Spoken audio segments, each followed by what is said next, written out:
Weren't you heading to the Duchy of Whiteridge for the Snowspire Festival? The festival shouldn't have started yet. General Hogan, our adventure was nothing short of a roller coaster. We got stranded and nearly drowned. I thought we wouldn't make it back at all. Oh my, you're a buff. What happened? A kraken? What exactly is happening at Stormy Strait? I never would have expected that. Old friend, you must have noticed that this is becoming a recurring pattern. The Syndicate colluding with the Graveborn, Hypergeans escaping from their seals, and now there are even disturbances at Rustport. I must prepare a report to His Majesty. So what are your plans now, if you're not going to the Duchy of Whiteridge? Not going? Oh, that's out of the question! Hardhead Whistler and I are still waiting to meet our old friends from Cedartown. Hollystone has no forge or manufacturing plant, nor does it have cold weather or the right ores.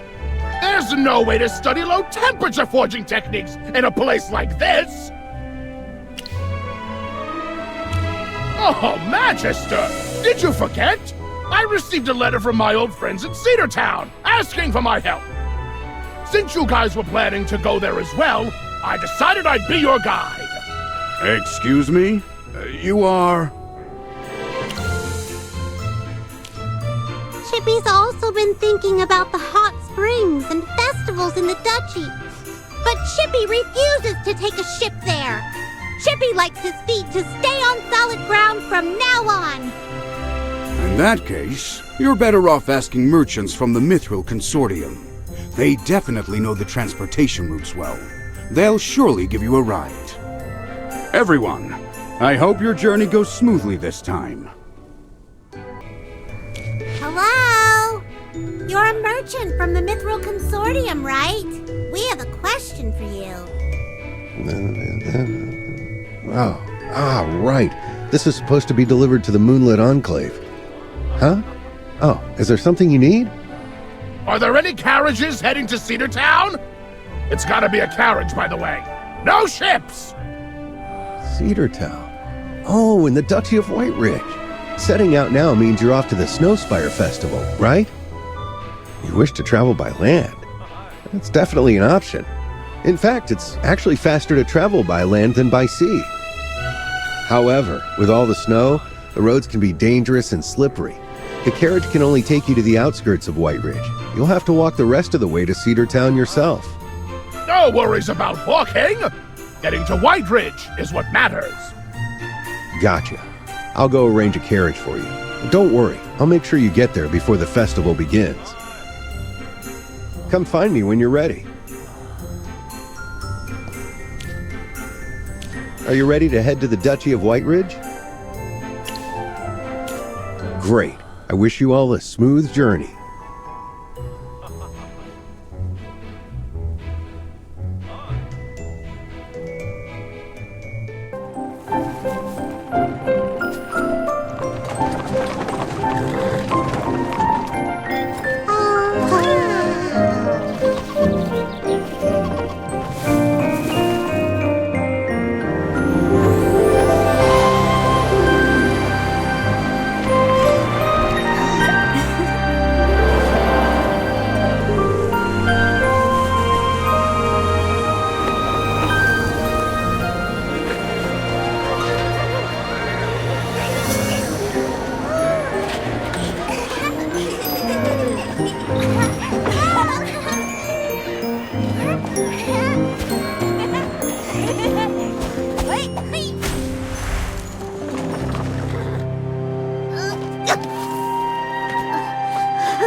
I was scared out of my mind back there.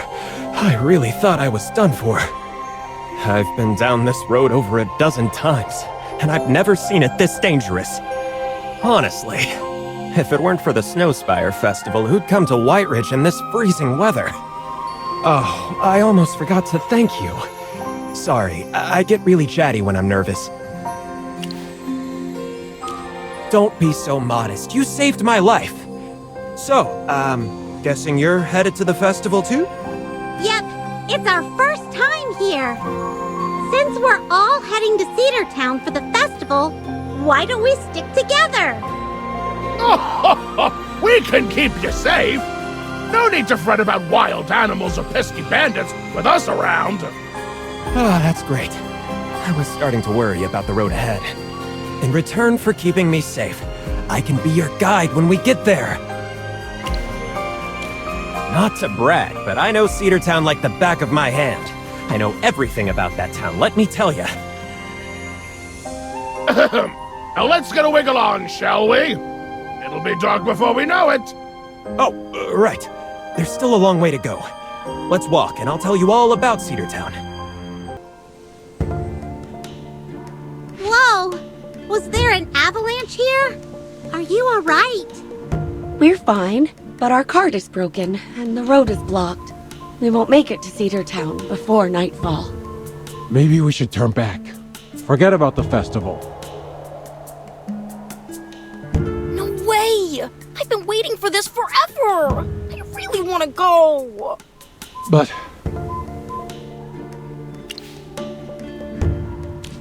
I know a small path nearby that bypasses this section, and there's a hunter's cabin at the end where we can rest. Well, the road's quite steep. We'll have to climb some cliffs, and there's a chance of running into wild animals. wild animals too? Sounds dangerous. But darling, Romaine's been so excited about the festival. With this many people with us, maybe we'll be okay. Dangerous? Ha! The only ones in danger will be the wild animals. These people saved me from a wild animal.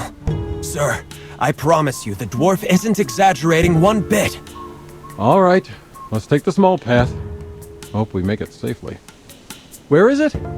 I remember it being nearby. Let me check. Strange. Ah, there it is. But the entrance is blocked by rocks from the avalanche.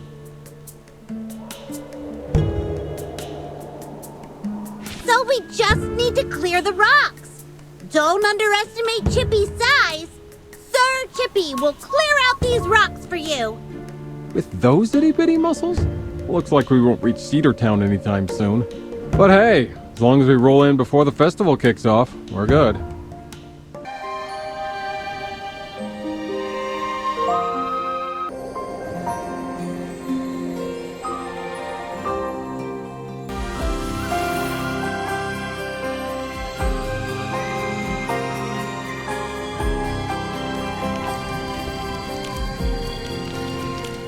Oh my!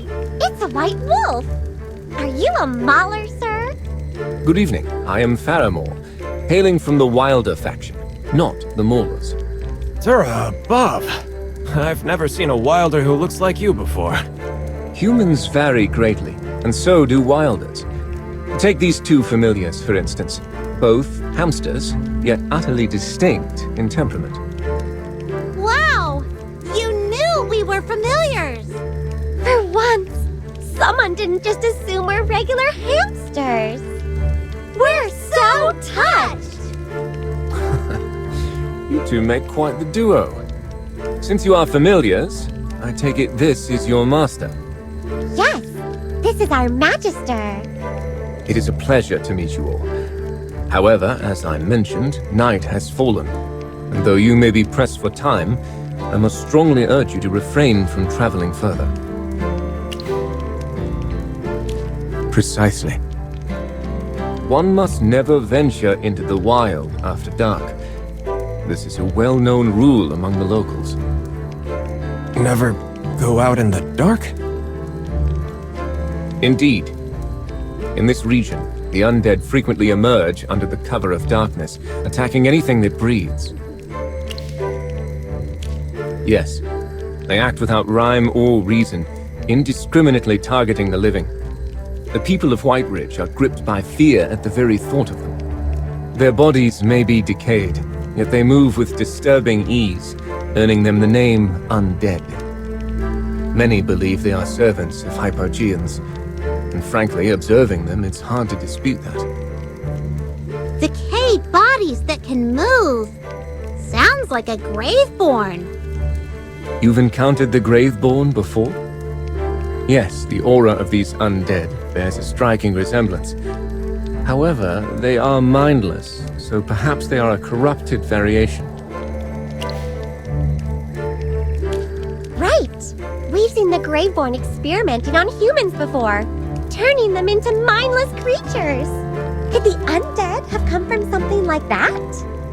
Experimenting on humans and turning them into mindless creatures? That is abhorrent. Yet these undead have been present here for centuries, and their numbers are vast. It hardly seems likely they are mere experiment subjects. In any case, most of the Graveborn we've met weren't exactly good people. Some were cold-blooded, others bloodthirsty maniacs, and some were sneaky schemers hiding in the shadows. Nature may bless us with goodness, but there will always be those that defy it, creatures born of malice. I cannot fully comprehend it, but perhaps that is simply the nature of the Graveborn. Ah, that brings something to mind. There is a peculiar quality to the undead here in White Ridge. I'm most eager to uncover their origins, and with any luck, find a way to rid us of them once and for all. I've perused the archives at White Ridge Temple and consulted with the acolytes, but their knowledge is unfortunately limited. All they know is that the undead have plagued this region for over 1,000 years. Even with your extensive experience, I would still urge you to exercise caution in this place. We will. Thank you for the warning, sir. The night is dark and the snow is relentless. You should remain here until dawn. There is a hunter's cabin just ahead where you may take shelter, though it may not be large enough for all of you. However, if it pleases you, Magister, I would be honored to offer you, your 2 familiars, and your dwarven companion a place at my home. It is modest, but cozy enough for everyone. Feel free to rest where you see fit, but do heed my advice. Do not venture outside this night.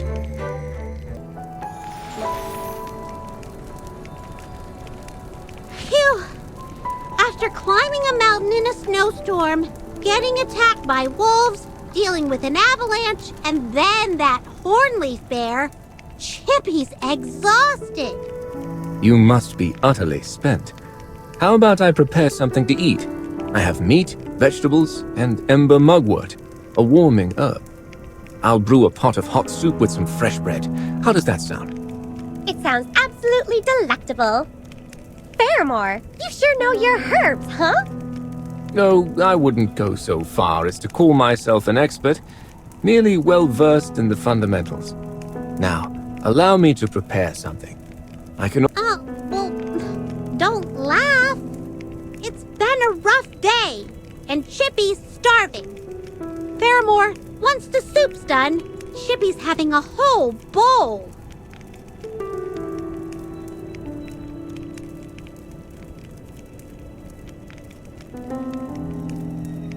It is quite cold this evening. I ought to bring some soup to those travelers as well. What was that? Someone's screaming! It sounds like it's coming from that cabin! Oh no. Someone must have left the cabin. I must investigate. We'll go with you! No, remain here. Do whatever you wish, but do not venture outside. Our Magister's super strong, and we're tough too. We can handle the undead. I have heard that many times, but few survive after saying it. One more thing. Fire is red. If it is not, then something is amiss. Don't act rashly. There is no time to squander. Remain here until I return. Wait! What do you mean by... He's gone! The wind outside is picking up. We should stay inside for now. Maybe we can pass the time by looking at Faramore's collection. Or reading some books. Redshade herb, solar bloom, dragon breath root. All those names sound pretty fiery. Magister is right! These herbs can be mixed to make sunfire essence, which can be used for slowing down the Graveborn, and most likely the undead as well.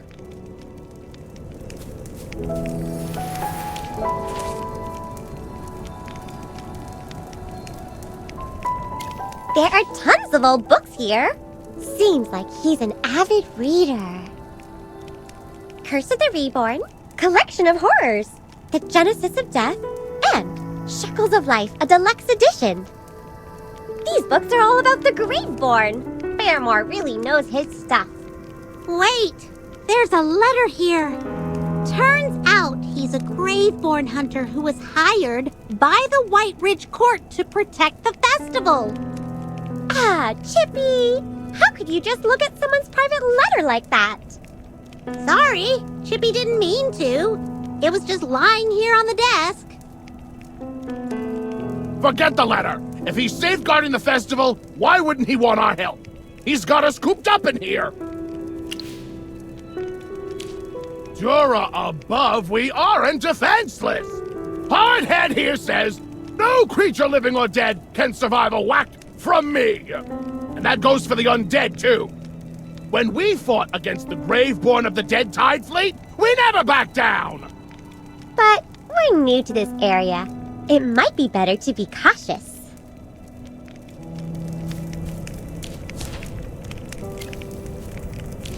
The soup smells so good. Chippy wants another bowl. Chippy didn't expect Faramore to be such a good cook. And he really knows his herbs. The soup has this special, refreshing taste.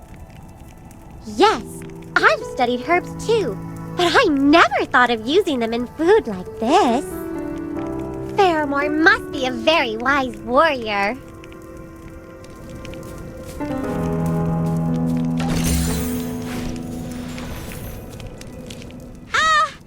Everyone, look! Whoa! What's going on outside? Something's glowing real fierce. It's not just glowing, that's a fire! Chippy will go put it out!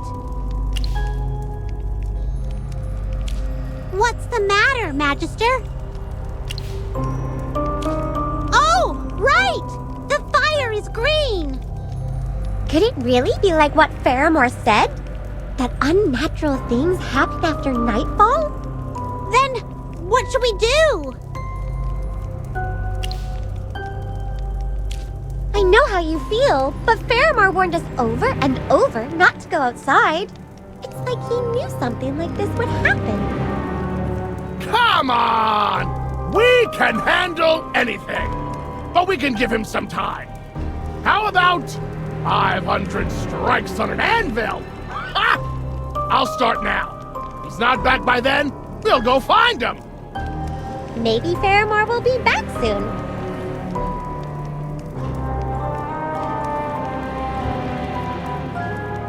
We can't wait any longer!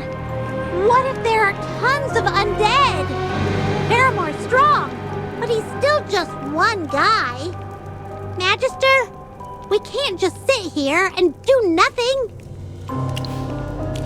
Then let's go! It's pitch black out there, but we gotta try to find him.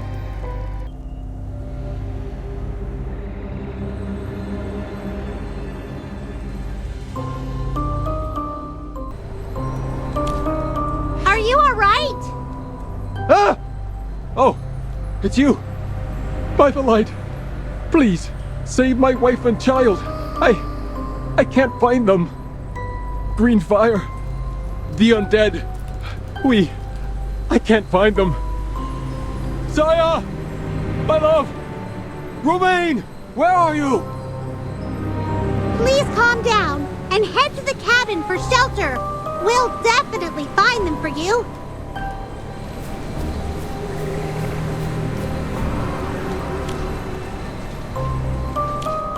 Dura above, oh goddess. May she watch over us and keep us safe from evil.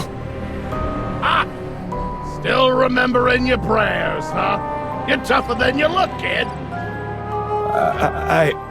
Honestly, I was just scared out of my mind. Praying to Dura just made me feel a bit braver. Plus, that hunter went after the undead, so that helped ease my fear. I saw him heading north, chasing a few monsters. Great! We'll go help him! And you! Don't stay out here! Go hide in that cabin! We're here. Are you two all right? I'm fine, but my Romaine is unconscious. Please help him. Let me see. No external injuries. He's just passed out from fear. Don't worry, he's physically fine. Take him to Faramore's cabin. We'll deal with the monsters and come back. Don't you worry. Your child will definitely be okay. All right. What are you all doing here? Did I not instruct you to stay indoors? I can manage alone. You are endangering yourselves. This is too risky. Sir Faramore, please calm down. You saw us fight. We can handle this. You are correct. You exhibit strength. I apologize. I acted too hastily. I was actually summoned here to ensure the safety of all attending the festival. There have been attacks by the undead around here, so I admit I've been on edge. You are aware that they are not genuinely alive. It is arduous to ensure they stay dead. Even if you beat them, they rise again after a period. They possess no rationale. They are drawn to the living and attack anything within their reach. At times, they even devour individuals. Ha! Enough talking! There's still undead out there, right? Let's either catch them or finish them off. Whistler and Hardhead are saying we gotta hurry, or they'll get away! Whistler and Hardhead? Magister, surely you remember Whistler and Hardhead, my trusted friends, assistants, audience, and sources of inspiration? There's no way we'd forget. Whistler's your prosthetic, and Hardhead's your hammer. How interesting. Yet you are correct. We must conclude this matter before they inflict further harm. If you are all amenable, please follow me. Of course! Let's go! We won't let the undead escape! We have finally dealt with them. Magister, your prowess alongside your familiars and your companions is indeed formidable. I appreciate your assistance.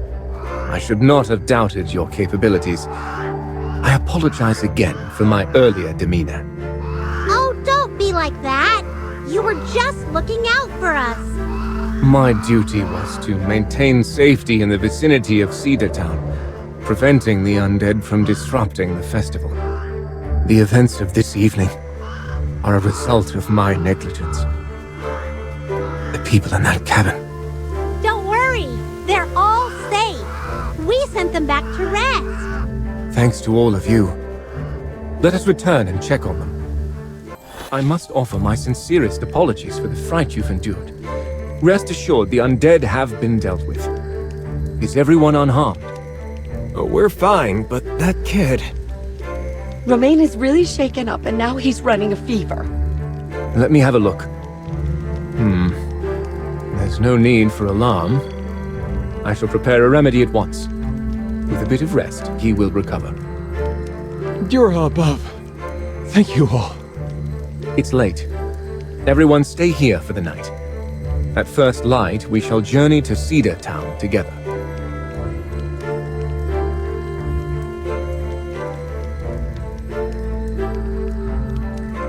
It is time for us to set out. Sir Faramore, we won't be attending the festival. We're going to hire a carriage and go home. Romaine's still weak, and he hasn't fully recovered from the shock of last night. Traveling with a child is difficult. How about this? I'll stay behind and help you out. We couldn't possibly impose. But actually, thank you so much, Mr. Swafford. You've got guts and a good heart. Swafford, drop by Artisan Avenue sometime. I'll introduce you to some top dwarf craftsmen. Oh, that would be fantastic! I've always wanted to meet the master craftsman. Thank you, Mr. Swafford. Now that all is in order, Magister, shall we depart?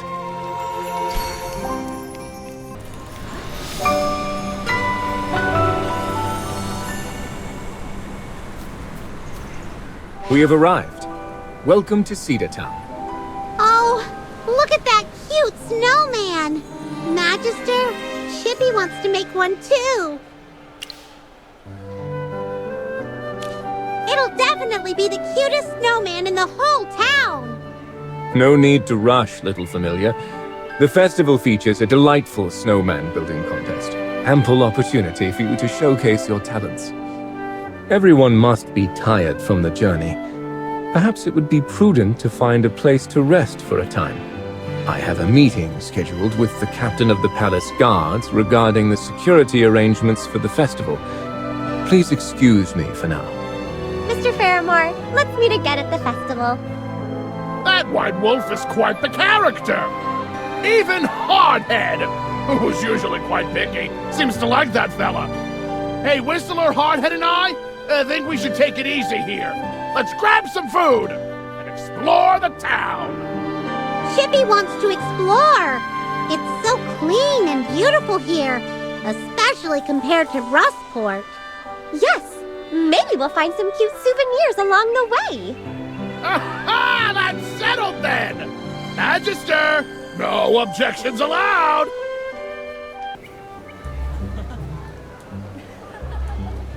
Don't think I'll let you off easy just because you're a girl. You're not leaving until you pay me. I'm really sorry. I forgot my money at home. Sorry? Oh, how sweet. But let me ask you, what's an apology worth these days? But since you look sincere, I'll make you a deal. That bracelet you're wearing, now that's something special. Fine craftsmanship. Look at those shimmering gemstones.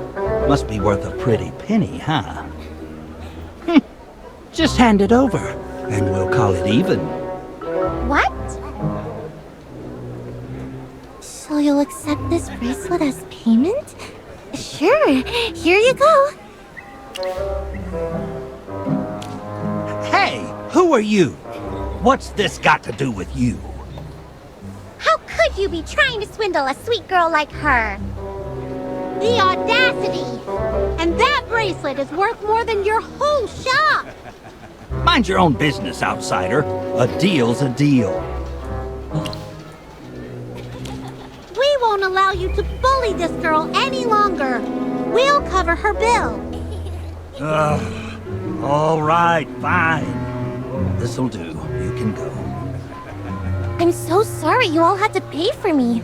I totally don't have anything to repay you. Unless, maybe this cute bracelet? No. We can't take that. Consider the meal our treat. I was just kidding. But really, thank you all so much. You're such kind people. Friend, Shh, I told you not to call me that when we're out. Miss Yelena, running around like this isn't safe. If your father finds out, he's going to be furious. Oh, come on. It's fine just this once. Oh, please, Rodrigo. Don't tell him. I'm begging you. But... all right. Still, your father's going to arrive in Cedar Town soon. I know. I really don't want him mad at me. Hey, my new friends! Let's totally hang out again at the festival, okay? You better be there. Yeah, see you there.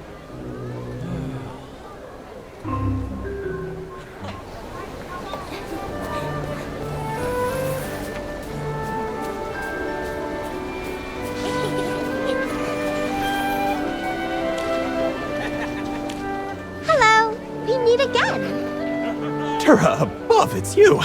What a coincidence. I just arrived in Cedar Town. Now, where's that impressive hunter? Faramore, I believe his name was. He's still got work to do, so we parted ways when we got to town. I rushed here after helping that family onto a carriage. I haven't even eaten yet, but I didn't want to miss the opening ceremony.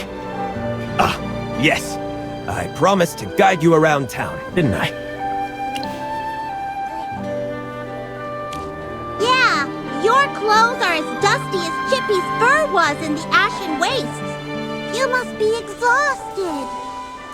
Grab something to eat and rest up. Well, if you say so, I won't argue with you.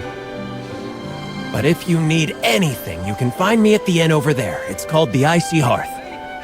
All right, see you at the festival. Hello, travelers. In this chilly weather, wouldn't you like to warm up with some hot food?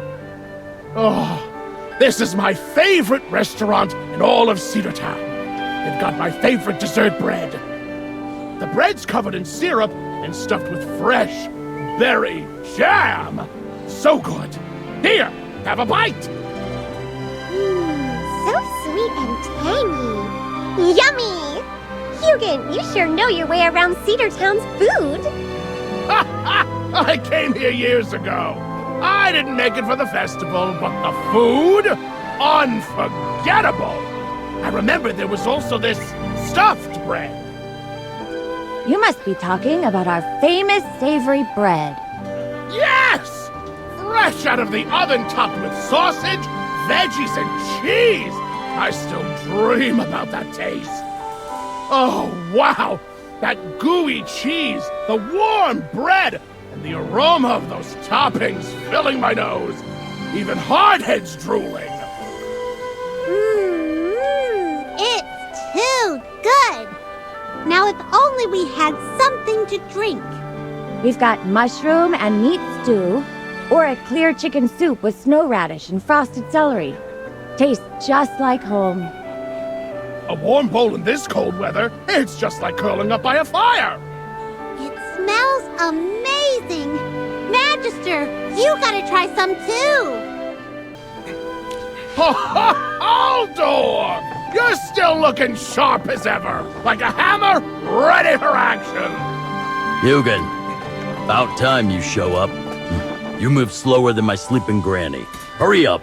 There's no time for chit-chat. We're all pulling double shifts. Bless my beard!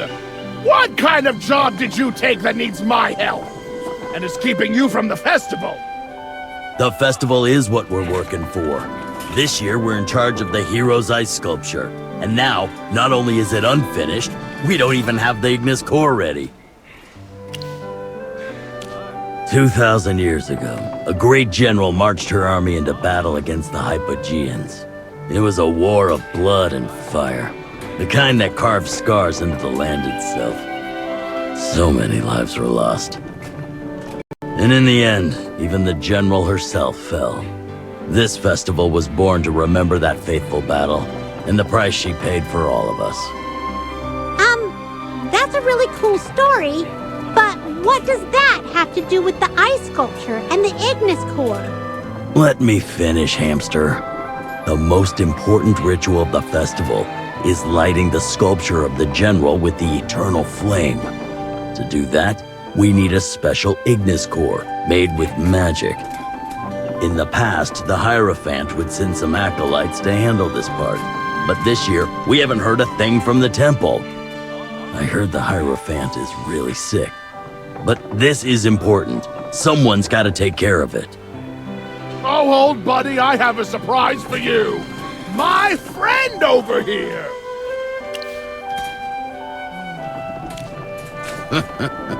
Balderdash. Magister Merlin is a legend. Even if you're a mage, there's no way that you're that Merlin. But she's it! Forget it.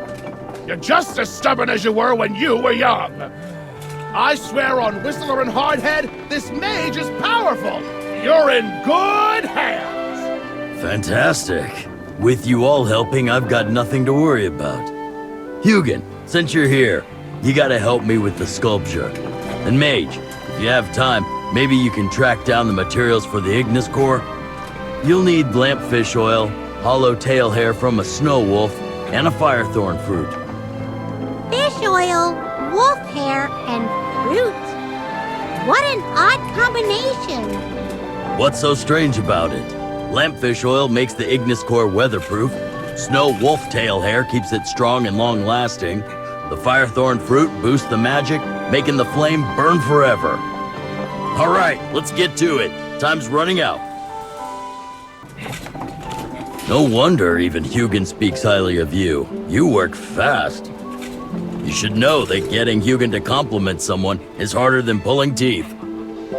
Ah! Old friend! I'm not that thoughtless, am I? Now, let's get to making the Ignis core. First, mix the snow wolf's tail hair with cotton and weave it into a wick. Then, soak it in a mix of lampfish oil and firethorn fruit pulp and wait for it to harden. Finally, and this is the most important part, use magic to stabilize the core so it shines without producing enough heat to melt the ice. Well, I have no idea how magic works, so I'm counting on you. Ah, you're the same mage who made that flint bomber cannon. Making a little Ignis core will surely be a breeze.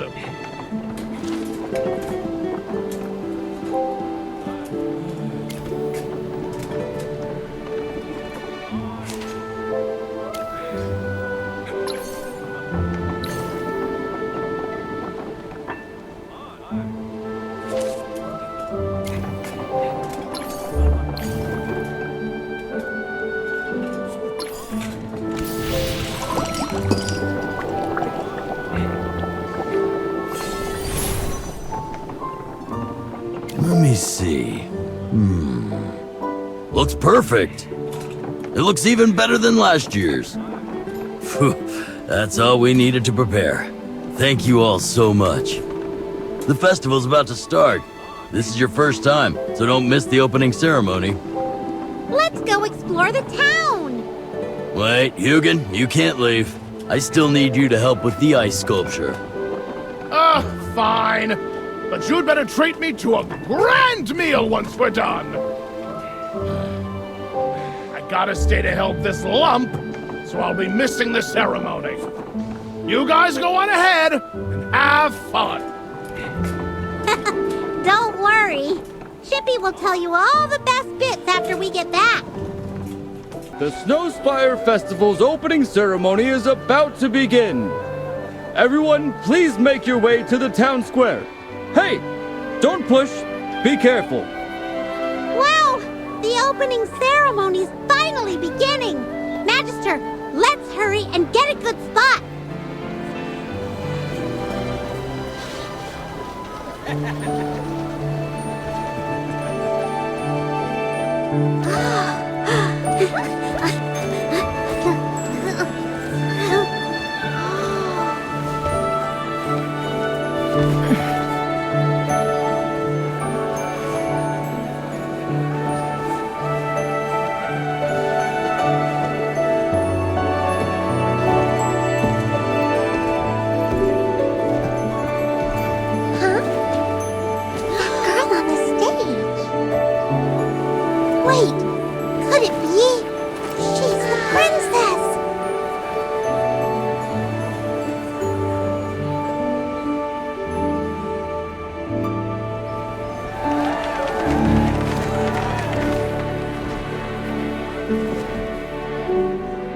Citizens and visitors, welcome. The Snowspire Festival isn't just a tribute to our heroes. It's a celebration for all of us. My daughter and I, the court mage, nobles, knights, we'll be joining in the festivities with you. Now I declare The Snowspire Festival has officially begun!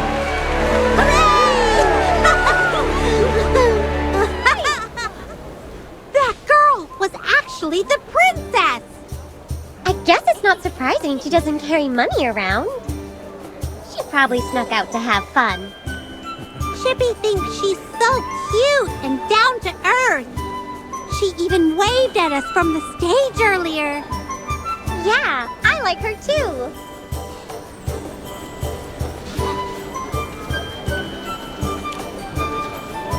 It's so great to see you all. I still haven't had a chance to properly thank you for last time. Oh, come on. Don't be so stiff. We're not in the Great Hall. There's no need to be all formal and boring. Your Highness, this is the courtesy that knights should have. This hamster gentleman is right, Your Highness. It's proper etiquette. Ugh, you're always so stiff, like a suit of armor. Try to relax a little. It's such a lovely day. Oh, I haven't even introduced myself yet. I'm Princess Yelena, and this is my guard, Rodrigo. Chippy, the Acorn Knight. I'm Hammy, the Acorn Mage. We're at your service, with lots of acorn-sized joy. And this is our master, the esteemed Magister.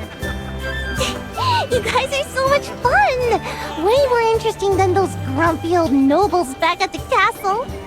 Here, take this. Keep it safe. What's this? It's a festival petal collection card. Look, there's a blue saccharine blossom on it. It's the national flower of the Duchy of Whiteridge. Every time you join an activity, a festival attendant will color in one of the petals. And if you really stand out, you'll get a real flower petal. The first person to collect 6 real petals gets to experience something super special. Something super special? You'll become this year's chosen one and light the eternal flame on the ice sculpture. It's the most important ceremony of the festival. Wow! That sounds so cool! Chippy wants to start collecting right away! Princess, are you coming with us? Of course! It'll be so much fun with you guys! Let's go build a snowman first! Oh, hi there! You two? Are you talking to us? Yeah, you guys! Are you hamsters? I've never seen such teeny tiny squishy cuties before! Right? I think they're so adorable too! Whoa! It's the princess! You're super duper pretty!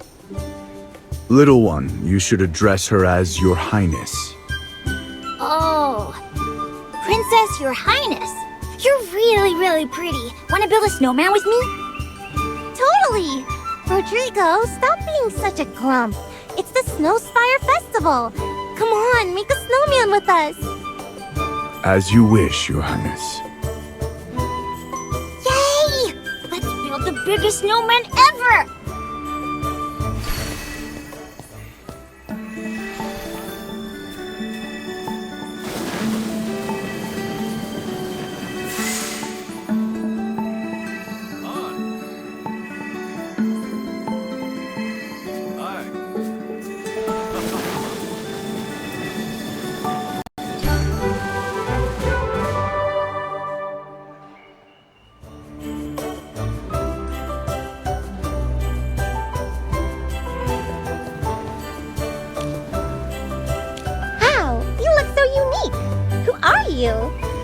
I'm the attendant for the snowman activity. What do you think of our uniforms this year? Aren't they cute? It's a really fun design. Is this your snowman? Impressive. Actually, it's the best one I've seen today.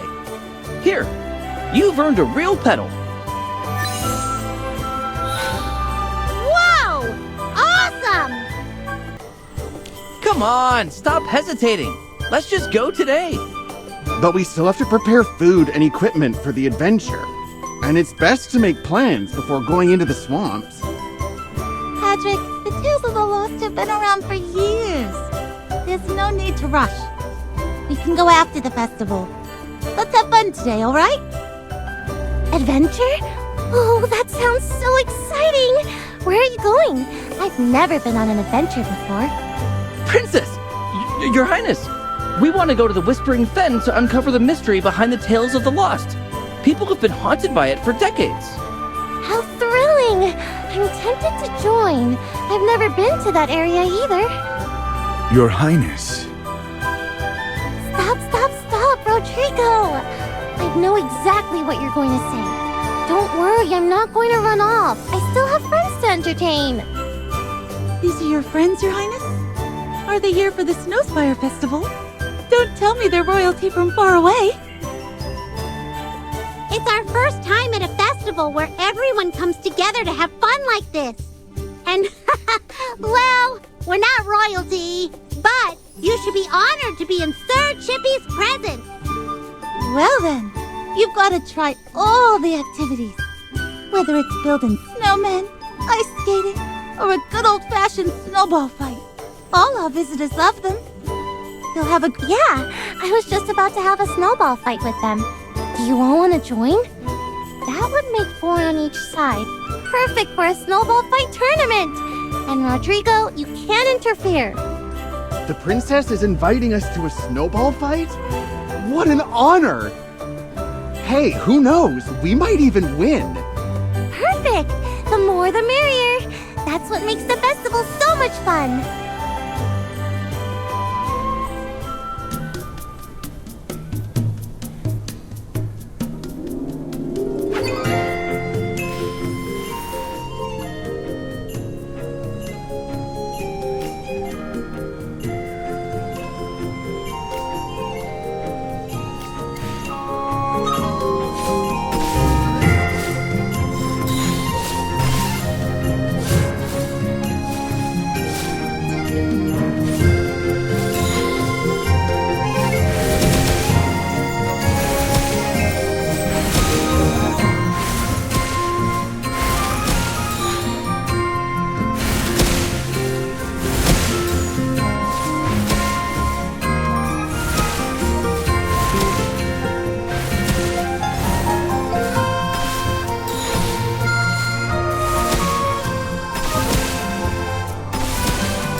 What an incredible snowball fight!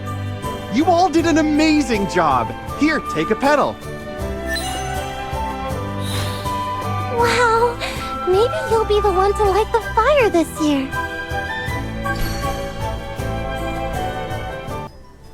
I need to be confident. I can do this. I know I can. Sir, are you here to ice skate? You look a bit nervous and look, you're shaking. I'm not nervous. I'm just thinking about how to skate a perfect heart on the ice. Start on the left. No, maybe I should go right first. It needs to be symmetrical. Why a heart? That sounds super fun. I want to try it too. Shush! Keep your voice down! Okay, so I'm actually doing this for my girlfriend. She's the most beautiful woman in all of Asperia. I'm planning to propose to her today. If I could skate around and make a beautiful heart on the ice, and then get down on one knee in front of the cheering crowd. Dura above. How romantic would that be? She'll definitely say yes to that. Aww, that's such a sweet idea. This is gonna be the best festival she's ever been to. Do you want any help? I could grab some flowers or something extra for you. It's fine. This is once in a lifetime. Oh, my heart is about to jump out of my chest. I need to be alone and calm down.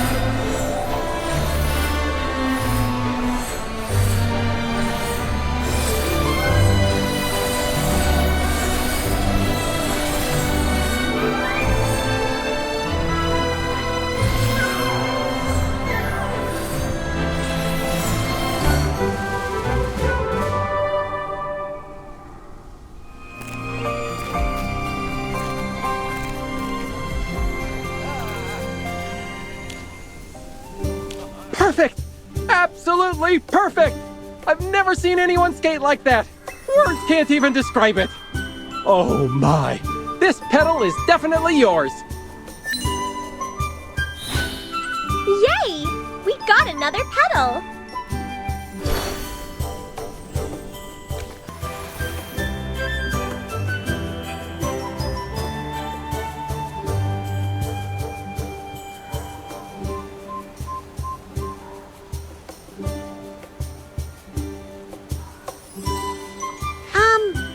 Why did you cast magic on those little snowmen? A few days ago, the festival staff said the acolytes from the temple couldn't come, and they needed a magician to enchant the snowmen for the snowman chase activity. I thought it would be simple. It's just a spirit binding spell, right? So, I took the job. Snowman chase? Yeah, it's a traditional festival event. It's supposedly tied to the Divine War. Little snowmen represent hypogeans, and people chase after them, defeating them or something like that. Well, your little snowmen look a bit wild, but that's good. They're probably the closest thing to hypogeans we've had at any festival. So you actually did an awesome job, Mr. Mage. Your Highness, I'm so sorry. I beg for your forgiveness. I didn't mean to.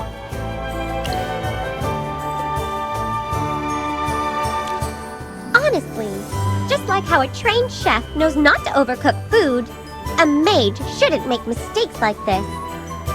It's always highlighted in the book, Introduction to Magic. Everyone from the Serene Lyceum knows that. I'm sorry. I haven't been to the Lyceum. I taught myself magic. That spell you just used shouldn't be cast on inanimate objects. If you do, they'll go out of control. Just like those little snowmen. You know so much. You must be a powerful mage then. Please, help me catch them. If this keeps up, the festival will be ruined. All because of me. We'll handle the little snowmen, but you have to promise not to cast spells recklessly again. It's too dangerous. All right. I promise. I'm so glad I ran into you. Otherwise, the snowman chase would have turned into a complete mess. I actually practiced this spell a lot. I just forgot to check the restrictions on casting. Dear Mage, please tell me your name. I'll pray to Dura and ask the goddess to bless you. Nice to meet you. You must be a mage favored by the gods. I would love to learn from you. Anyway, I owe you big time for today. I gotta give you a gift as a thank you. Oh, here, this festival pedal is for you. It was my payment for enchanting the snowman, but I think you deserve it more. A pedal! Thank you! We'll happily accept this. No, I should be thanking you. Goodbye now. Don't worry, I'll keep improving my magical skills. Keep improving. Chippy isn't comforted by those words at all. The festival is so much fun. Whether it's building snowmen, snowball fights, or ice skating, everything's a blast. Even the snowman chase, despite that Dodo's mistake, was fun. Right? I've always thought the Snowspire Festival is the best holiday in the whole duchy. I'm so glad you guys had a good time. But you still haven't experienced the most exciting and popular activity of the festival. What? There's still something we haven't tried? No way! It'd be boring if I just spilled the beans. Come on, follow me. Let's go check out the ads on the notice board. Let's see if you can guess what the activity is. Ooh! Sounds mysterious! Should be so curious!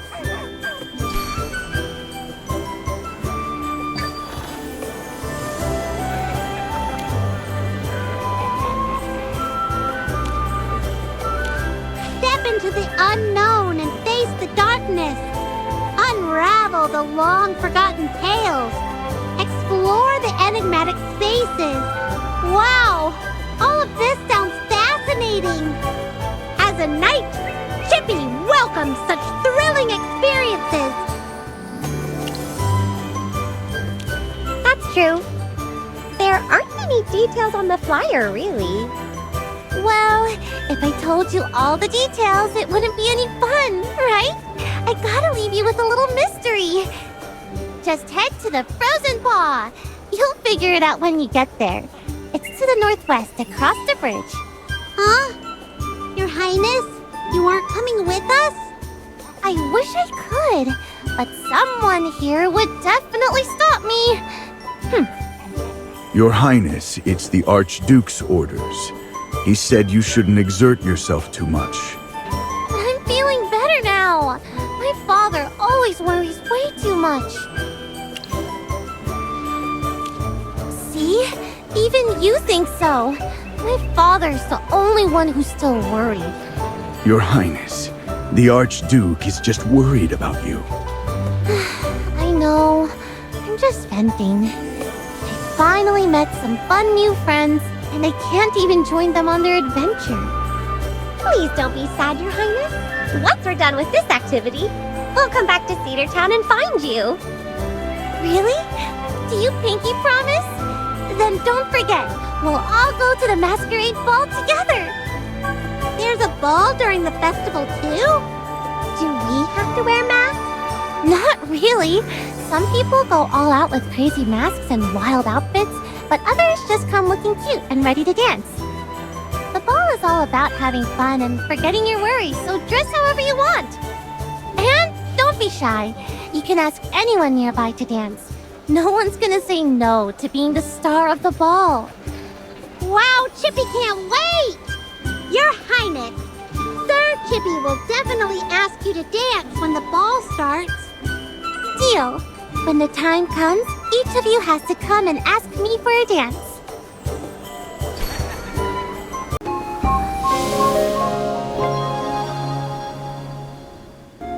Welcome, honored guests, to the... Are you here to participate in the ghostly getaway activity? So that's the one everyone's talking about. The most thrilling and popular activity, right? The Frozen Paw is the biggest and coziest hot springs inn around Cedar Town. It's a bit on the pricier side, but absolutely worth it. We've got a great reputation here in Cedar Town, and that's why we're handling such a major activity like the ghostly getaway. It sounds amazing. Chippy wants to try both the escape room and the hot springs. Can we take a look at the hot springs?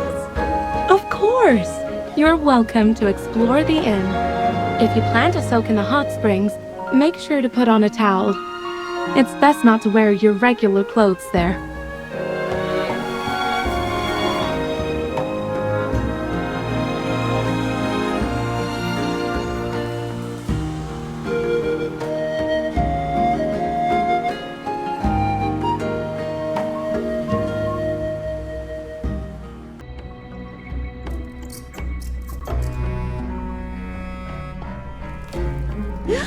What happened here?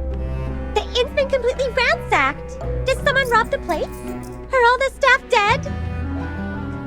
We need to check on them quickly. Maybe there are some survivors. Look at that body over there. Those bunny ears, they look kind of familiar.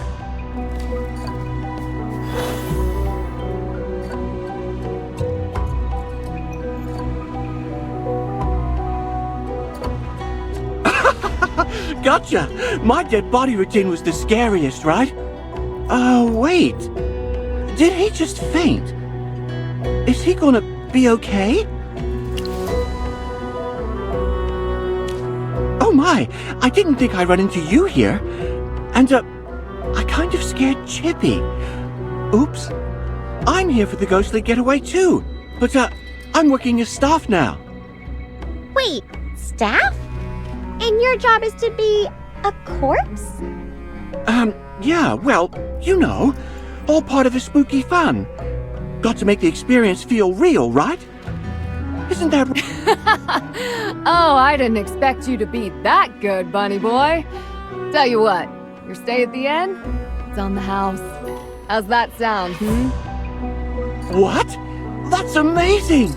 You're seriously the most generous innkeeper I've ever met! Oh, just the most generous, not the most beautiful. No. Of course you're the most beautiful, too. Wait, what's even happening right now? Lorson, why are you even in Cedar Town? You're here for the festival too, right? Oh, look! Chippy's waking up. Lorson, you really scared Chippy just now. You looked... Sorry. Please, just don't tell Laika about this. She'll totally yank my ears. What are you doing here? Playing pranks and scaring people? Oh, well, I sent you a letter about heading north. And I heard some merchants raving about this famous festival, so I figured I'd check it out. And I kind of needed some money, so now I'm working for this lovely innkeeper. Gotta fund the adventure somehow. Oh my, did we scare you? Wasn't that a thrill? We planned this little act for the ghostly getaway to start things off with a bit of a bang. It looks like it worked. But don't worry too much, darling. The festival needs a little excitement to really come to life. It wasn't scary at all. Chippy just, wasn't ready for it. What you felt just now? That was just a tease. A mere appetizer. The real fun is about to begin. Oh, dear, I never properly introduced myself. I'm Gerda, the owner of this lovely place. Pleased to meet you. Madam Gerda, I was wondering why this inn is called the Frozen Paw. Because my best friend has lovely white paws, and she would get ice on them when winter came. Unfortunately, she prefers the comforts of our village too much to move to Cedar Town. I understand now. You opened this inn in honor of her, right? That's right, darling. If you have the chance to visit my village, you'll find that my friend opened a shop called the Brown Paw Clothier. We're just like two peas in a pod. You two must have a special friendship. All right, everyone, come with me. What's next will really make your head spin.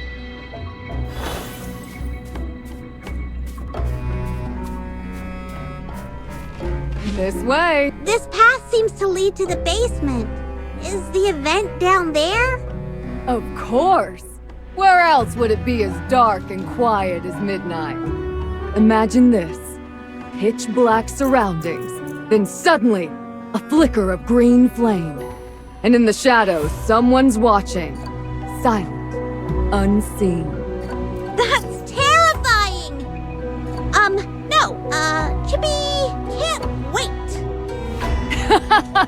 Don't worry. This activity's perfect for a brave little adventurer like you. Here, take this rule book. Once you're ready, head to the preparation area. First one to escape wins a pedal.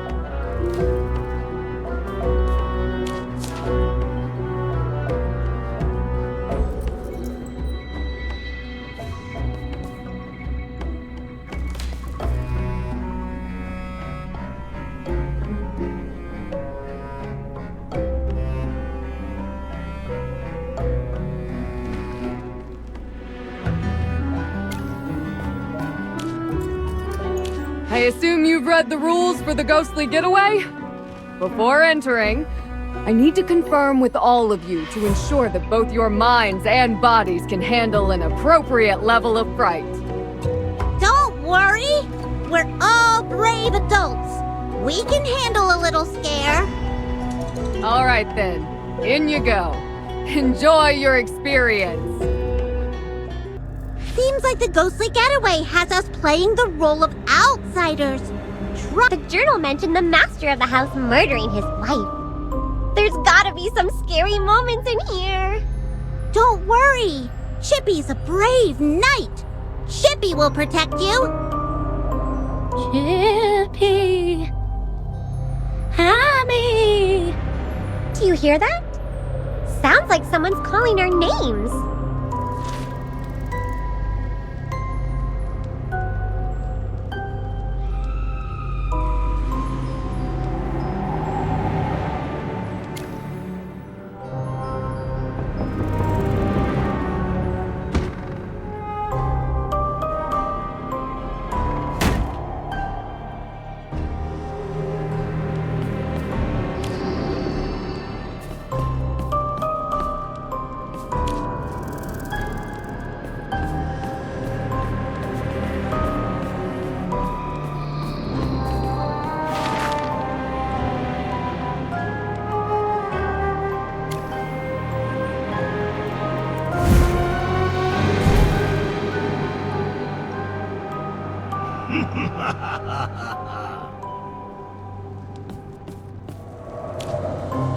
Oh, turns out it was a bouquet of roses.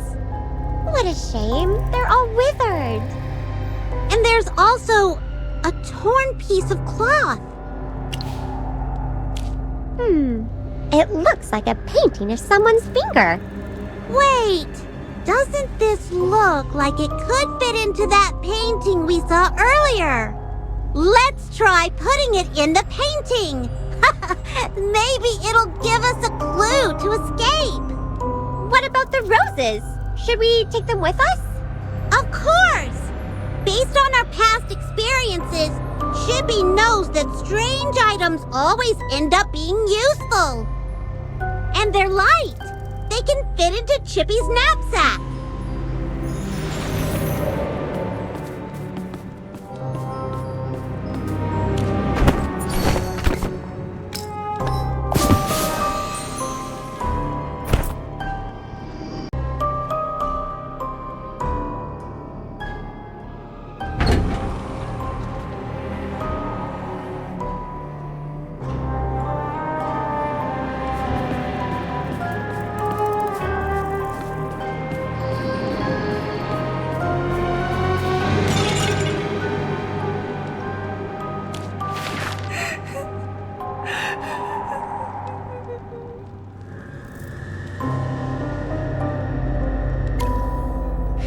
Was all scratched up.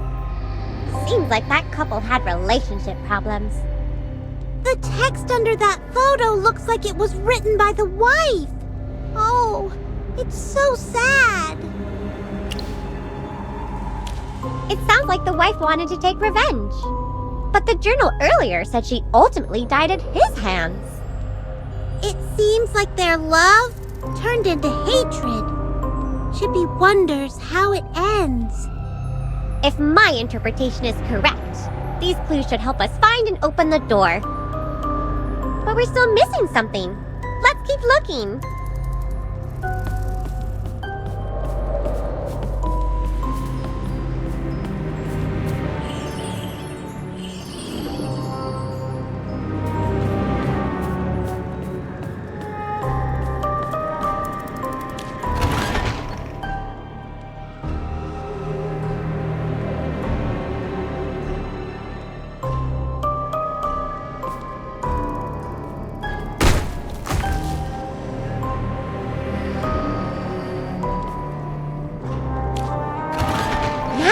Look! It's different from before! Whoa! Someone ripped it apart! 3 pieces are missing! It's like someone took out all their anger on it! Chippy's sure that if we find the pieces and finish it, we'll get another clue! The painting's in shreds! Just like the couple's relationship. Several doors opened just now! Let's look for them! Maybe we can find more fragments!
Let's see. Yes!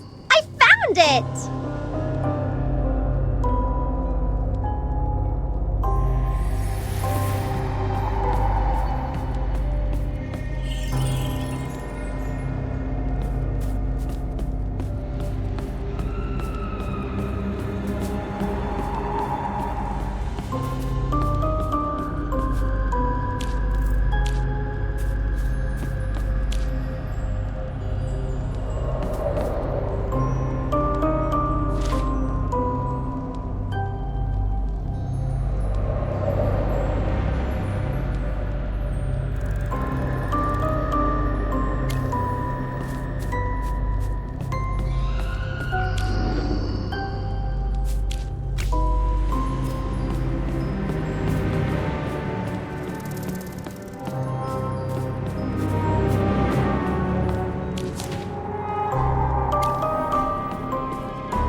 There are 3 paintings hanging in this hallway. Will we have to find more missing pieces again?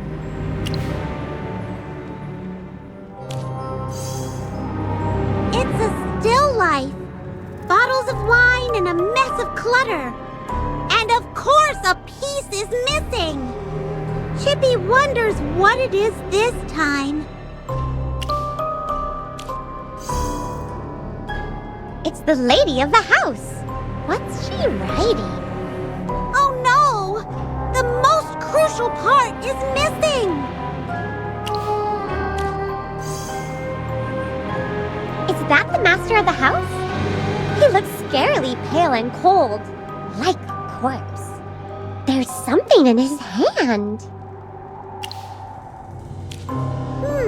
The husband was a drunk, so they drifted apart. Then the wife wrote to her friend, planning to leave? Looks like we need to find the right pieces and put these paintings together to get more clues. One step at a time. Let's head to the master bedroom and look for the key to the main door.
starting to think this story could be interpreted in 2 different ways.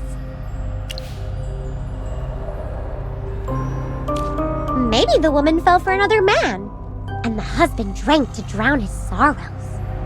But the more he drank, the more everything fell apart.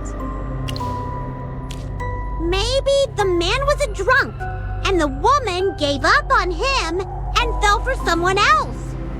And in the end, the man dies a horrible death and comes back as an undead to take revenge. No matter how you look at it, there's no happy ending to this story.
Congratulations! You're the first to find the exit and escape the room! According to the rules, this petal is yours! It's our 5th petal! Magister, just one more and you'll become the chosen one! If you really do become the chosen one, sweetheart, make sure to share some of your luck with me, okay? By the way, in the ghostly getaway, which undead impressed you the most? I'll make sure to reward them. Maybe I'll give them an extra month. No, 3 months of bonus pay. 3 months bonus pay? If I'd known, I would have dressed up as an undead myself. Well, one of them was especially creepy and super realistic. Chippy remembers him! Tall and skinny, hunched over, holding 2 swords, and moved crazy fast. And then there were those green will-o-wisps around him. Ugh. The more I think about it, the scarier it gets. Will-o-wisps? Tall and skinny. With swords? Huh, that's strange. That doesn't sound like any of my staff. Madam, Chippy really hopes you're joking. Do I look like I'm joking? That undead you're describing definitely isn't someone I hired. Wait, what? A real undead? You mean there was an actual undead here? Mr. Faramore! Does this mean you found traces of the undead here? Indeed. While patrolling the outskirts of Cedar Town, I caught the unmistakable scent of one. I followed it here and was about to inquire if anyone had noticed anything out of the ordinary. Where have you all just come from? I detect the faintest trace of the undead's presence on you as well. There's no doubt. You encountered a true undead. Wait, hold on. A real undead? At the Hot Springs Inn? And it was just casually playing along in the ghostly getaway? I shall pursue him at once. That undead seemed kind of interesting. Oh, wait for me! I'm definitely coming along.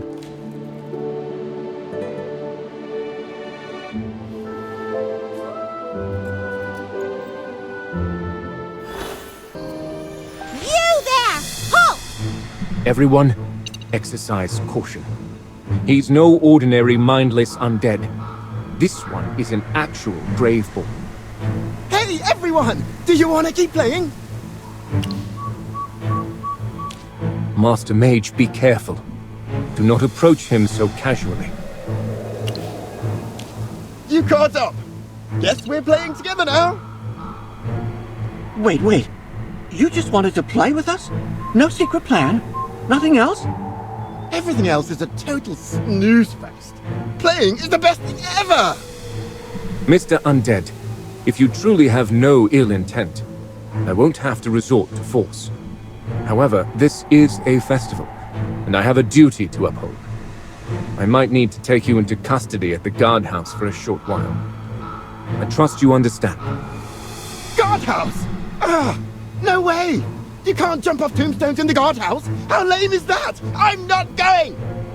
Let's rumble instead! It's way more fun! Come on, all of you, get in on this!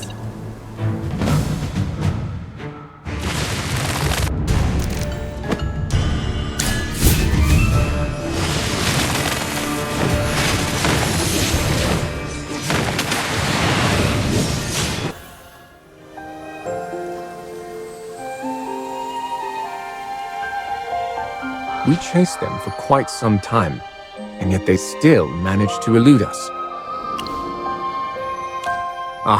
It is merely a natural gift. I am simply more attuned to the scent of the Graveborn.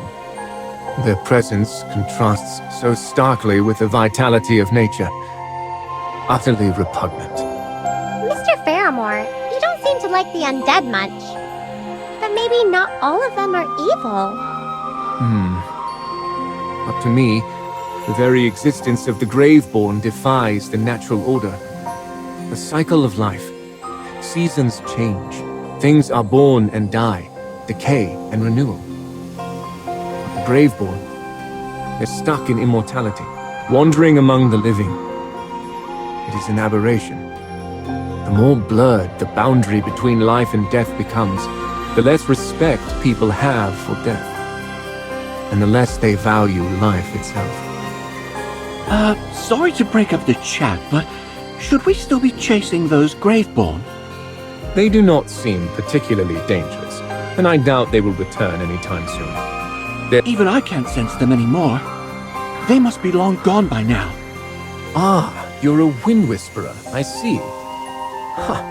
Well met, Wind Whisperer. I am Faramore of Shorehaven, at your service. Whoa, skip the whole at your service thing, all right? Just call me Lorson. I'm just a humble Wind Whisperer out on a little adventure. Faramore, huh? I don't recall hearing your name when I was in the Dark Forest. You'd think a guy with your skills would be famous by now. I am not of the Dark Forest. I must report these events to the captain of the Palace Guard. I shall return to Cedar Town post-haste. That works out perfectly! We promised Her Highness we'd make it to the ball on time. It's getting late, so it should be starting soon. Let's go back together! I gotta return to work at the Hot Springs Inn, or my boss is going to dock my pay. But hey, fingers crossed, I'll see you guys at the ball. What's a masquerade ball like? Chippy's never been to one before. Do we have to wear weird clothes and paint our faces all crazy? There is no need for any peculiar attire, my friends. Merely something elegant befitting a ball, or perhaps a mask if you so desire. Wait, dancing with a mask on? Indeed. In the aftermath of the Divine War, it was tradition for the people to don Hypogean costumes and parade through the streets during the festival, pursued by an enthusiastic crowd. Over time, this evolved into the masquerade ball we know today. In our current times, guests prefer to showcase their charm rather than masquerade as unsightly Hypogeans. So now, attendees wear their finest garments to the ball, while some choose to don Hypogean masks as a nod to tradition. Oh, so we should get new outfits and masks? If you find yourselves in need of attire or masks, there is a clothing trader in Cedar Town where you may discover something suitable.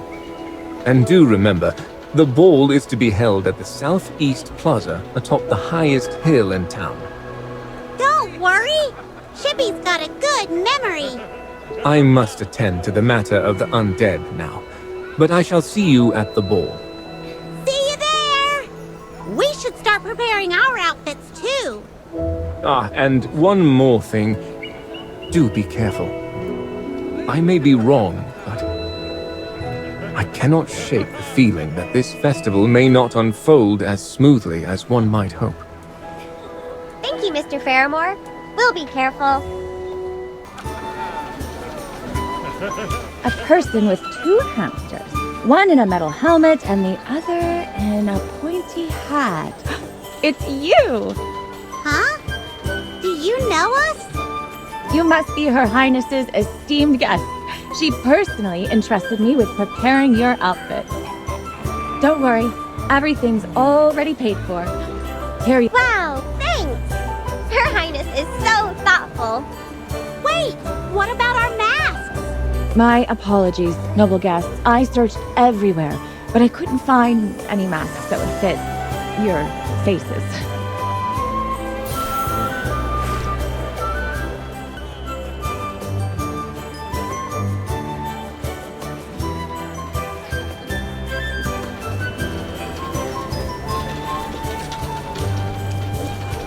Good evening, everyone. You have arrived just in time. The ball is about to begin. Good evening. Wait, you didn't change into your ball attire. I was hoping to see you in a formal suit. Ah, sorry to disappoint. I still have the duty of patrolling the area and addressing the undead situation. A formal suit would be rather impractical. You're the politest and most courteous wolf I've ever met. That being said, I urge everyone to remain vigilant. The number of attendees is considerable, and I harbor concerns that some unwelcome guests may arrive. Don't worry! We can take care of ourselves!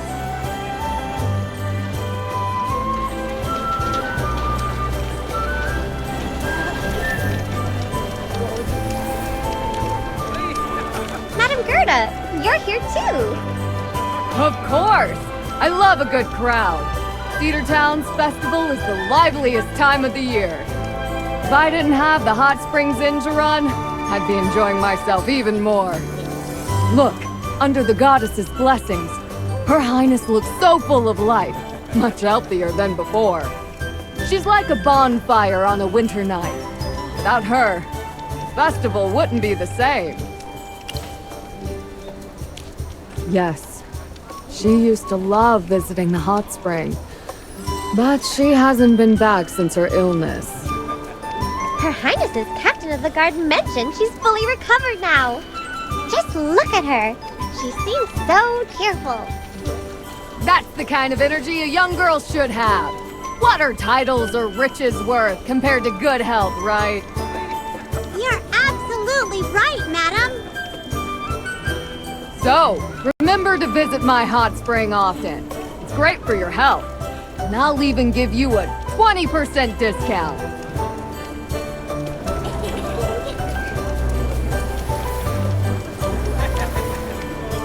Ah, there you are. It's me, your ever-loyal friend Lawson. Just hanging out here all by my lonesome for what feels like ages. Oh, come on! You're so dramatic. If you act like that, you'll never find a dance partner. Oh, you've got it all wrong. At a ball like this, a bit of flair is what really gets the party going. Plus, no matter how over the top I get, I'm definitely not the star of this show. Word on the street is that Her Highness is going to pick a lucky guest to kick off the ball with her. That person is going to steal the spotlight. Who knows? Maybe it really will be you. Thanks for the good wishes. If I actually got to dance with such a lovely princess, I'd be over the moon.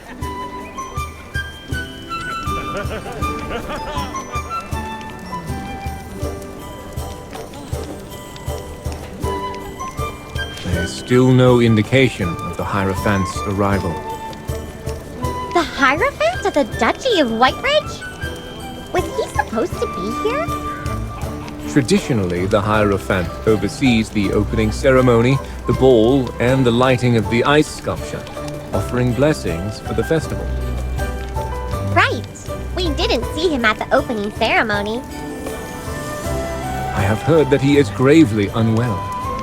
May the goddess grant him a swift recovery.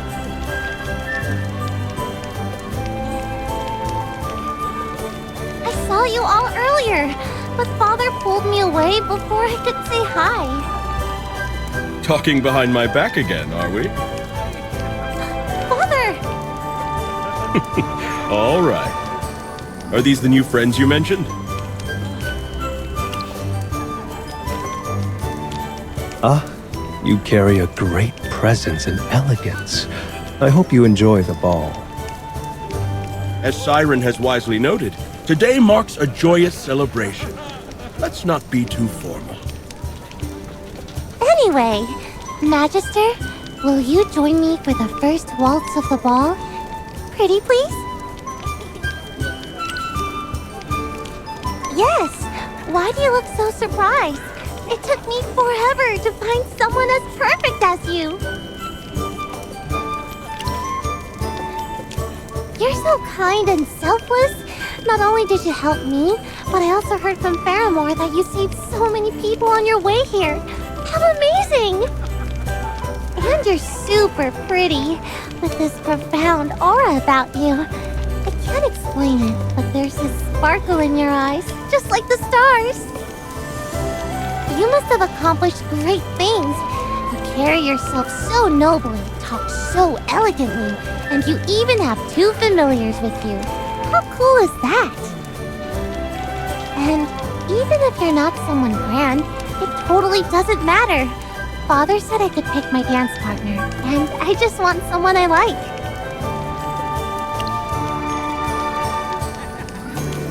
Come on! This year's opening waltz is my absolute favorite, the Dance of the Snowflakes. Listen, the music is about to start.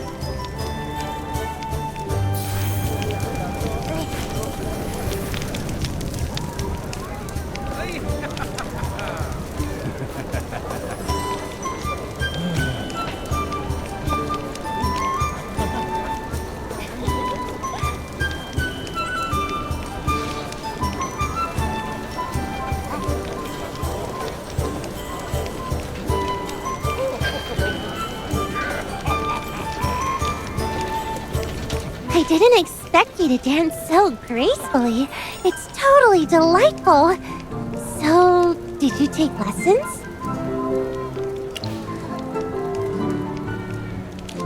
Huh? Oh, I see. Don't worry, I have my own dance instructor, so I won't steal yours. Dancing with you is super fun. I wish we could just keep dancing forever, but I guess that wouldn't be proper.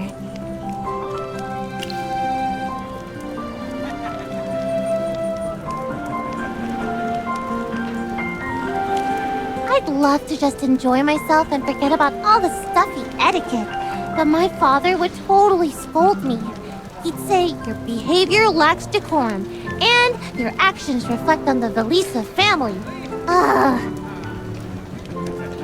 It's so hard being a good princess. Well, as a princess, I have my duties to fulfill. Whether it's dancing, socializing, or charity work, I have to stay on top of my responsibilities. But before all that, I want to give you a little surprise. Look, this is for you.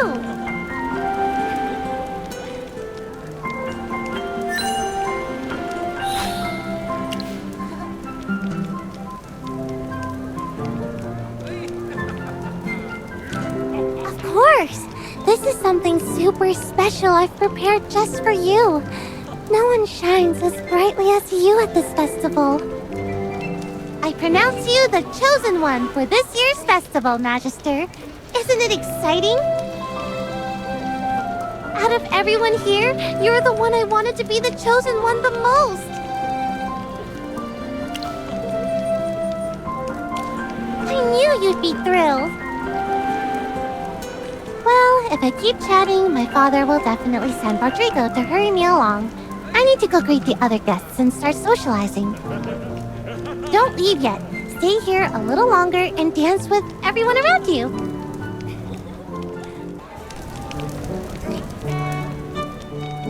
You know, as a mage, I can feel it. There's something special about you.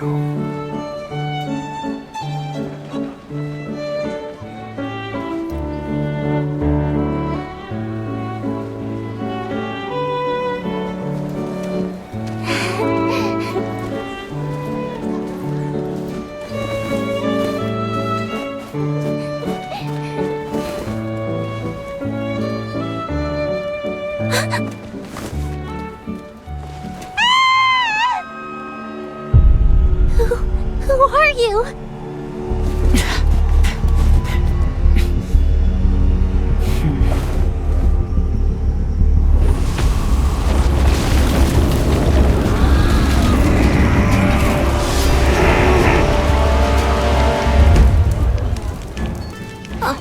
Are they gone? It's okay. You're safe now. We're here to protect you. And look over there. See that white wolf, gentleman? He's every undead's worst nightmare. Really? Then I'm not scared anymore. You were so brave through all of that. Seriously, I was shaking in my boots. But you're going to be someone incredible when you grow up. I just know it. All right, since you're so brave, stay close, okay? Just hang tight and watch us take care of the rest of these spooky undead. Thank you, Mr. Rabbit. And everyone else, too.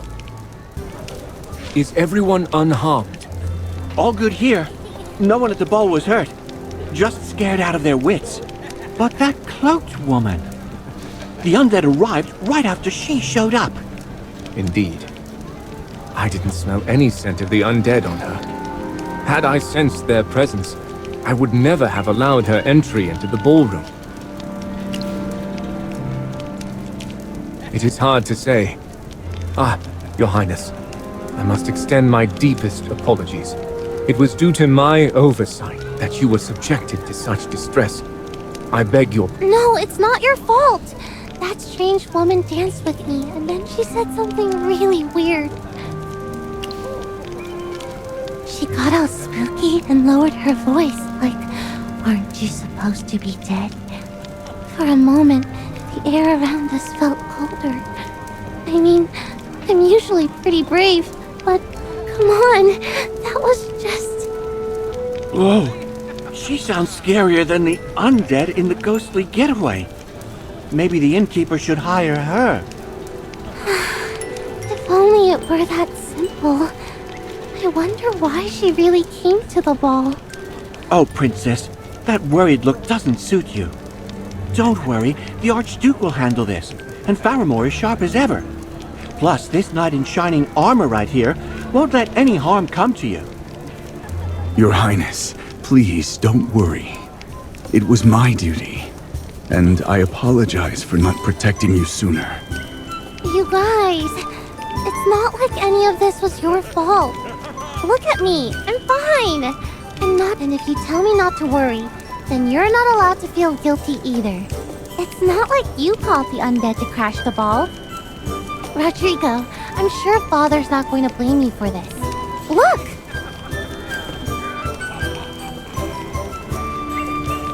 Everyone, the undead have been dealt with by our brave warriors. In the name of the Archduke of Whiteridge, I'm happy to announce the ball will go on.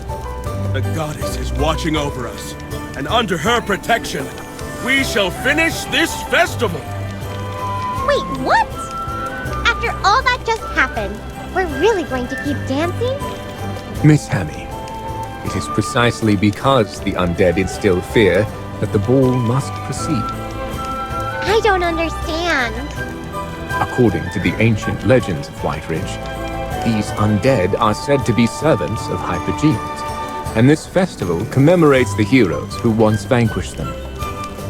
Every tradition of the festival is carefully observed, leading to the selection of the Chosen One, who lights the hero's ice sculpture, an act meant to invoke the hero's spirit for protection against the Hypergeans. I see. But isn't it still dangerous? With so many people around? I shall be ever more vigilant. Fortunately, the festival is drawing to its close. After the ball, the time will come for the lighting of the ice sculpture. Ladies and gentlemen, this year's chosen one has been selected. After the ball, please proceed to the ceremony site to witness the most sacred moment of the Snow Spire Festival. Oh, there's something you might not know. Before the lighting, the Chosen One has to offer a 7-petaled sapphirine blossom to the ice sculpture. But Chippy thought sapphirine blossoms only had 6 petals.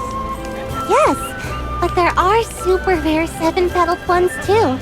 In Whitebridge, the 7-petaled sapphirine blossom is a symbol of miracles. It's like a sign of the ancient hero's will. My history tutor used to say that the war against the Hypogeans was an impossible war to win. The heroes had no chance until a miracle happened. So, it's kind of like finding a flower with a 7th petal. It feels impossible, but everyone believes in it. And hey, who doesn't need a little bit of luck sometimes? You can try searching the floral ruins just east of Cedar Town. You're blessed that's the chosen one, so I'm sure you'll find it. I'll be waiting for you with my father at the ceremony site. Her Highness's suggestion is sound, and the lighting ceremony happens to take place near the floral ruins. Mr. Faramore, are you coming with us? Yes. In light of the recent events, I must patrol the ceremony site before the lighting commences. But first, let's get some rest. We'll head out bright and early tomorrow.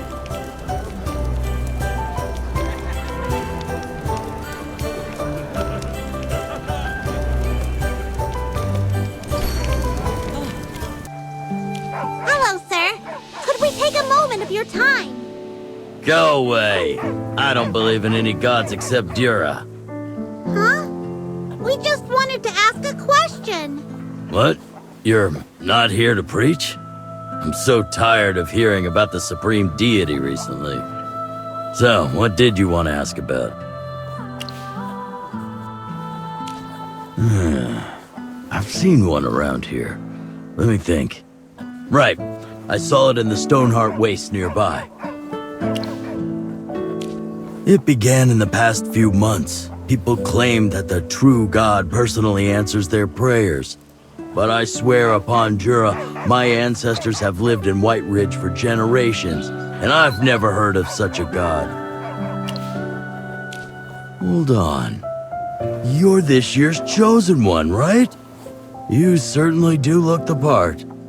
Just head south. There are more ruins that way. It'll be easier to find a 7-petaled flower. Are there many ruins around here? Yes. This place was a battlefield during the Divine War. It may not have been the most intense area, but many warriors fell here. The fortresses from that time have long collapsed, leaving only broken walls and rubble. Just search the flower bushes by the ruins. With Dura's blessing, you'll definitely find it. Wow, that's super helpful. Thank you. We're here. Let's start looking. Hey, Magister, what's that over there?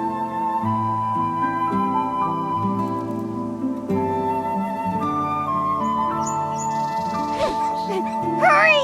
The monster's catching up! I can't run anymore. Someone help! Magister, was that just an illusion? Could it be the vengeful souls of people who died during the war? That's terrifying. Well, this place was a battlefield against the Hypogeans. The echoes of that war might still linger. Let's stay extra cautious.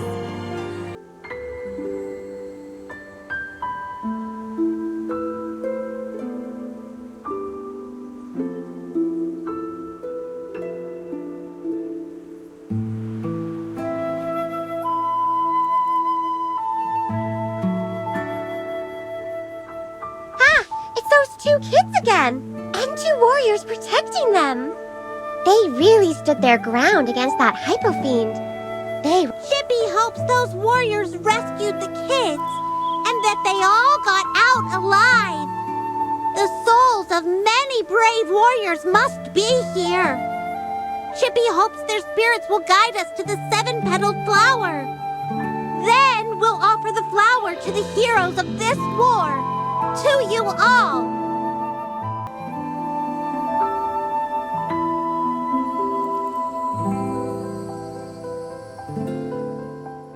Hello? Can you hear us? We're not Hypogeans.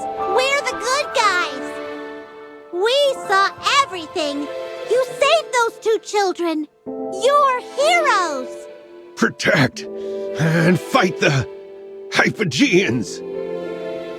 We must never back down. I see. These visions come from their powerful desires that linger here. Even after all this time, they're still thinking about protecting those children. Gone? Have we already passed? War? Did we win? Or what about the Hypogeans? Don't worry! You won! The Hypogeans have been sealed away. And even though it's been 2,000 years, the people here haven't forgotten you. They hold a grand festival every year to honor your sacrifice. Ah, we really won. We fought for too long. We won. Finally. Thank you. Bring those weapons and follow us.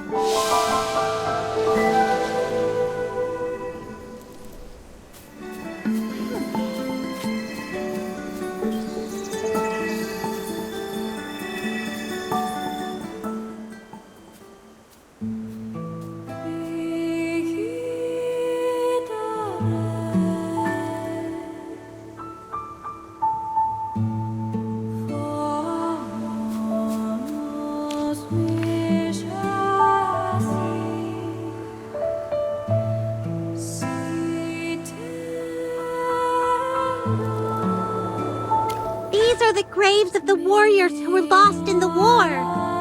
The flowers here. They have a tragic beauty that surpasses the rest of the floral ruins. Magister, I understand now. Let's bury those rusted swords here.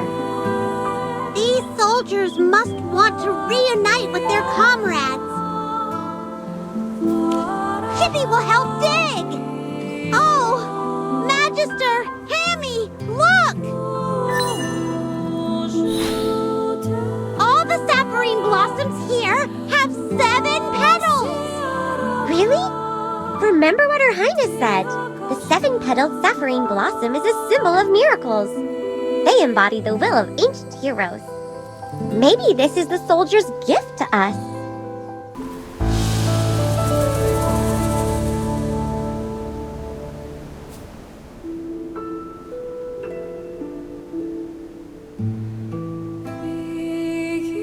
You're back! You must have found the 7-petaled flower, right? That's right! Since everything's ready, let's begin the ceremony.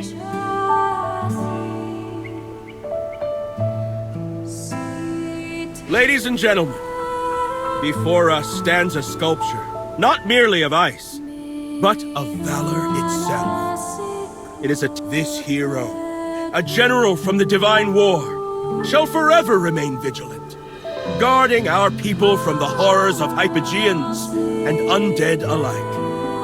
Now, with reverence in our hearts, we call the Chosen One to offer the sacred 7-petaled sapphirine blossom to the hero.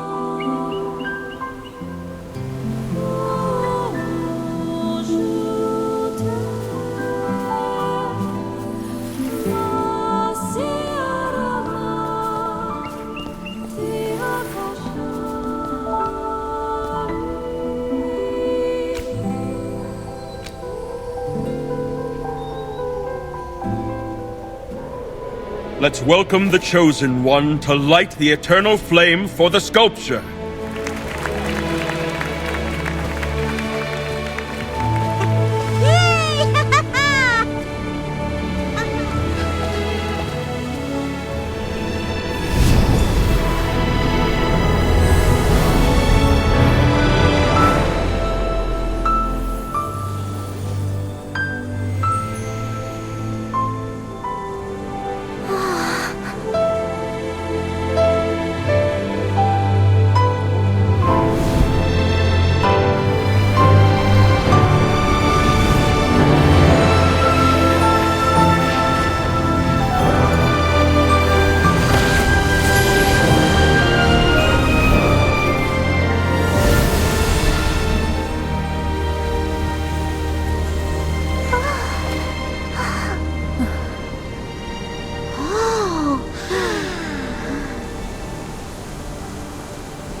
You must be a talented mage.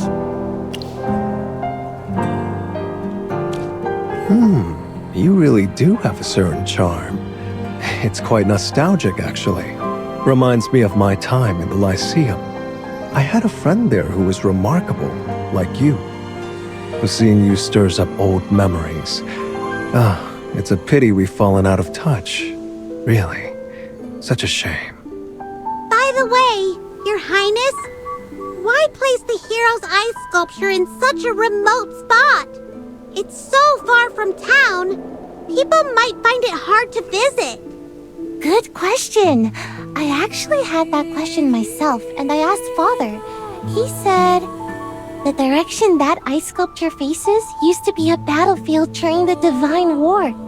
Now it's a lake. It's said that many undead still roam those ruins today.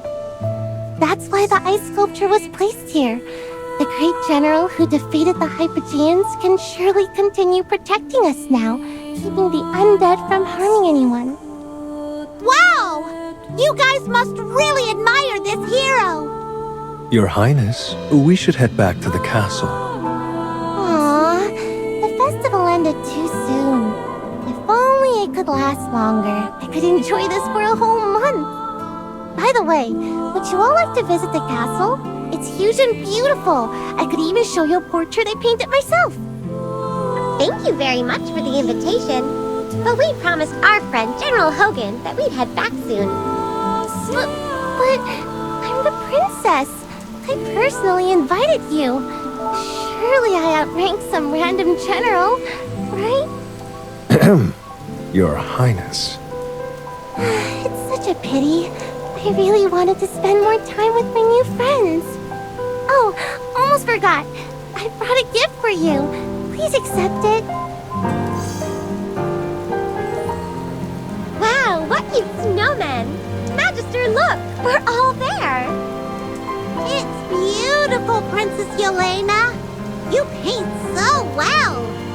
Chippy will have the Magister hang this painting in the center of our home! Then promise me, Magister, next time you come to Whitebridge, you must come see me first.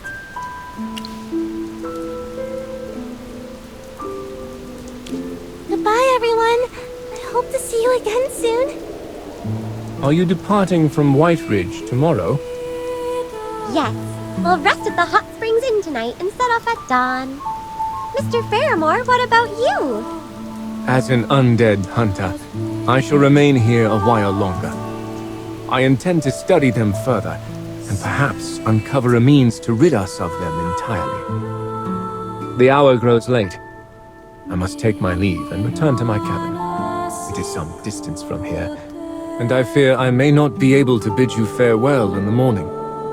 Allow me to offer my parting words now. May the goddess watch over you, and I wish you safe travels.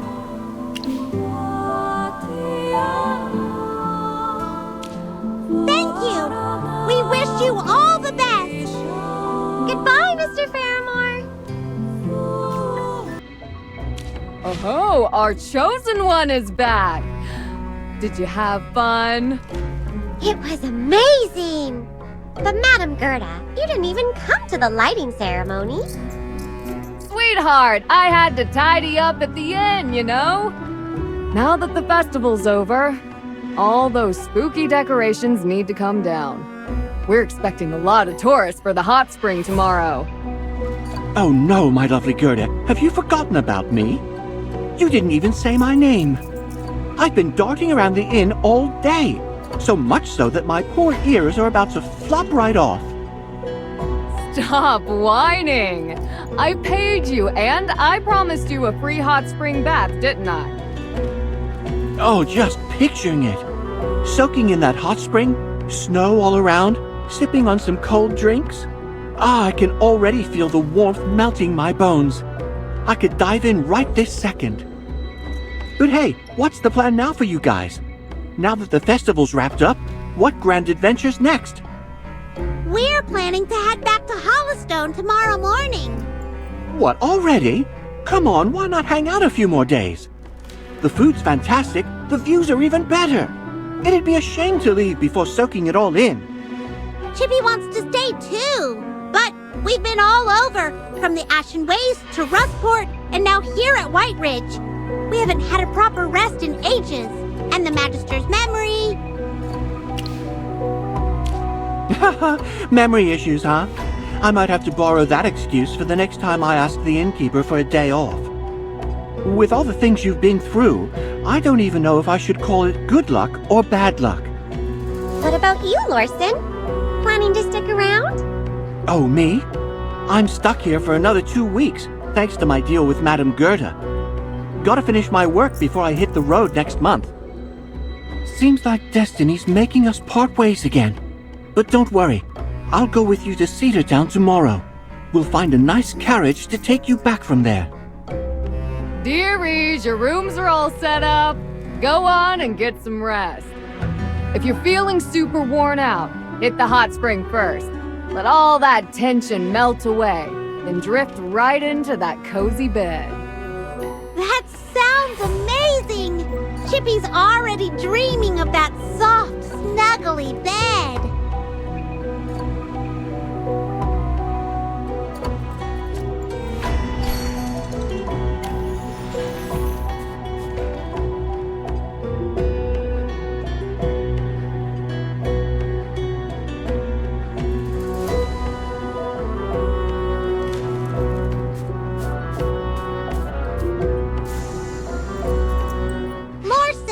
Are you trying to act like an undead and scare us again? Chippy's not dumb enough to fall for that a second time. Ah, you got me. Looks like I won't convince Gerda to reward me after all. What a bummer. Wait a sec. Didn't the festival end already? Why would Madame Gerda still reward you? Well, okay. That's the spookiest thing I've heard all day. Chippy, I'm seriously impressed. I didn't know you had such a flair for scary stories. Huh? Lorson, what are you talking about? Weren't you supposed to come send us off in Cedar Town? Send you off? You're leaving already? Oh dear. I've heard it's a nightmare trying to grab a carriage with all these festival guests around. Why not hang out a bit longer? Are you pretending to be clueless again? Oh, my dear guest, don't mind him. This is just a part of the ghostly getaway experience. A little game to set the mood, you know? Festivals are always better with a bit of a thrill, right? And I assume you're here for the ghostly getaway. Ah, where are my manners? I'm Gerda, the innkeeper here. Follow me, sweetheart. The real fun is coming up. Madame Gerda, don't you recognize us? Sweetheart, I may forget a bunch of faces, but yours? Impossible! I mean, how many folks have hamster familiars like you do? But isn't the festival over? I remember you and Lorson didn't even go to the lighting ceremony because you were busy cleaning up. By Miss Sarty, Hammy, how long did it take you to come up with this spooky tale? I admit it's pretty scary. It really is! Lorson, you should have brought them to me sooner. If I'd known, this year's ghostly getaway would have been even scarier. And way more fun! Magister, what's going on? How could they have forgotten everything overnight? That's some serious magic. It's odd, though. They only seem to have forgotten that the festival ended. Everything else is normal. Chippy has no idea. Magister, maybe we should check out the ghostly getaway to see if anything's weird there. I agree. Let's sneak around quietly. Remember last time? There was a real Graveborn lurking around.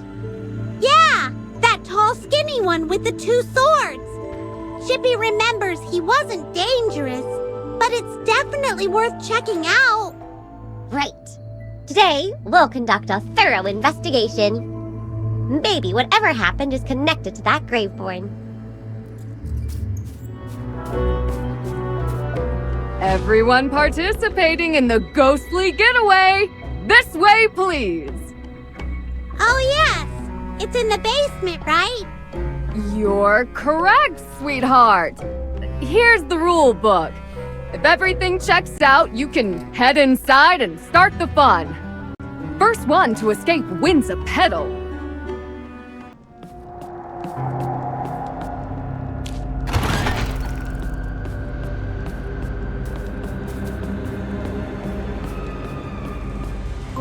Wait! This is totally different from before. All the doors are already open. And it looks like we don't even have to solve any puzzles this time. What a letdown! Did they forget to reset the escape room after the festival? No staff pretending to be the undead. And that Graveborn hasn't shown up either. This is so strange. Let's keep looking around.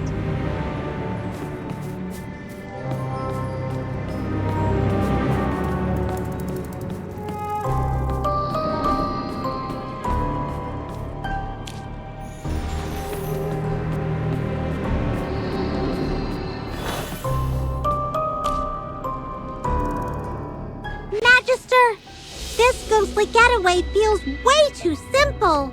It's like an unfinished product. Yeah, and we didn't even catch sight of that Graveborn or find any clues about him. Congratulations on being the first participants to find the exit, according to the rules. Where'd I put that pedal? By the way, which undead impressed you the most? Who was the most realistic? I'll make sure to reward them. Maybe I'll give them an extra month. No, 3 months of bonus pay. 3 months bonus pay? If I'd known, I would have dressed up as an undead myself. Oh, looks like their acting wasn't up to par. No good, no good. Time for some rigorous training. Anyway, you're our first place winners. Once I locate that pedal, I'll get it to you. I have no idea how I could have misplaced it. Even the way Madame Gerda speaks is almost identical to last time. This doesn't feel like an act. It's all so bizarre. I'm starting to wonder if I'm dreaming.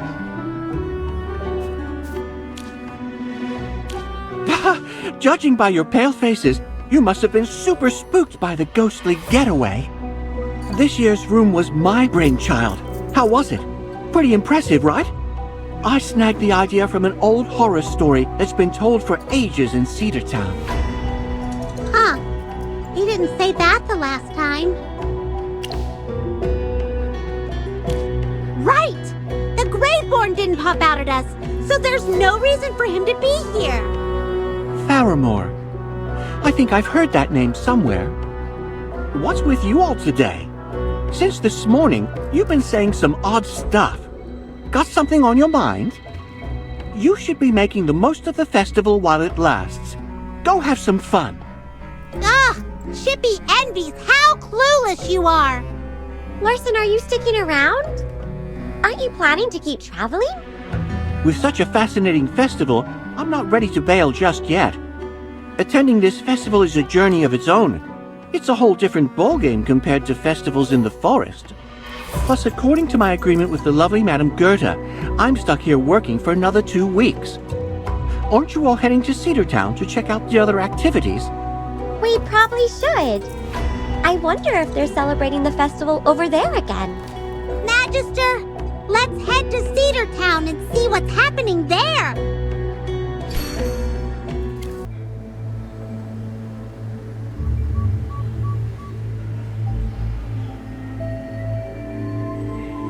Has the festival not ended yet?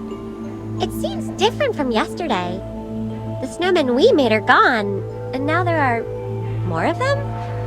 Oh yeah! Chippy wonders where that kid who built the snowman with us went.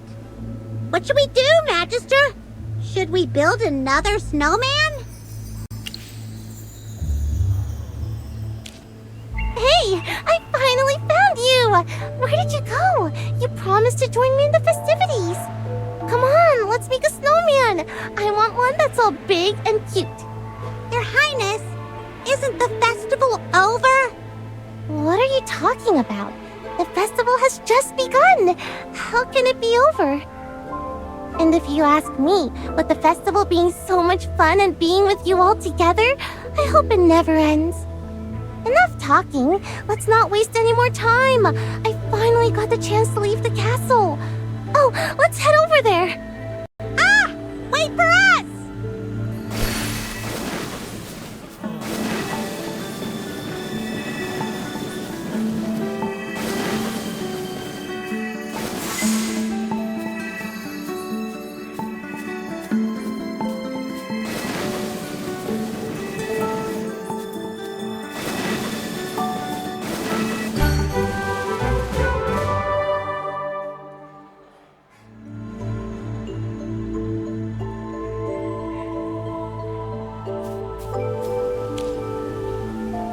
Is this your snowman? Impressive. Actually, it's the best one I've seen today. Here, you've earned a real pedal. Oh, you already have a pedal. Guess I gave one to you already. Ah, my memory's slipping these days. Everyone, we need to work faster. The festival has started already and we still need to finish setting up. We can't afford to make any mistakes at the ball. Excuse me, has the ball not started yet? Oh, yes. The masquerade ball won't begin until all the other activities are finished. I can tell you're anxious for it to begin. Between me and you, I can't wait either. I really want to know which guest Her Highness will choose to dance with first.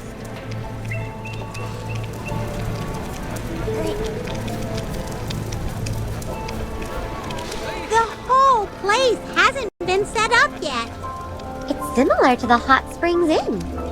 Magister, the festival did end, didn't it?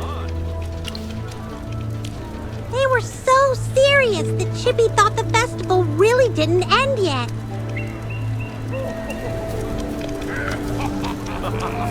This is beyond bizarre. I need to sort out my thoughts. Okay, the biggest problem is that everyone, except for us, thinks the festival isn't over. Wait, no! They don't even realize there was a festival yesterday! Yeah, in their minds, the festival has just begun. They're doing and saying the same things as yesterday. Yes, that's it! They're just repeating what they did during the festival. But when something changed, those people reacted differently. They didn't repeat everything exactly the same. Yes, those people are still free to react differently to different situations. Also, the petals they gave to us before did not reappear. It's so strange that the objects aren't duplicated, but people are repeating all the things they've done.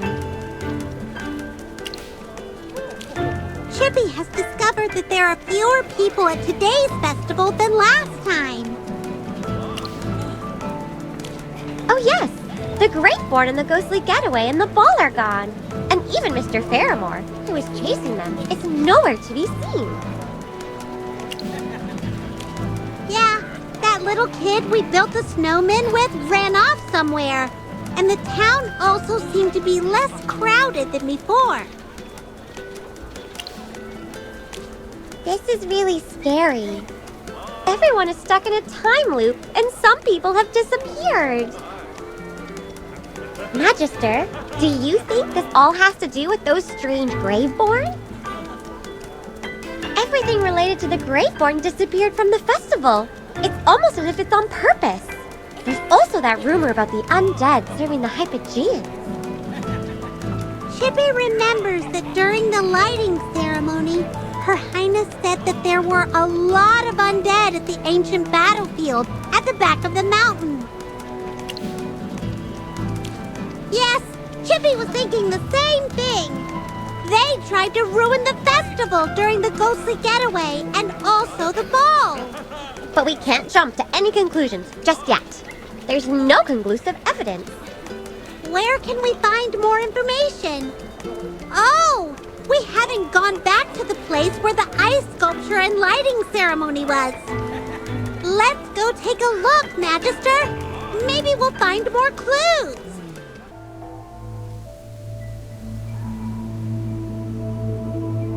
Magister, look! The ice sculpture hasn't been unveiled yet. Chippy clearly remembers that you lit it up yesterday. How is such a thing possible? And how come it didn't affect us? Magister, who do you think is going to light the ice sculpture this time? Could it be that it won't be lit at all? Chippy just remembered something.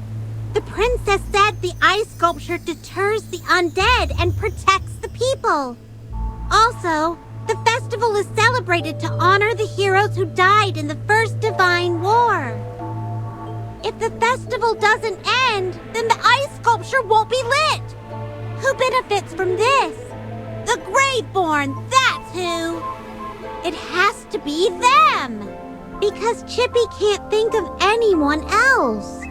From everything that we've observed, the biggest difference between this festival and the last one is that the Graveborn haven't appeared. Maybe they are related to the strange situation here. Her Highness said that the undead roam on the opposite side of the mountain. Maybe the Graveborn that were at the festival returned to where they came from. It's worth checking out. All right, let's find a path that will lead us there.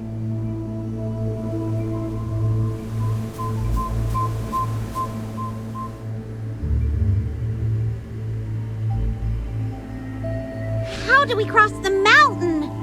Do we have to climb down or something? From what we've seen, I think the mine under the cliff leads to the ancient battlefield. We should head up from there. So, all we have to do now is find the entrance to the mine. Chippy hopes this mine won't collapse. Ow! Why did you just pinch me, Hammy? Don't go barring trouble. Let's ask around and see if anyone knows where the entrance is.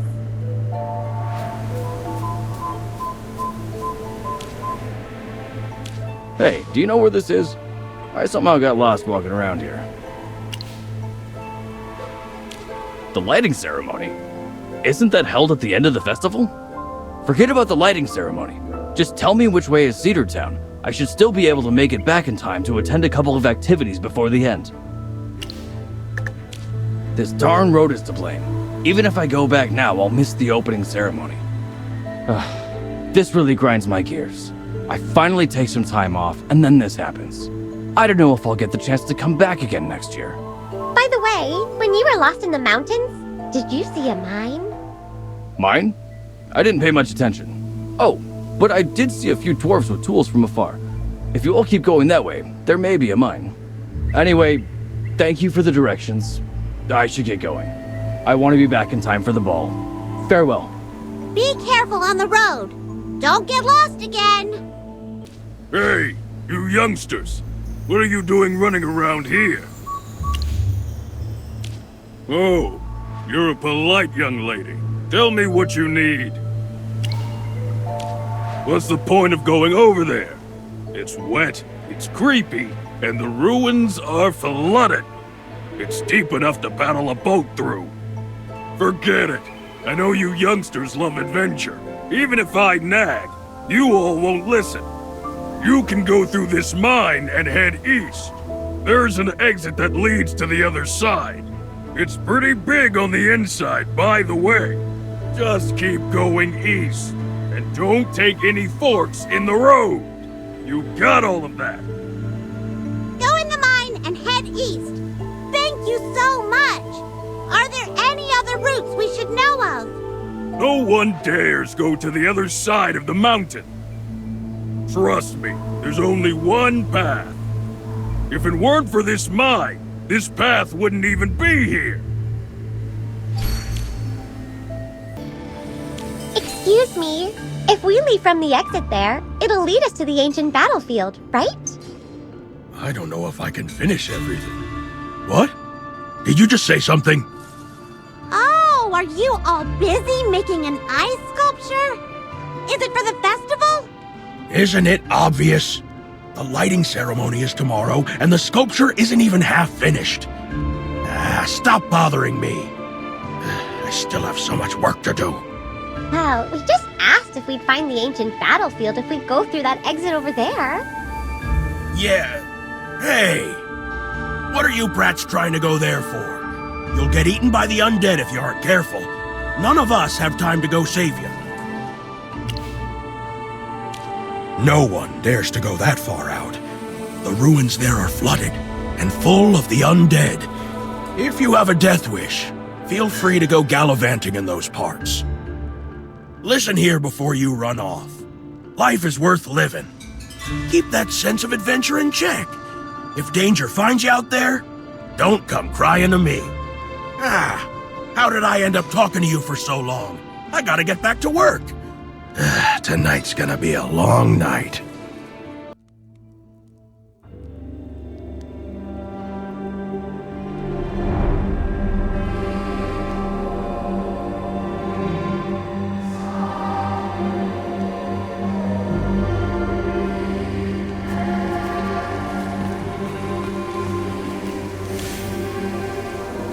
Wait!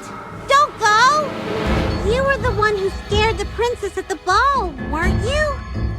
You were also the one who took away the Greatborn who pretended to work at the ghostly getaway. What do you want? Look, I have no interest in apologizing to that princess. As for Igor, I have already instructed him not to caper around in human settlements. Rest assured, he will do as he's told. You... That is correct. And do not tell me you're trying to hunt me down like that silly wolf. Apologies, but I will not be captured without a fight. Listen well. The festival is over. I shall not visit the town again, and no one shall be left in fear. There is no cause for alarm. The festival is over. Hey! You haven't been affected either! You must be connected to that time loop in Cedar Town. Wait, what are you talking about? Time loop? Don't you know? Time is acting weird in Cedar Town. The people in town are still celebrating the festival. They don't remember what happened in the past few days. Everything seems to have returned to the beginning of the festival.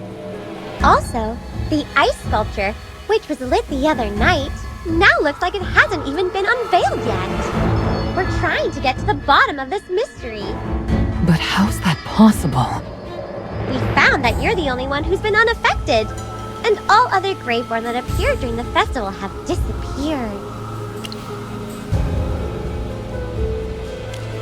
You suspect that I caused the time loop? Who am I? If you must know.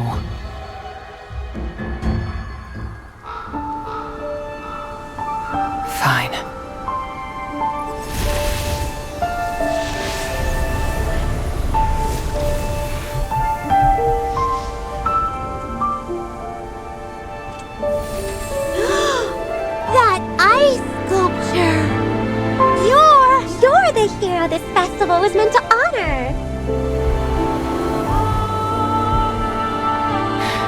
A hero.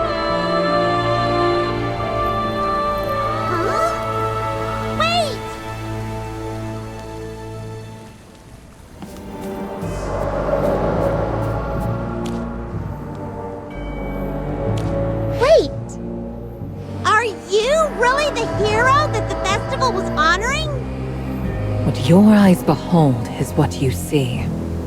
Aren't you the general who fought against that Hypogean? How did you become a Graveborn? What happened to you? Do the undead really have nothing to do with the time loop? You call me a general, a hero, and one of the undead. I'm done being defined by these words. My name is Valka. Yes, 2,000 years ago, I fought in the Divine War against the Hypogeans. I was a knight once. I swore to protect the people with my life, and this oath was never broken, even in death. So hear me now. Although I have succumbed to becoming a Graveborn, this filthy, undead creature that humans despise, I would never do anything to harm the innocent. I am not a minion of the Hypogeans, and neither are any of the undead here. But all the townsfolk in Cedar Town said that the undead are working for the Hypogeans. Do you know the origins of the undead that linger here? No, we don't. At least Chippy doesn't. If you desire the truth, then come with me.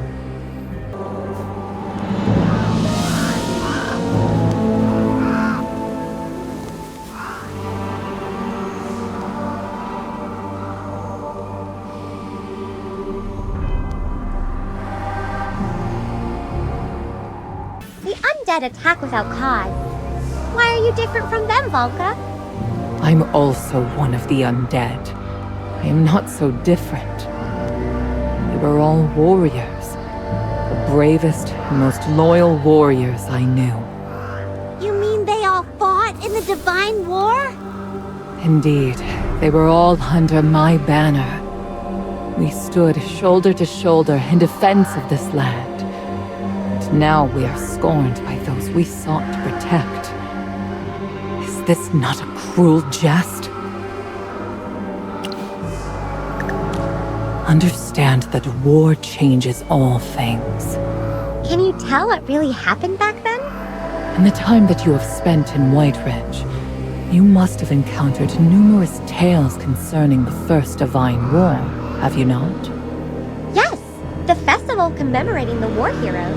The special saffron blossom, the relics of the past. We learned of many things related to the war. Indeed, the war was so merciless that it was etched into the very blood of the people. A memory they dared not let fade. In that bygone era, save for the infirm elderly and the tender youth, nearly all here girded themselves for war and marched to the battlefield, heedless of gender or lineage. Yet, we were unable to withstand the onslaught of the Hypogeans. Their commander was unrivaled. We all called her the Frost Fury. With a mere snap of her fingers, she froze hundreds of warriors into fragments of ice. We perished upon that battlefield. It was then that the god of death appeared. He changed us into Graveborn, rekindling the flames of our resentment and regret, and allowed us to take up arms against the Hypogeans once more. Wait, so that means all the undead here were once able to think and talk like you. How come you're the only one who's able to be rational while the undead, your companions, lost all of their reasoning? After the war ended, the people slowly forgot the savagery it had wrought. Through the generations, peace returned to the land. However, our memories remain fresh. We have carried these wounds for 2,000 years. The flames of war burn in our hearts and torture our souls unceasingly. Eternal pain is the price for eternal life. My companions were never afraid of the Hypogeans. They could not resist the pain throughout the millennia. They were devoured by anguish and torment, lost themselves, became the undead you see before you. The people remain utterly ignorant of what happened and regard us as minions of the Hypogeans. I harbor no resentment toward them, yet So that's what happened! let us make our way to the center of the battlefield. It's really strange here. Chippy almost hears the sounds of swords clashing and warhorses charging in the wind. This is the final field of battle, where an endless number of the dead have been laid to rest, so numerous that the resolve and scent of iron and blood have yet to fade. It was here that I met my end. Have all your companions become undead and forgotten who they are? Yes, the majority of them. A few endeavor to cling to the final vestige of reason, yet they may not be able to maintain their grip for much longer. Lady Valka, how come you were able to hold on for so long? Perhaps because I am a coward. What do you mean? It's of no consequence. I can take you to our old camp to have a look if that pleases you. The camp is now a ruin among the swamps.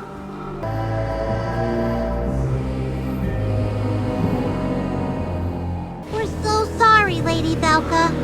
He was wearing armor very similar to yours. He must have been one of your comrades. Chippy had no choice. He suddenly attacked us. No apology is necessary. The undead, once their sanity is lost, will prey upon the innocent. I was powerless to prevent it, and I lack the heart to slay them. Let them have peace. Oh, look! Oh, goddess, please bless Kaminsky. Is this some sort of talisman? This fell from him. It must be important. Kaminsky. I recall that he was a fervent youth, scarce 20 years of age. He had been wed for less than a year when he took to the battlefield. His family was prominent back then, and perhaps his descendants still reside in White Ridge. Maybe after this matter is over, we can go look for his family and return the talisman to them. It seems like you really have nothing to do with this strange time loop. Were it not for you, I would have remained ignorant of the events that transpired in Cedar Town. This time loop, as you called it, reminds me of the Frost Fury. Her powers and the coldness she wrought could even freeze time itself. Freeze time? But how could time be frozen? I am uncertain. The ways of the Hypogean elude me. But this has claimed the lives of numerous warriors. Hypogean. Oh, could it be another Hypogean this time? Hey, what's going on over there?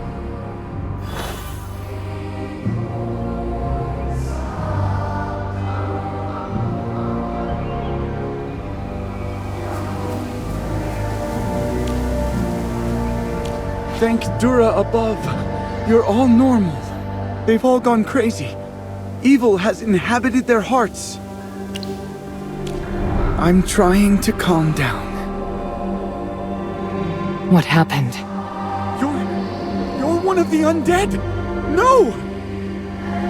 Don't be scared. Valka won't hurt you. Look, we're with her and we're fine. Please calm down. Tell us exactly what happened. Up at the temple, there's a monster. The monster must have corrupted the hearts of our fellow acolytes. They've all gone mad. A monster at the temple? You have to tell us more than that. How about you take us there?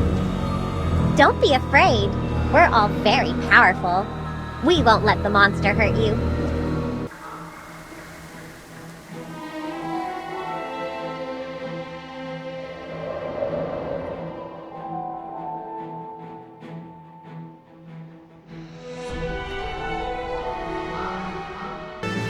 Oh, Dura, forgive our brothers and sisters. They have been tempted by evil and strayed from your teachings. Stop praying and move out of the way! Those hypo fiends are still alive! They won't stop coming! The altar is giving them more power! We must destroy the altar. Dura, please rescind your wrath and cleanse this place of evil. Can you go hide somewhere?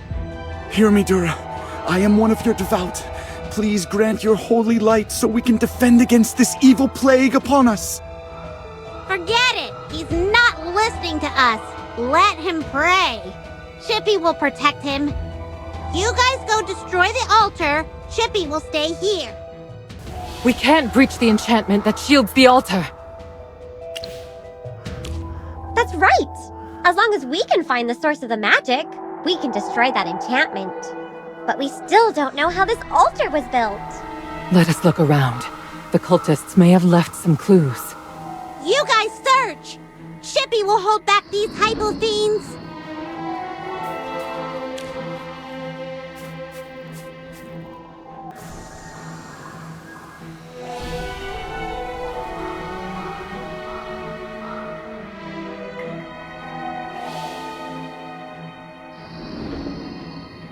Dura above! You must have been sent by the goddess herself. I am Acolyte Callahan of St. Kinga's Temple. Greetings, and may Dura bless you all. I apologize for earlier. I was frightened out of my wits. To be honest, my knees are still shaking a bit. What exactly happened here? I have no idea. I went to visit the temple in the royal capital 3 months ago, and I returned today. When I walked into the temple, I saw my brothers and sisters dressed in strange clothing, praying to these evil monsters. I was so scared I just ran away. Fortunately, I met... This bears the hallmarks of a Hypogean ritual. I'm scared to stay here. Could you please take me to St. Valisa's temple nearby? It's just a short distance along this road. Please. Dura bless you. Wait a minute! This altar is related to a Hypogean. Perhaps this ritual is related to the time loop in Cedar Town. Yes! You're brilliant, Hammy! That's gotta be it! But let's escort Callahan first. Chippy doesn't feel comfortable letting him wander off by himself.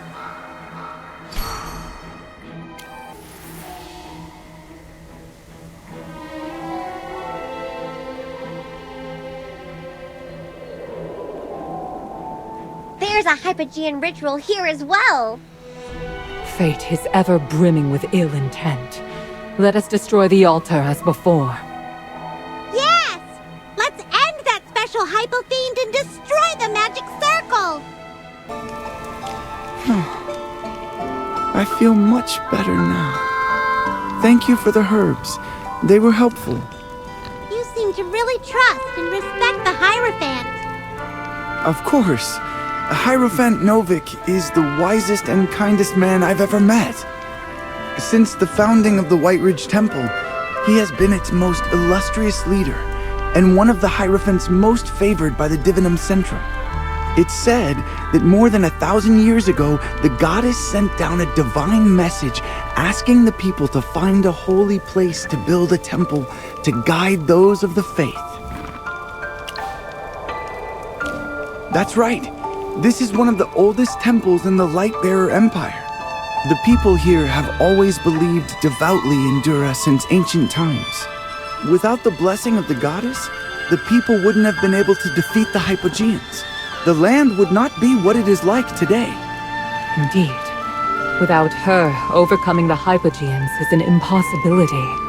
The strength of so-called heroes and mortal beings is not compared to the powers of a god. What did you just say, Volker? It's of no import. Let us depart for the temple. Wait a moment. I apologize, Lady Valka, but you may need a cloak. I'm not saying that a Graveborn cannot enter the temple. It's just less complicated this way. Do not worry. I understand.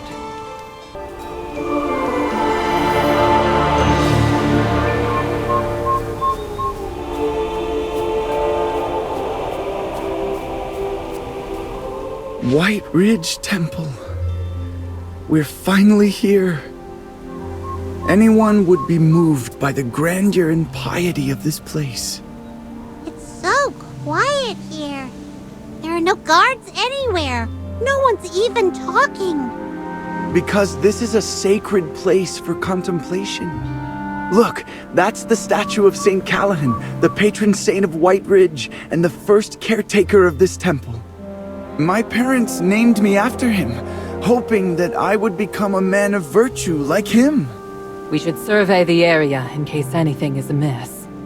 How can anything be amiss here?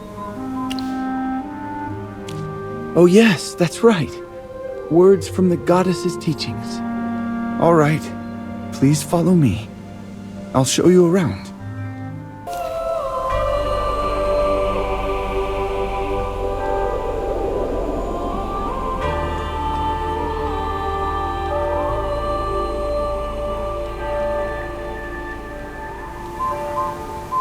Hey, whose diary is this? A few pages fell out.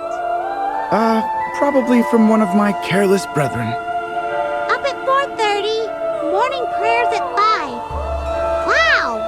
It must be hard to be an acolyte. Saying goodbye to your comfortable bed so early in the morning? Chippy would cry.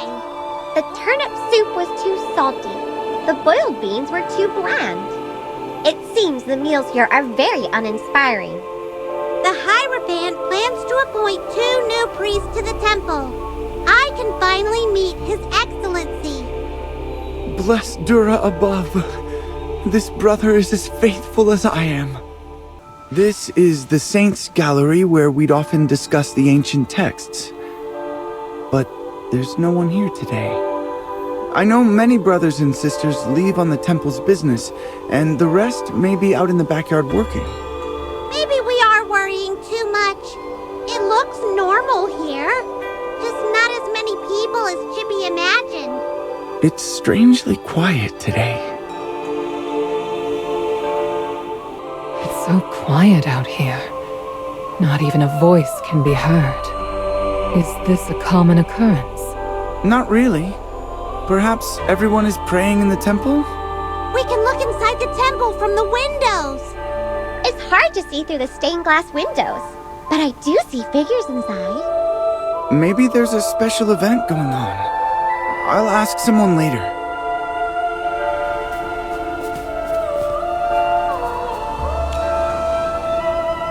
How come you're here, Brother Callahan? Aren't you supposed to be at St. Kinga's temple? That's the reason why I'm here.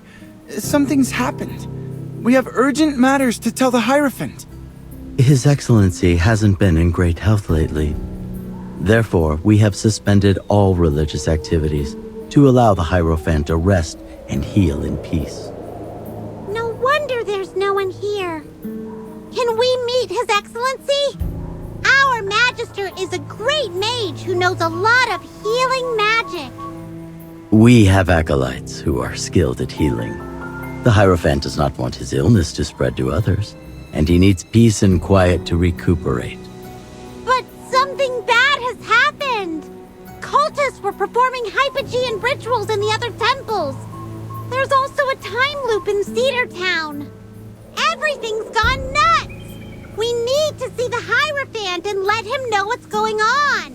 Hypogean rituals? Time loops? What are you babbling about? Brother Zanius, I saw 2 Hypogean altars at the other temples with my own eyes. Please let us speak with His Excellency. He needs to know what's happening. Please let us in. I apologize. The rules of the temple are very strict. I cannot disregard the edict being enforced. Guests cannot be allowed in. However, Acolyte Callahan is one of our own, so I can make an exception and allow him to meet with the Hierophant. It's up to you, Callahan. Tell him what's happening. Rest assured, I will report everything that happened in full to His Excellency.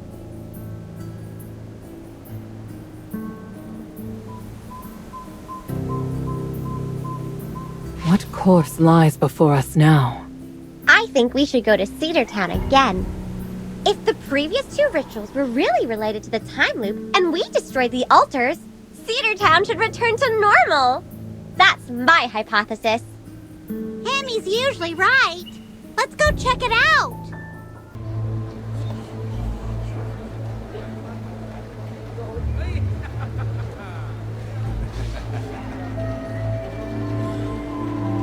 It seems that all the festival attendants have disappeared. Did the time loop stop? No. Something feels amiss. Chippy also feels like something is wrong. Look! There are so many snowmen here now.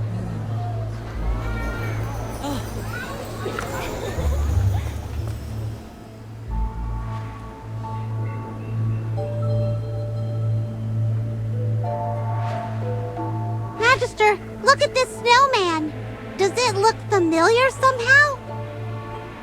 Are you hamsters? I've never seen such teeny tiny squishy cuties before. Whoa! It's the princess! You're super duper pretty. Oh, Princess Your Highness. You're really, really pretty. Wanna build a snowman with me? Yay! Let's build the biggest snowman ever! Chippy remembers now! Wow, this snowman is so lifelike. Even its expression is so similar. Hey, where did the princess go? Shouldn't she be waiting here for us to build a snowman? Maybe she went somewhere else. Don't worry though.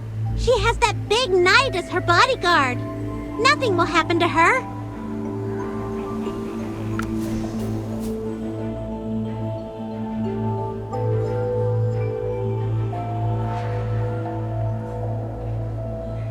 Magister, look over here. There are a lot more snowmen than before. But where did the people who built these snowmen go? Did they all leave town? Of course, we have to go to the festival first. We still have to prepare food and equipment for the adventure. And it's best to make plans before going into the swamps. True. These tales of the lost have been going around for years. They can wait until we're done with the festival.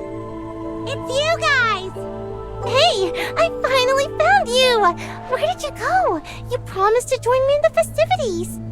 Princess! So you were here! Are you alright? Me? Yes, I'm fine. You were the ones who went and disappeared on me. Princess! Ah, and new friends! Nice to meet you! I'm Kristoff. Missing 2 people. I don't think so. It's always just the 2 of us. Anyway, let's go to the festival first. Oh, how about we have a snowball fight? Snowball fight?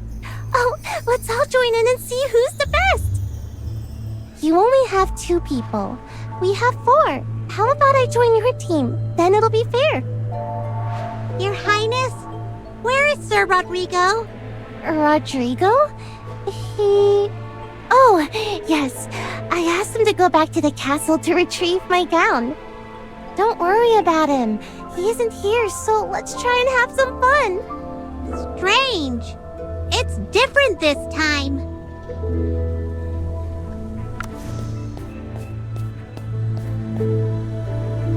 I need to be confident. I can do this. I know I can. Mister, are you still trying to propose? Yes, what do you mean, still? Is Miss Kaya your girlfriend? Where is she? Shh! Quiet down! Don't let Kaya hear you. If I could skate around and make a beautiful heart on the ice, and then get down on one knee in front of the cheering crowd? Dura above, how romantic would that be? She'll definitely say yes to that. This is once in a lifetime. Oh, my heart is about to jump out of my chest. I need to be alone and calm down. There's still a time loop here. Only this time, Cedar Town is getting weirder and weirder. While I haven't partaken in the other events, it is clear that the town is less crowded than it was during the ball. And there are more snowmen than before. Time is still on repeat, and the festivities continue. The townspeople have dwindled, and the snowmen have multiplied. Yes, there were some new snowmen last time we discovered the time loop. This time, there are even more! A dark thought crosses my mind. Could it be?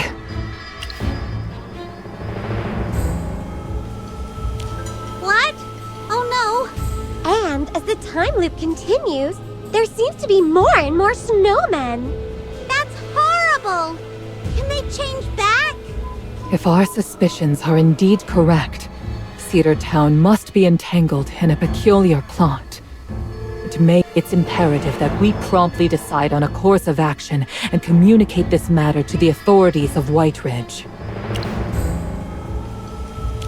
But the Archduke doesn't seem to be in Cedar Town. Should we go to the castle and find him? Or did he turn into a snowman too? That's difficult to ascertain at the moment. Even if the Archduke avoided becoming a snowman, gaining entry into his castle may prove difficult. The Acolyte should have already reported the evil rituals to the Hierophant. Let's go to the temple to see what's being done about the situation. If the Hierophant confirms the Hypogean rituals, the Archduke will take the matter more seriously.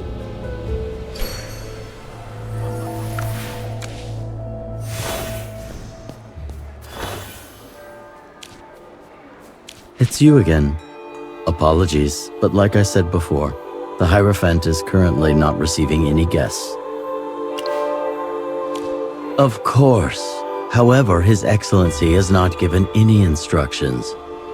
Or if he did, I was not told, since I'm only responsible for guarding the entrance. But how come the Hierophant isn't saying anything about what's happening? Does he not care about the people here? It's not your place to judge the Hierophant. Don't you understand? The people of Cedar Town are trapped in a time loop. They've all turned into snowmen. Maybe the Hypogeans are doing something. We have to see him. I don't care about time loops and the like. My first priority is to ensure that His Excellency has the peace and quiet he needs to recuperate. You're going against Jura's teachings. You don't care about the people of Cedar Town at all. Without the express permission of the Hierophant, I cannot let you in. Please go consult with His Excellency. We assure you we shall remain outside. Out of the question. We cannot disturb the Hierophant's rest. Why, you? If you barge into the temple, you will be punished by the goddess herself. Wait. He's right. We ought not to trespass on holy ground. I apologize if my associates have been somewhat hasty. Since His Excellency is not receiving visitors, we shall take our leave. Valka, what are you doing? Lower your voice. Follow me. So, what are you planning, Valka? I suspect that something is amiss within the temple's walls. They are preventing the Hierophant from seeing anyone. It's possible that he's under house arrest. If this is true, they must be expecting that someone will inevitably find out. We would face losses if we were to force our entry. I have a friend who is likely to possess a method for us to infiltrate the temple undetected. Infiltrate? Yes, that's a great idea! We can get more information if we don't alert them. People always say that being hasty won't amount to anything. Let's go find your friend first. Shippy really hopes that Callahan isn't in trouble.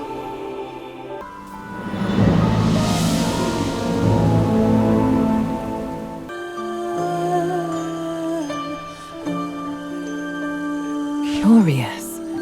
Is she not here? Perhaps she is praying and did not hear us. Your friend lives in a crypt? Indeed. This is Carolina's home. This place was once the ancestral mansion of her kin. Her family was once one of the 3 great noble families in these parts. It was? What about now? Now, similar to the remnants here, dead, decayed, and for time is of the essence. We cannot afford to wait idly for her here. Come with me. Let us seek the undead flames to unlock the door. They are known among mortals as will-o-wisps. We can utilize these flames to light the lamps on the door and thus gain access. So, these undead flames are like keys. Is the place where they're kept far from here? Carolina holds a deep-seated love for this estate and has never left its confines. And this... Chippy has a question. If you put your special key where others can get it, doesn't that defeat the purpose of locking your secret door? In truth, having a secure door is inconsequential.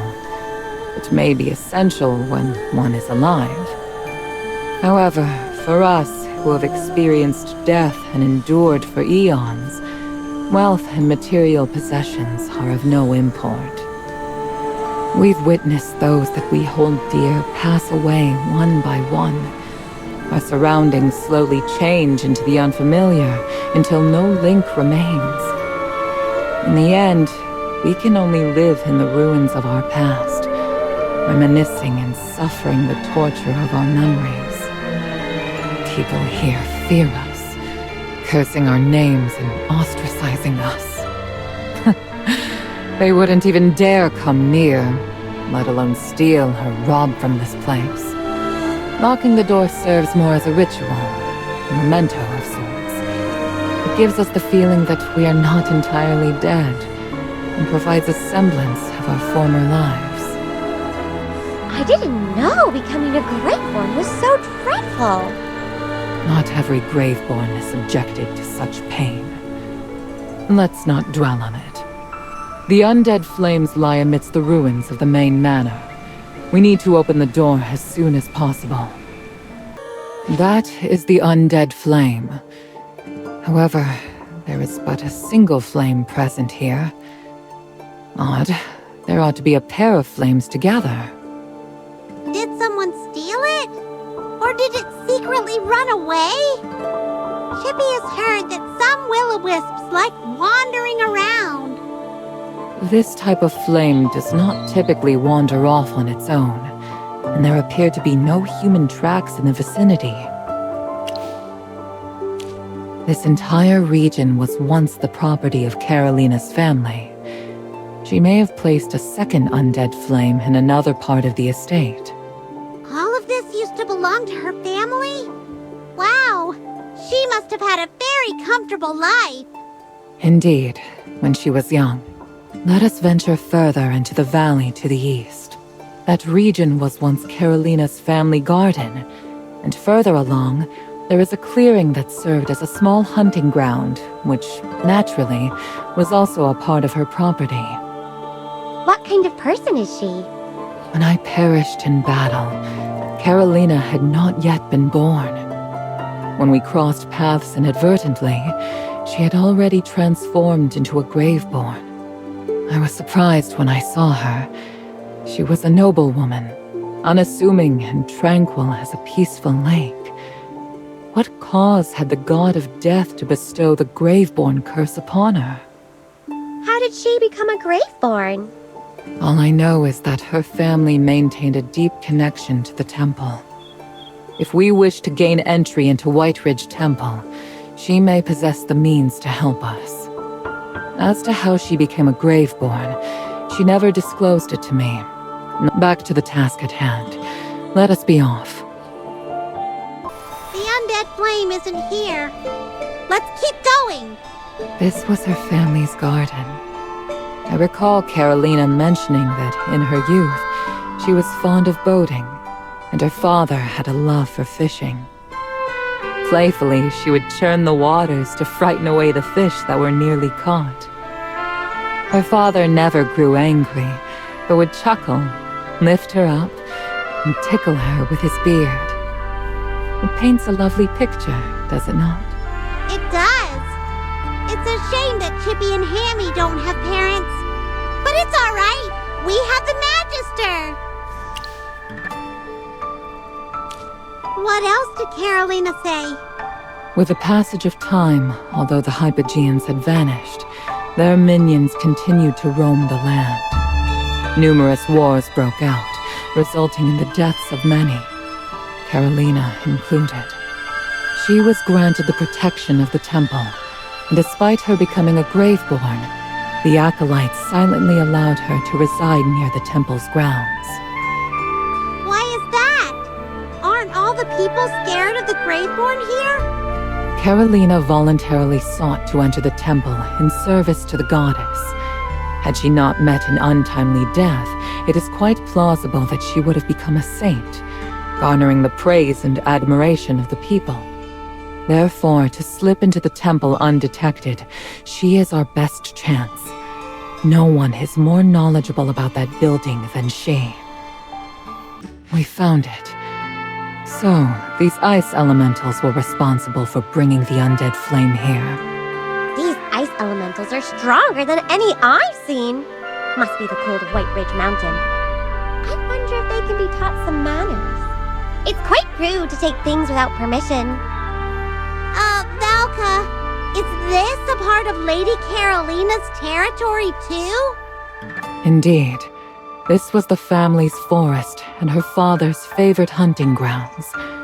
Her brother would occasionally visit to capture creatures for his research. Yes.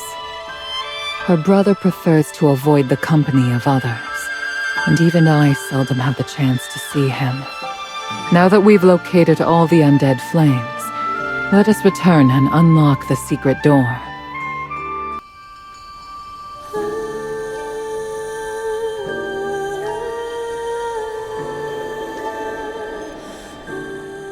Where are you, Carolina? I have an urgent matter that requires your assistance. Is she out? I've never seen her leave the manor since she became a Graveborn. How could she even stay here? Do you hear something? Sounds like footsteps.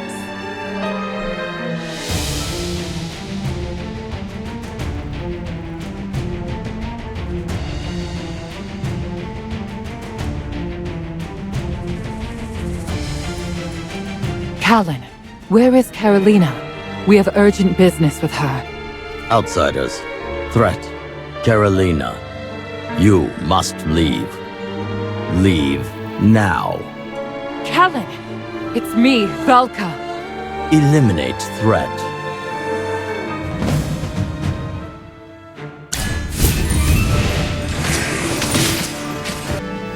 Apologies. Callan is now more machine than man.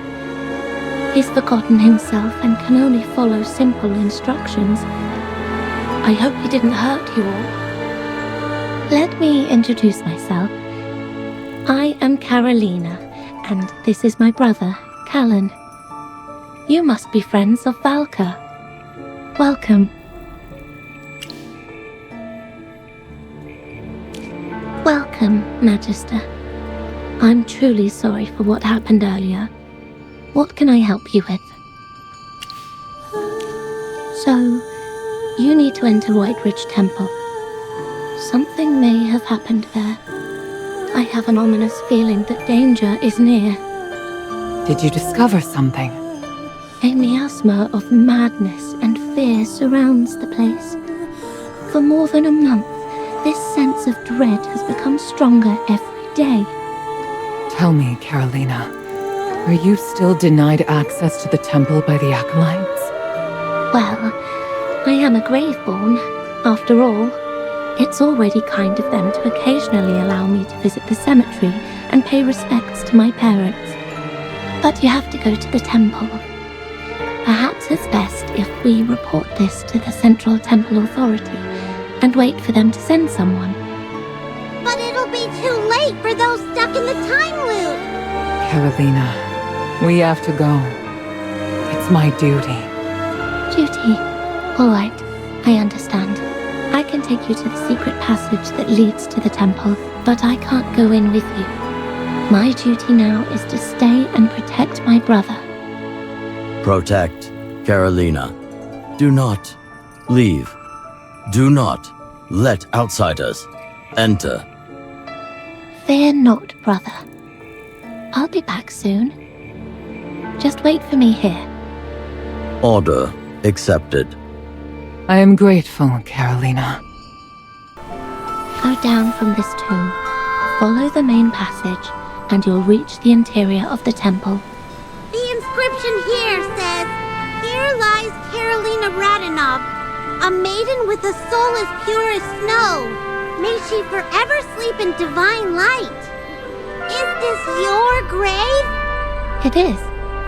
So you don't need to worry about disturbing the dead here. I'll allow it.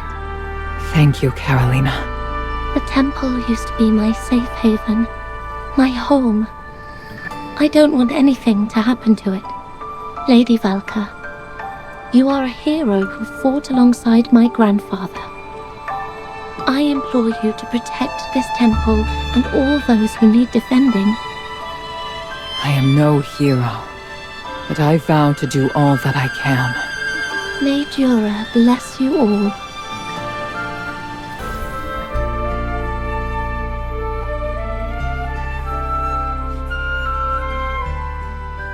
This Hypofiend kept muttering about the Hierophant and a ritual.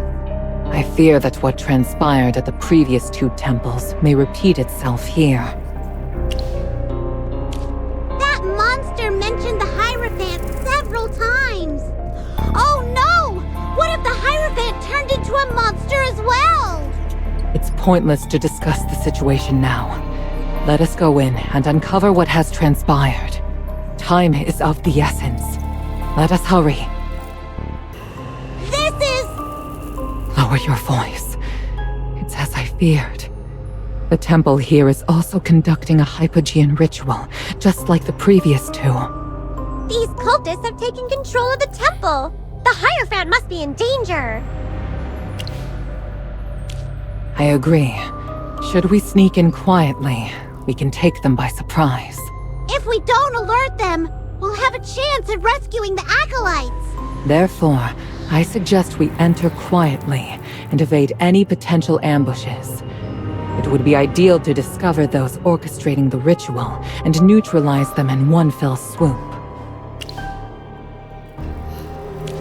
Let us proceed with caution.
The false goddess Dura has abandoned us.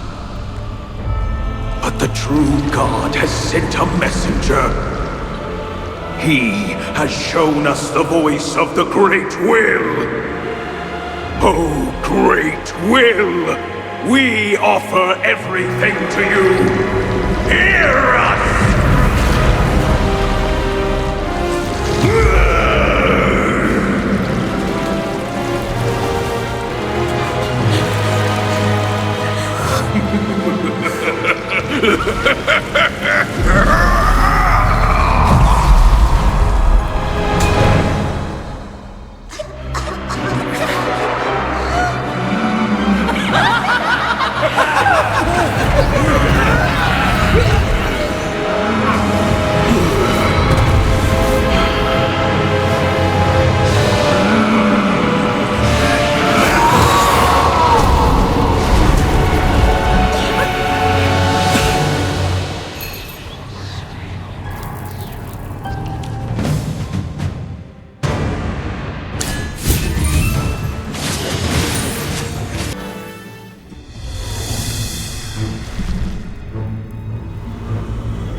did the Hierophant become like that? To my knowledge, Hierophant Novik was an exemplary believer. In the years since he came to White Ridge, even as a Graveborn who seldom goes out, I have heard many speak highly of him.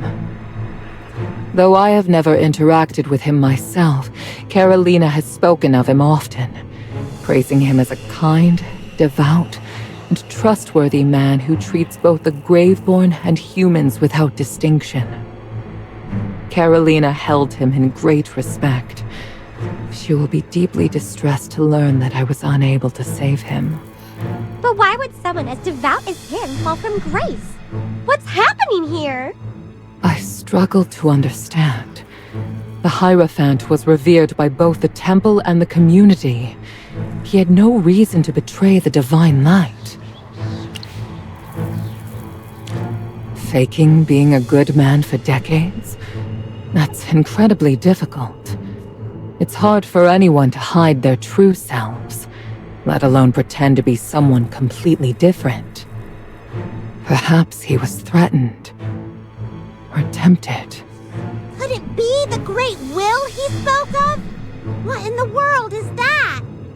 Even I have never heard of that in 2,000 years. The evil rituals, the fall of the Hierophant, and the time loop in Cedar Town. These can't be mere coincidences. They must all be connected to the Hypogean.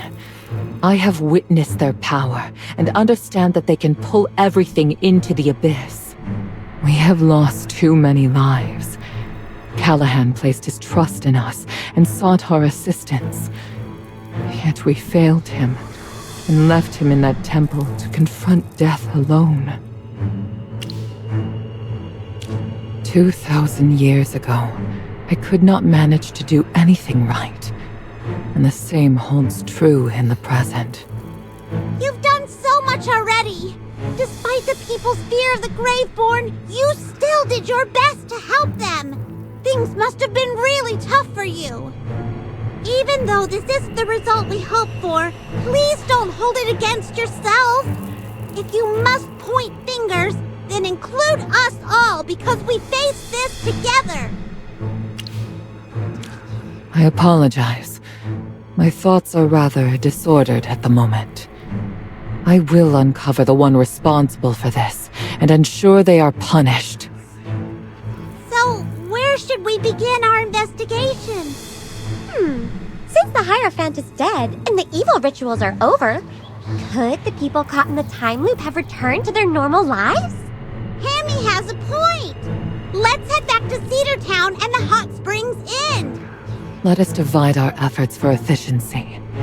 I will make my way to the Frozen Paw, while you proceed to Cedar Town. Regardless of the outcome, let us agree to reconvene at the dance venue in Cedar Town afterward. Does that suit everyone? Alright, it's settled then! Magister? Did we forget something important? Why hasn't the time loop ended yet? Chippy sees more and more snowmen! Princess Yelena has gone missing too! Could she? I don't see any snowmen that looks like Princess Yelena in town. She might be at the ball, or back at the castle. Hopefully, she'll have some new findings. Let's hurry and head to the dance venue. The state of the Hot Springs Inn has worsened. Nearly everyone has turned into a snowman. The same goes for Cedar Town. Those who haven't become snowmen are sounding more lost, and their thoughts are getting increasingly muddled. And Princess Yelena is missing. She was there the last 2 times we returned. Princess Yelena. Remember how she suddenly screamed in panic while we were dancing? Uh-huh. We all thought you had scared her. What exactly happened? I attended the ball to experience, if only briefly, what it might feel like to be truly alive. It was surprising indeed to see Princess Yelena at the opening ceremony. She had no reason to be there. Why? A Graveborn acquaintance of mine mentioned that Princess Yelena succumbed to a grave illness a year ago. What? How is that possible? She seems so lively and healthy. She even joined us for the festival. Plus, she doesn't look like a Graveborn at all. Falca, how reliable is your source? The princess we saw looked nothing like a Graveborn. I too harbored doubts, which is why I inquired directly at the ball whether she was truly Princess Yelena. I did not expect her to react so strongly. Yes, that was my mistake. I shouldn't have asked such a question in that setting. I do recall her guard confirming that she had been seriously ill. This is super weird. Falca, do you have any proof? Chippy still finds it so hard to believe. We had so much fun playing snowball fights a few days ago. Can you take us to that friend of yours, Falca? Chippy wants to hear them say it for real. Sure. Hopefully he will be able to clear your doubts. My friend Ludovic lives alone in this Duskmire forest. He rarely sees anyone and isn't keen on engaging with the outside world. What if he doesn't want to see us? Please do not be concerned. I shall present him with a gift. Trust me, I know something he cannot possibly decline. What is it? Blue spirit root. It's a rare plant that glimmers with a gentle silver light at night. Perfect for making pigments. Pigments? Does Ludovic like to paint? He does. He was renowned throughout the duchy for his exceptional painting skills.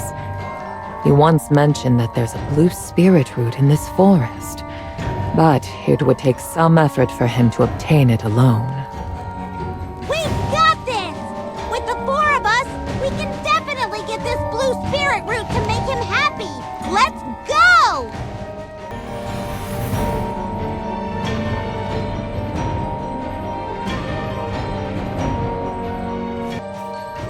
Wow! That was dangerous! If it weren't for Chippy's quick moves, Chippy would have gotten hit! This tree trunk is all rotted out!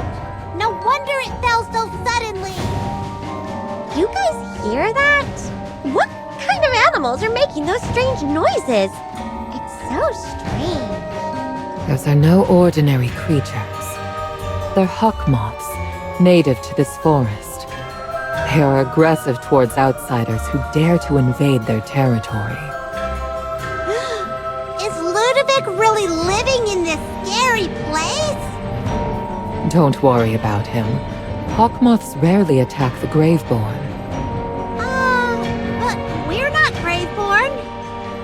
Even the trees here look all twisted and scary. I think we should get out of here quickly. All right, here comes Sir Chippy. Stand back while Chippy chops through this tree in a flash. Let Chippy give this tree a little taste of his sword.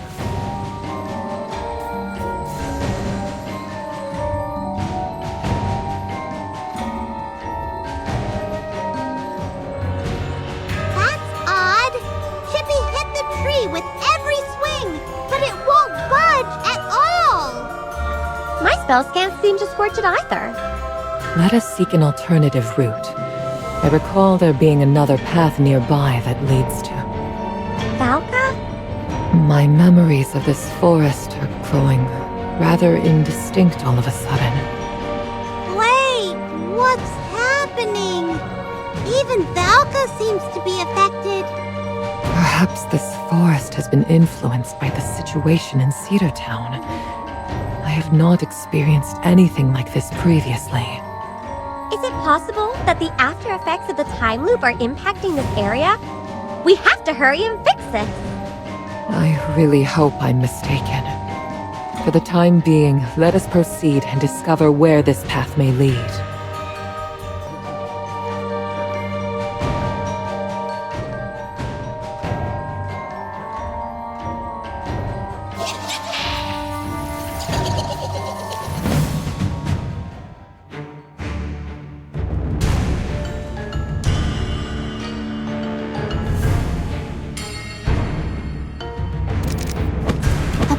feels more merciless than the frigid winter. We clearly injured that monster, but how can it still fly so fast? Magister, should we go back the way we came? Wait! Where did we even come from? Why can't Chippy remember anything? Chippy? What's the matter? We came from that direction, but where exactly? Wait, I'm feeling all fuzzy too. It appears that the hawk moth has the capacity to influence our nerves and senses from a distance, potentially through the release of a toxin. No wonder Ludovic said it would be difficult to obtain the blue spirit root alone. We must find that hawk moth. But where did it fly off to? Chippy's mind is still all muddled. Achoo! Achoo! Ah! What was that? Chippy's nose is itchy all of a sudden. These are scales? They must have fallen from the wings of the hawk moth. I see it now. It uses its scales to manipulate our senses, creating illusions. What we struck just moments ago was likely not the real hawk moth. So, it was its scales that muddled our minds and left us disoriented. Illusion? This means Chippy still got his wits about him. Let's follow the scales and hunt down that pesky hawk moth. Achoo! We will not be fooled by its illusions again. Let's find that hawk moth.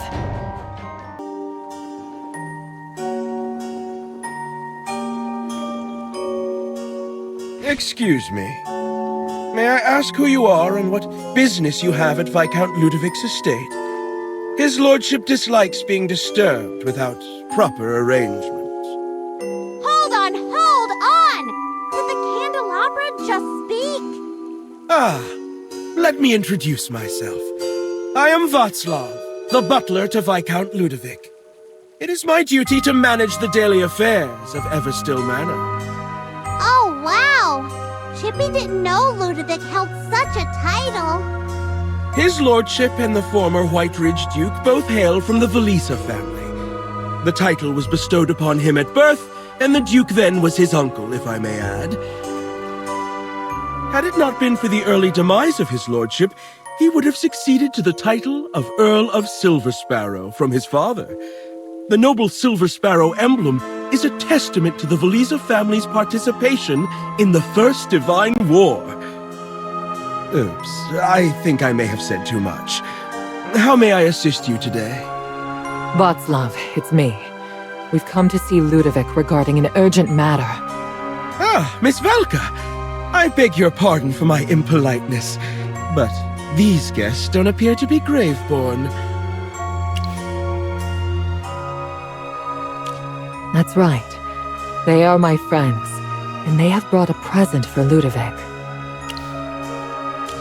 Oh, how lovely. This is the blue spirit root that his lordship has long desired. With it, the painting he is working on is sure to become a masterpiece. Please, wait for a moment. I shall inform his lordship right away.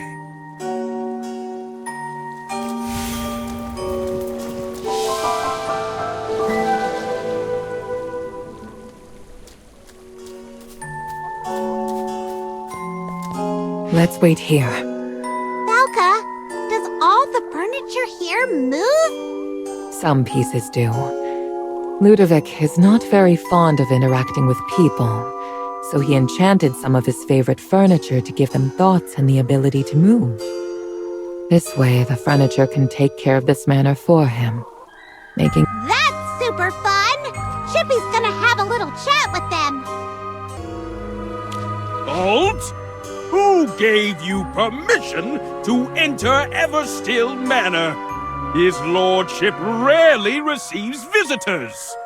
We were invited in by the candelabra butler.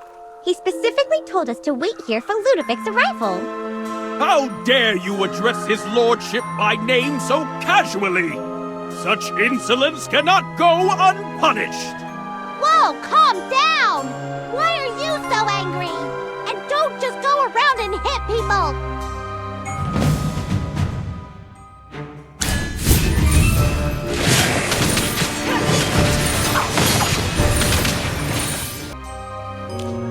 Please forgive my attendants.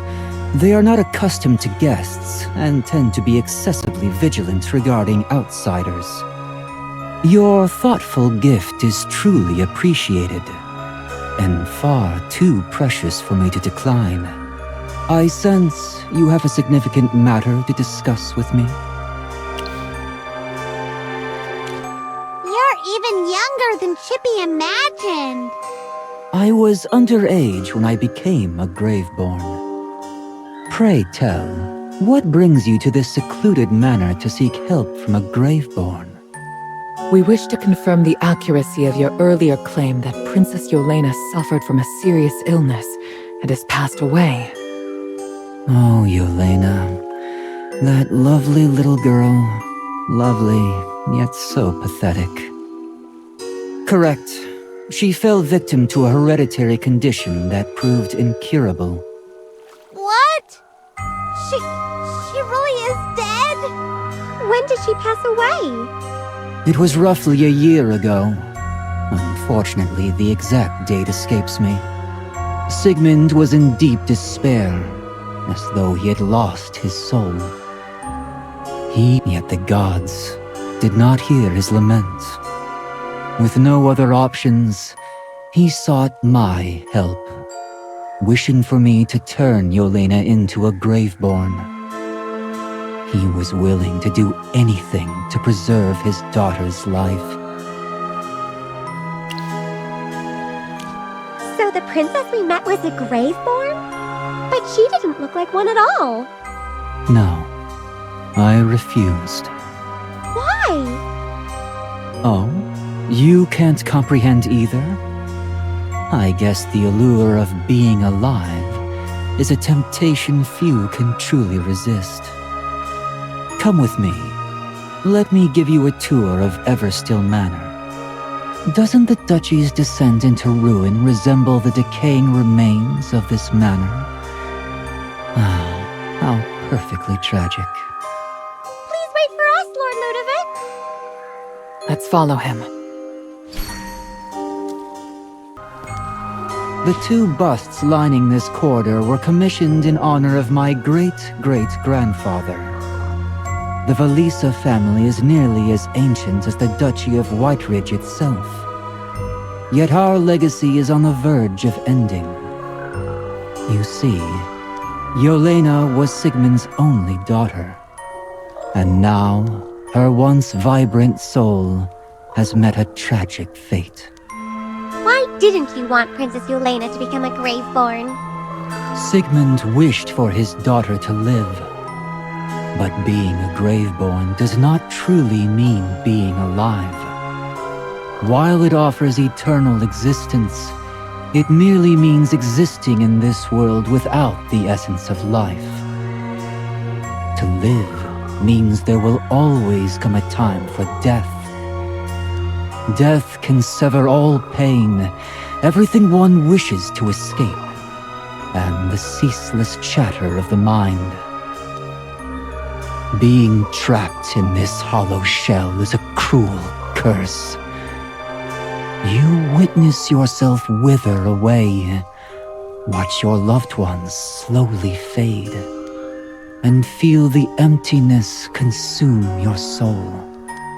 If I had been given the choice, I would have refused to become a Graveborn. I understand that Sigmund loves Yelena deeply, but he must learn to accept his daughter's death, just as my parents did. Now, please follow me to the study. You may struggle to envision the splendor that once graced this place beyond its crumbling walls. There were mahogany bookshelves filled with gilded volumes and manuscripts, and the air was thick with the scent of ink. But everything truly existed. After becoming a Graveborn, So much slips away over the years. I hold dear the memories of my parents and their boundless love for me. In fact, this manor was a precious gift from them. They adorned the hall with my paintings and never ceased to express how proud they were of my work. After my death, they poured their grief into nurturing the everblooms. Now, as those everblooms continue to thrive, I find myself standing before their graves. This is the burden one must bear as a graveborn. Everblooms? They are the white flowers growing in the main hall, overwhelming the dining table and the picture frames. The everblooms are flowers for the deceased. Pale and solitary, they carry a faint fragrance. Just like death, they once adorned my grave. Ludovic, I know exactly how you feel. Immortality can be a gift, but it can also be a curse. Is that why you brought them to me? But even if they understand, what difference does it make? They are alive, and we are dead. Yeah, alright, let's continue with our tour. This was once my chamber. I no longer require sleep, as the disease that claimed my life also robbed me of my peace. Yelena suffered from the same illness as I did, and that's why I understand she was incurable. The person you met, whoever she may be, is not Yelena. If Chippy remembers correctly, you and the Archduke belong to the same family? Indeed, that's the reason he approached me for help. He is the descendant of my uncle. It's weird to think that he's actually younger than you. Please, don't treat me like a child. Look at this tree here. It's even older than the oldest soul in the duchy. Yet I know it was seeded by a raven. Time holds no significance for me in terms of age or appearance. Since I grasped the concept of eternal life, my sole wish has been to seek complete death. Yelena should not have to endure such pain. A spirited girl like her should never be dulled by the grip of eternal coldness. If given the choice, she would have never wished for such an existence. So, I made the choice for her. We see it now, Ludovic.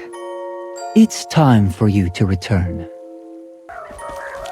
Thank you, your lordship. Now that we know the truth, it's time for us to get going. The time loop hasn't ended, and the princess may cause serious trouble. We must head back and put an end to everything. Valka, are you going with them too? Yes. You haven't changed. Always trapped in self-doubt and torment. Yet unable to let go of your responsibilities. The one who resembles Yelena has tainted our family's name. Whatever the truth may be, I genuinely hope for your success. Let me walk you to the entrance.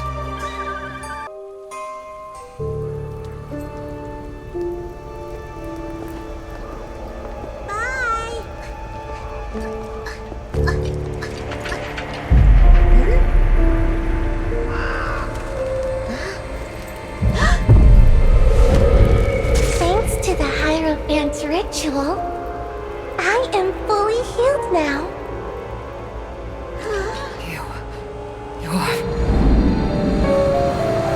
Come to my home and experience eternal joy.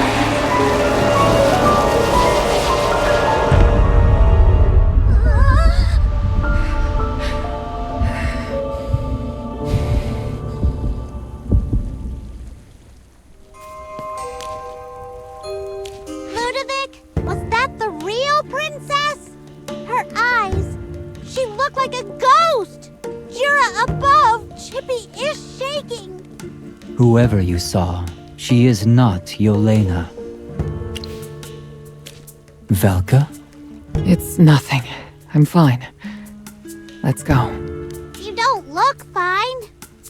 We must head to the castle. If my guesses are correct, that's where we will find our answer. It could be very dangerous. You should stay here. Sir Chippy is braver than you think. After all, it's the thrill of danger that makes an adventure truly exciting. In that case, here, take this. It's a map of the Valisa castle. While it may be a bit worn, it should prove useful to you.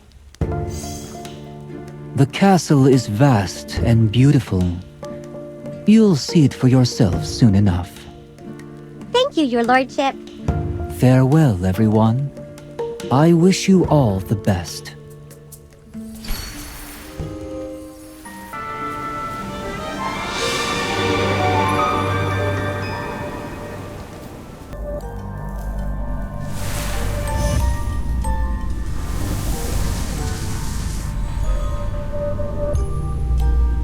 Finally, you're here! What took you so long? I was getting pretty anxious. Come and play with me. I'll be waiting for you in the Great Hall.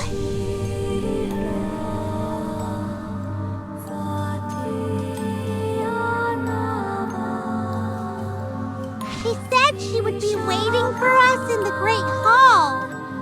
Check the map Ludovic gave us. Found it. That way. What's up with this castle? It's so spooky and twisted. Almost like it's pulled straight from one of Chippy's nightmares. This is not the Valisa castle I envisioned. Ludovic once spoke of its marble floors and gilded interiors. But what we see now is a far cry from his descriptions. It's likely caused by magic. We need to find Princess Yelena quickly and figure out what she's done. We can't pass through here.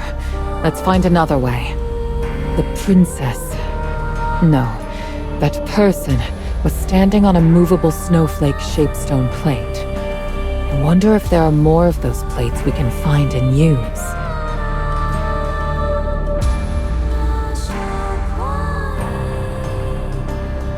Aha! Over here, to the right! There's another stone plate to the right! Magister, do you think it's safe for us to stand on it? Let's see where this stone plate takes us. Magister, this door is sealed tight! Chippy tried so hard, but it won't budge at all! Hey, there's someone here! Is she a maid from the castle? She looks so strange. She's been affected by magic, just like everything else here. Perhaps she knows how to open the door. We should ask her.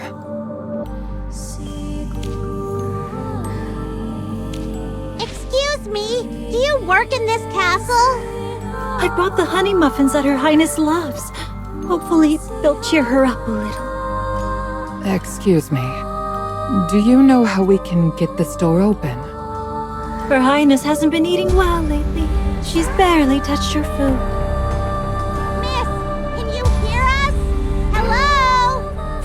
It's all because of that strange illness. Her Highness can't even go out and enjoy herself anymore.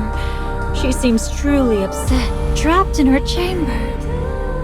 Her dearest maid Lydia has tried to cheer her up multiple times, but nothing seems to work. How can someone as lively as her be happy locked away like this? But no— Wait, did she say chamber earlier? Didn't the princess go to the Great Hall? It's like she's living in the past, back when Princess Yelena was still alive. Honey muffins may not be enough. I'll ask the pastries chef to whip up a berry sorbet. Even though the Archduke forbids her from eating cold treats, surely a tiny serving won't hurt.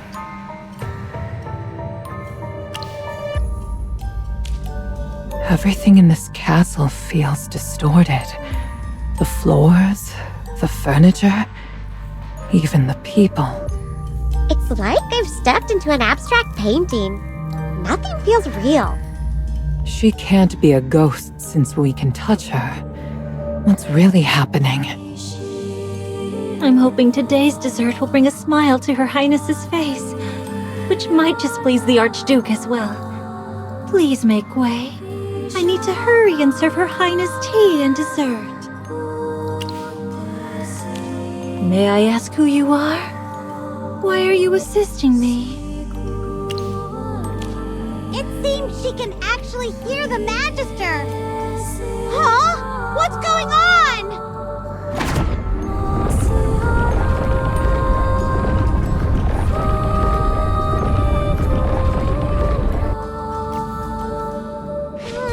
Chippy's head is spinning. What just happened? Magister?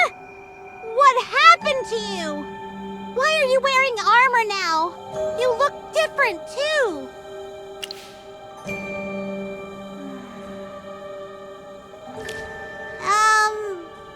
Chippy's really glad you're okay.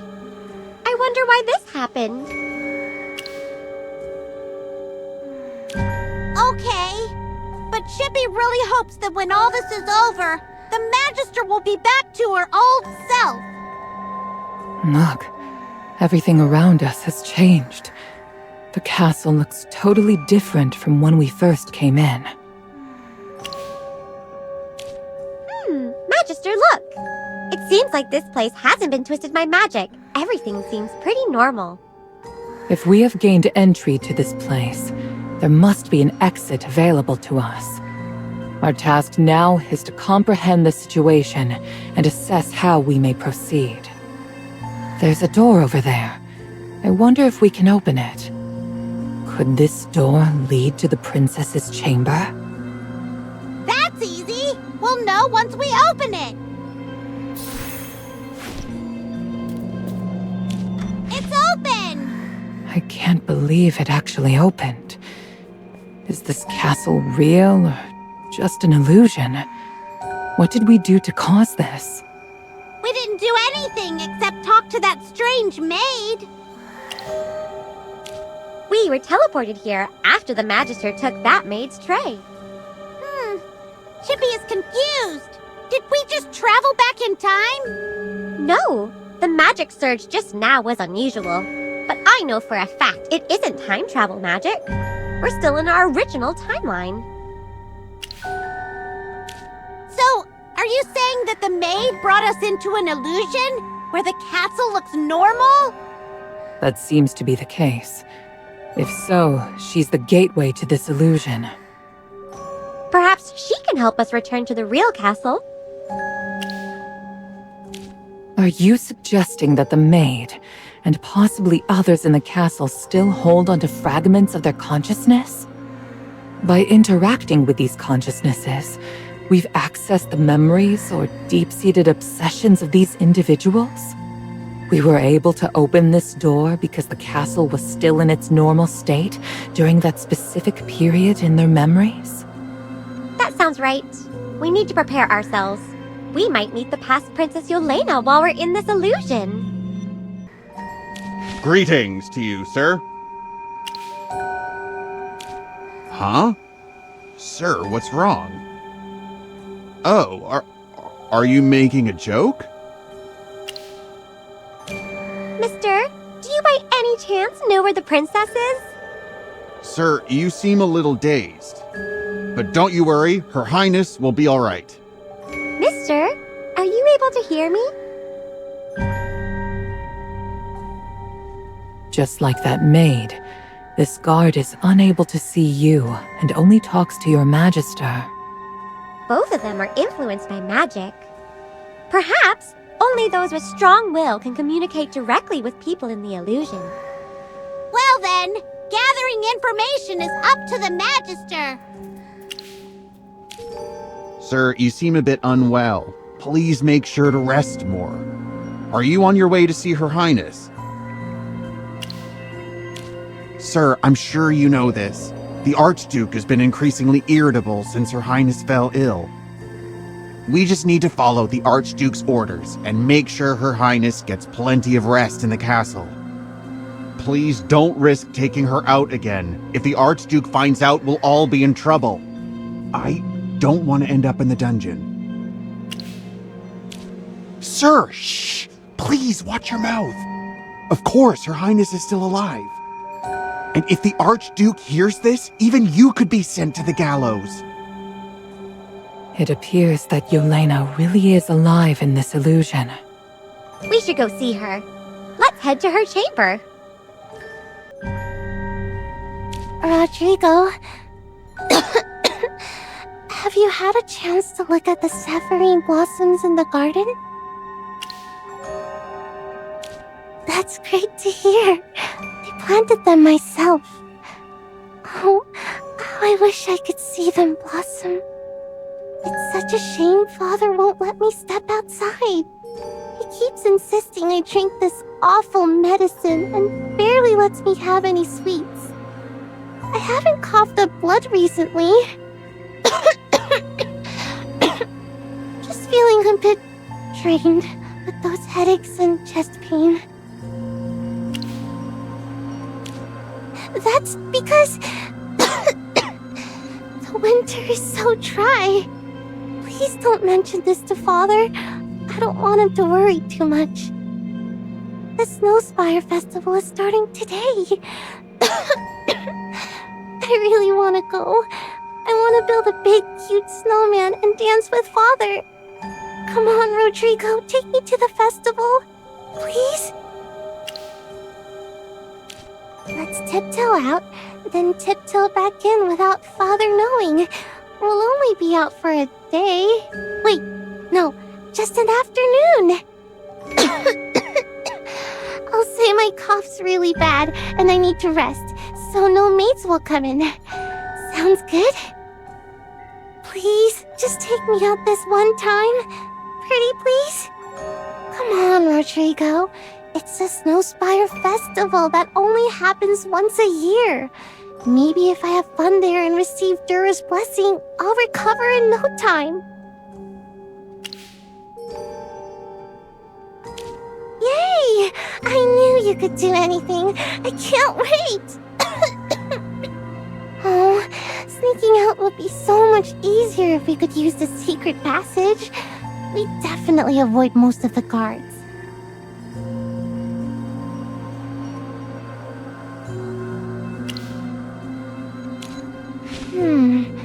You seem a bit off today. Is everything alright? Anyway, it's the one I begged Father to build for me. Remember? Sadly, Father sealed it shut so I couldn't sneak out. He said I should stay in the castle and rest more.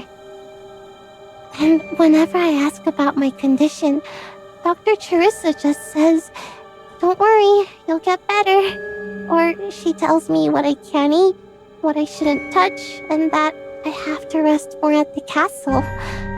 This makes me feel like I'm grounded. Do you think I'll ever recover? I snuck into a temple the other day and saw Father wiping away his tears.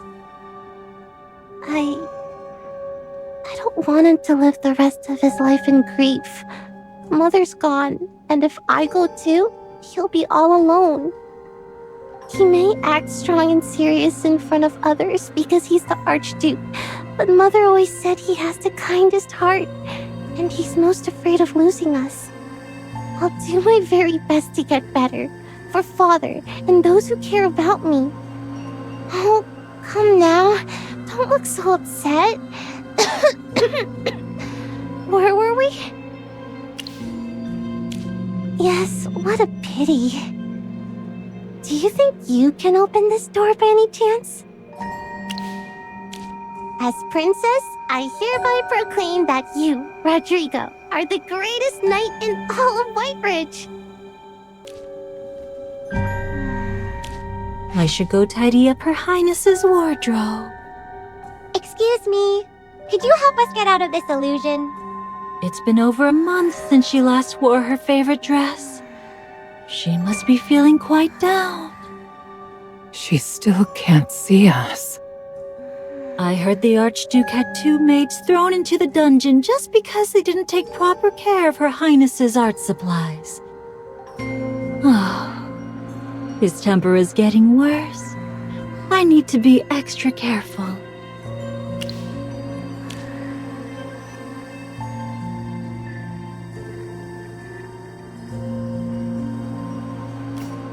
We're back!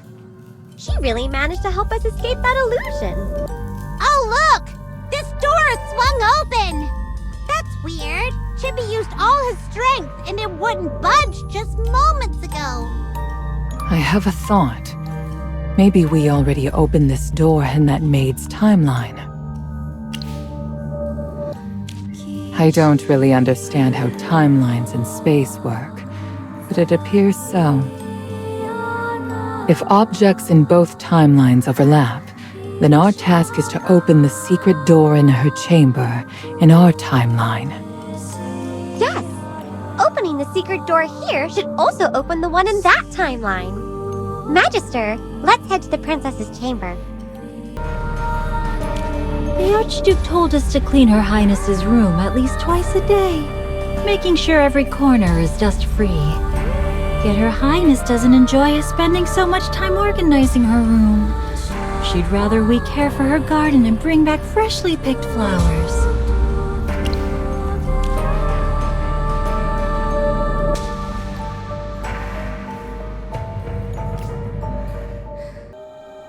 Oh, Dura above! How did you do it?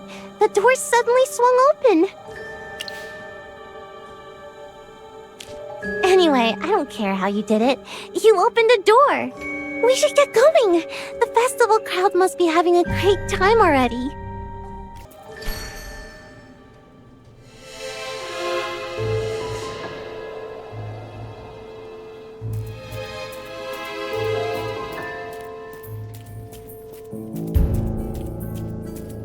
Artica, how is the painting coming along? Your Highness, Shh, keep it down. Let me see. Oh, it's still not done. Your Highness, I truly apologize. The fact is, I've never participated in the Snowspire Festival. So what do you imagine the festival should be like? Oh, please take your time. Rodrigo is planning to take me to the festival secretly, so I can experience it firsthand instead of merely imagining it through a painting. But of course, your painting will still be a treasured artwork. Once you finish, I'll have someone hang it above my bed.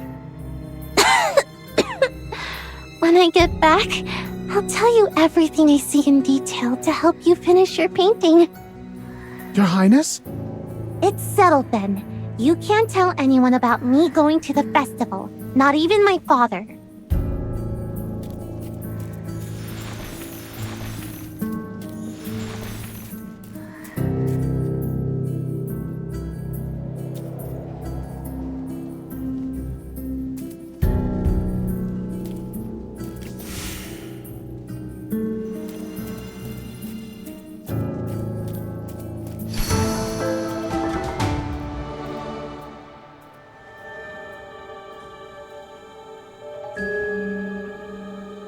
Rodrigo, you failed me. Father, this isn't Rodrigo's fault. Please don't blame him. It's all my fault. Yelena, go back to your room. I need to have a serious talk with you later. But... Go, now. Yes. Rodrigo, please tell Artica that I can't give him the details of the festival anymore. Is the festival all you ever think about? Do you not care at all about your health? Your Grace, please remain calm. If we pray sincerely, the Divine will surely bestow mercy upon Princess Yelena. And I'm sorry, Father. Please don't be mad. Father, Your Excellency, take my leave now. Listen, Rodrigo. As the princess's head guard, your primary duty is to ensure her safety. She is not to leave the castle without my permission, and no one is to visit her. Ensure the doctor attends to the princess daily and strictly monitor her routine and diet. This is your duty and your sole responsibility. Are we clear?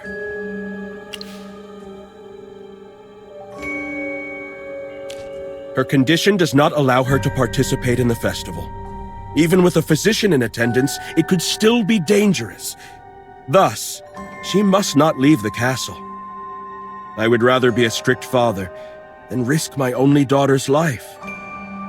Rodrigo, do not let me down again. There's no need for concern, young man. Everything His Grace does is for the well-being of Her Highness. His Grace and I are about to head to the temple to pray for Princess Yelena. Come, let us pray to the Divine for the salvation of the princess.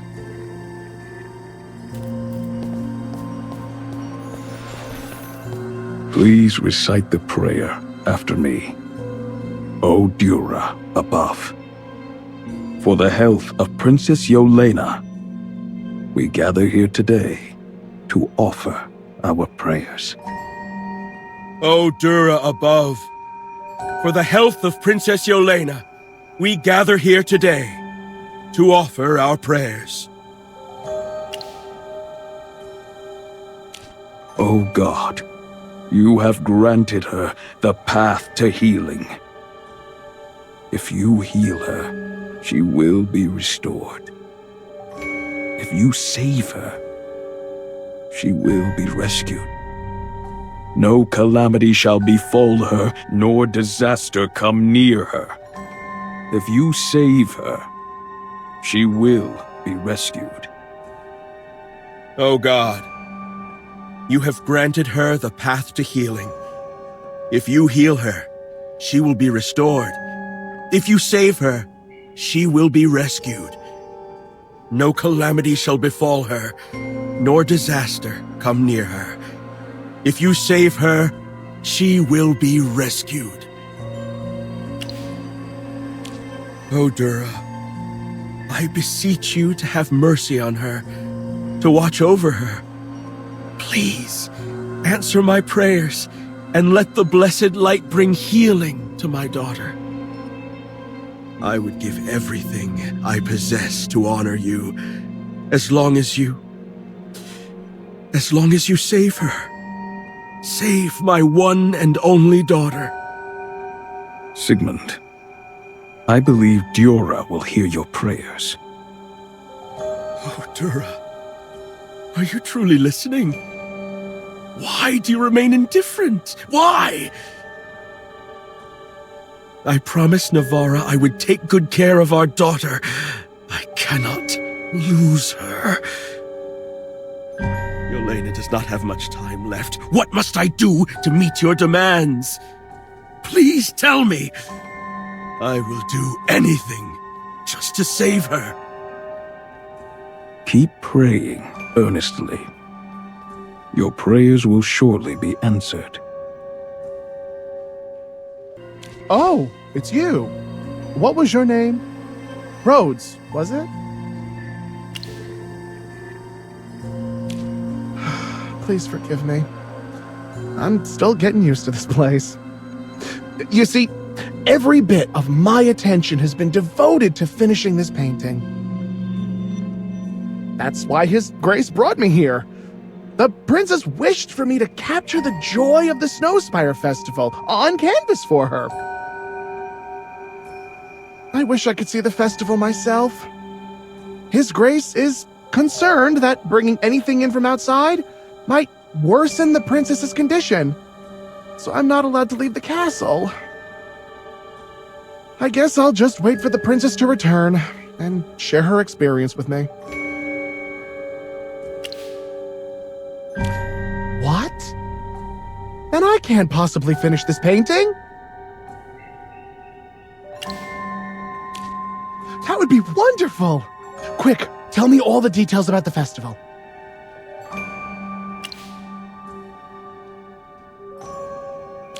I love building snowmen, and ice skating is a lot of fun. But the ghostly getaway? I think I'll pass on that one. Oh, you're telling me there's a masquerade ball? Wow, maybe I should go next year. That sounds fantastic. Thank you so much. I swear, this painting is going to be an absolute masterpiece. Huh. Wasn't this supposed to be a painting of the festival? Why does Chippy only see cages? Oh, Chippy really doesn't like this. Look, there's a girl trapped inside a cage. This painting is making me really uncomfortable. But we're inside a memory. Shouldn't the painting reflect its true form? Maybe the magic on this painting is much stronger, just like on that maid. It's completely infused with magic. If that's the case...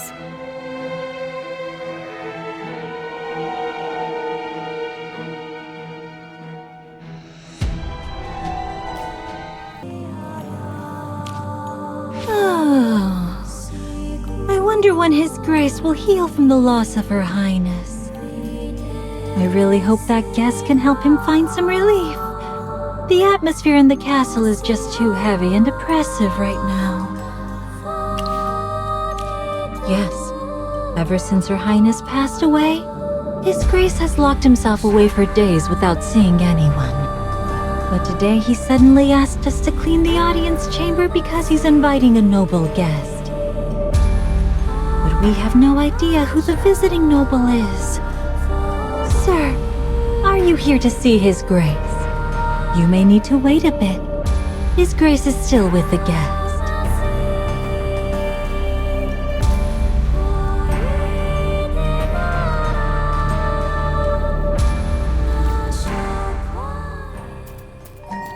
Halt! No one is allowed to enter right now. I've been ordered not to let anyone in. His Grace specifically instructed no visitors while he meets with an important guest. Sir, please come back when His Grace is finished.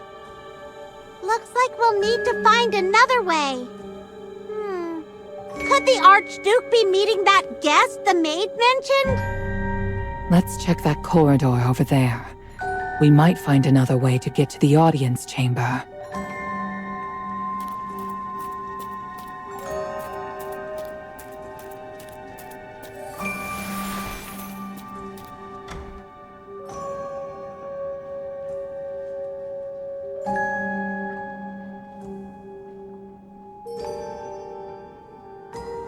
Please, I beg you.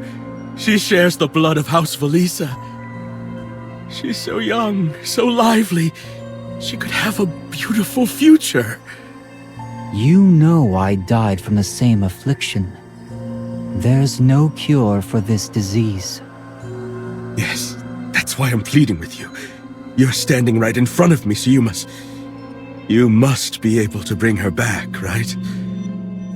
That voice sounds like Ludovic. Could this be the conversation he had with the Archduke?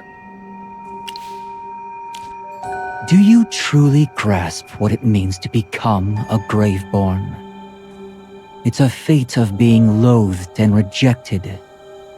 It's a path where you fade into nothingness, shedding your emotions and reason, trapped in a cycle of endless despair. Lively, cheerful, enthusiastic. None of that will belong to Yelena anymore if she becomes a Graveborn. Is this what she wants? Or is it what you want? I wouldn't be afraid of a Graveborn. I don't care what she becomes. I just want my Yelena to live again. Please. Sorry. I can't help you. Please. I think I've made my answer clear. What you need to do now is pray to the divine. pray, and perhaps she will show mercy. Sigmund, you heard my answer. I must go now. Don't see me off or look for me again. Then I will pray to the divine. Pray to the one who might respond to my pleas.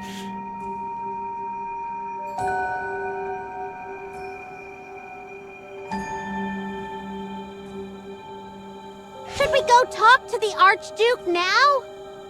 Hide quickly. Someone is coming.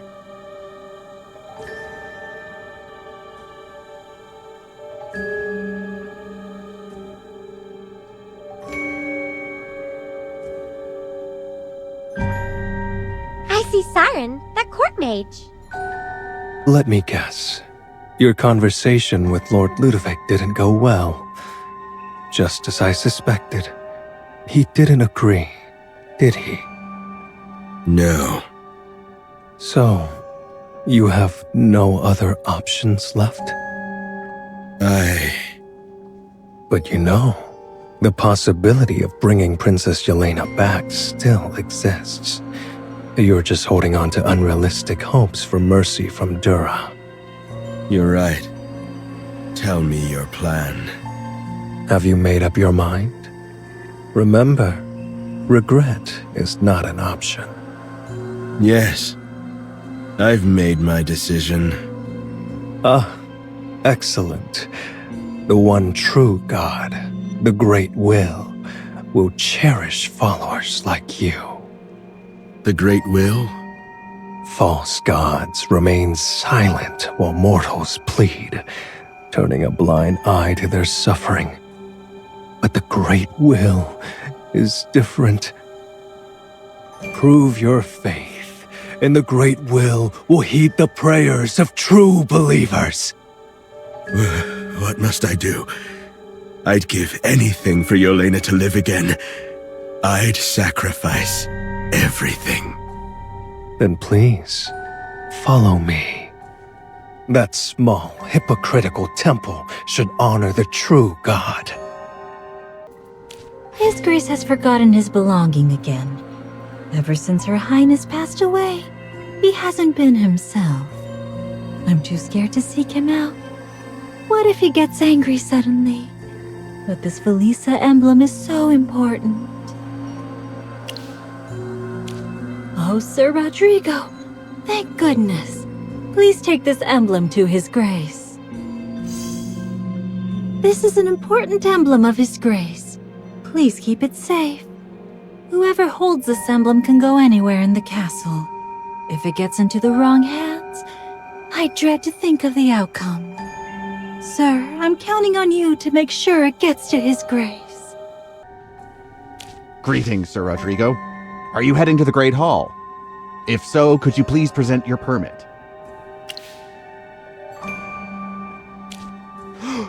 This is the Felisa emblem. Sir, you may proceed. I hope I haven't kept you too long.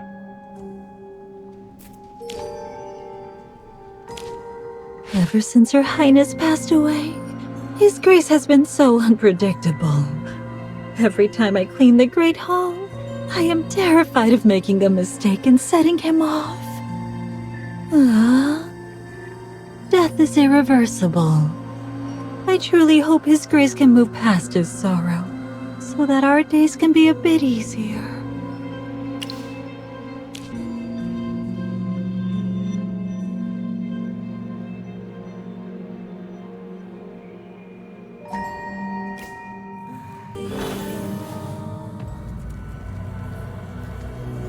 I've broken free from my chains. I no longer need an Archduke to hold everything together and stall for time. There's no need to control him anymore. Farewell, Father.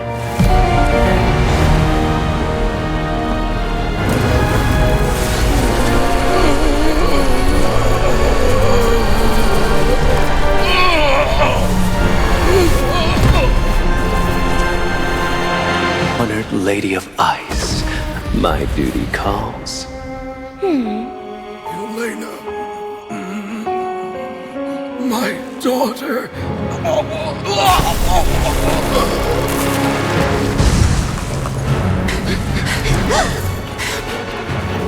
Finally, you've arrived. They are my esteemed guests.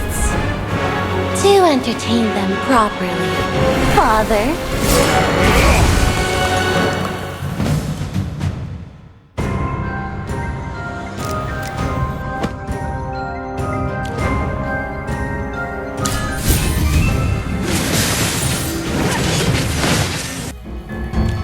You are not the real Princess Yelena.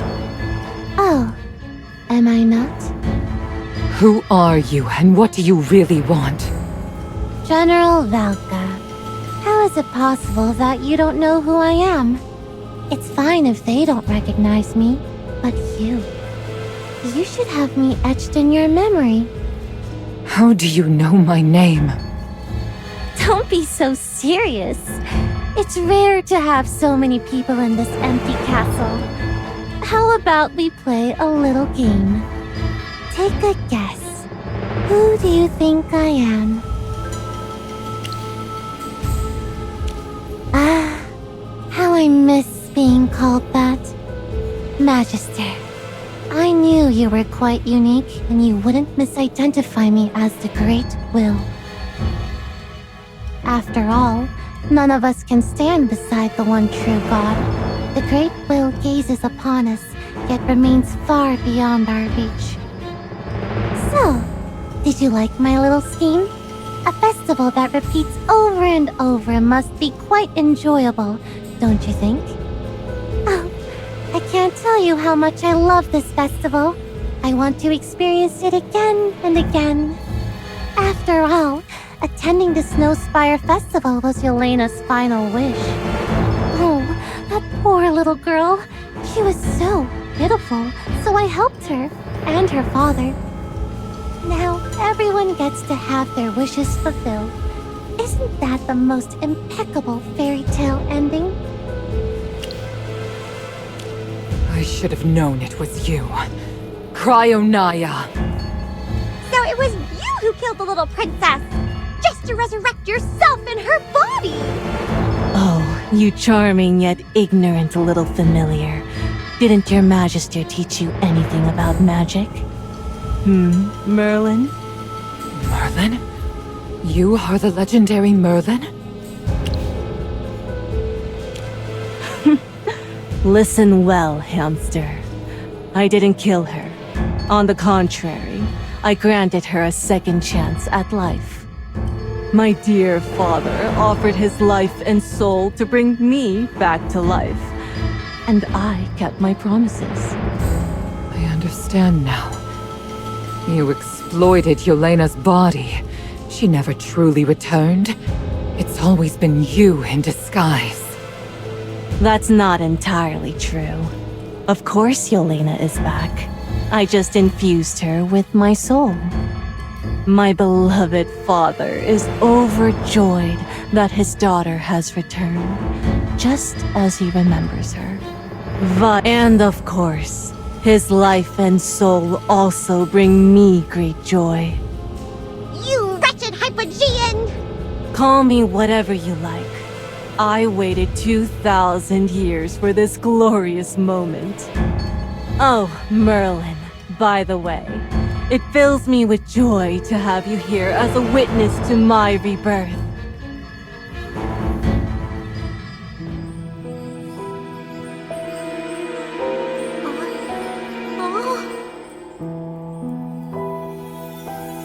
Finally, the time has come.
What's wrong, General Valka? Are you trembling in fear? Why won't you look at me? We defeated you before, and we can do it again. We all know Valka has defeated you before, and we will triumph over you once more. Her? How foolish. It's easy for you to believe in empty legends just because they bring a sense of comfort. The truth, however, doesn't hold much weight, does it? Merlin, I'm sure you understand that only divine power can stand against a Hypogean. As for mere mortals, they don't stand a chance.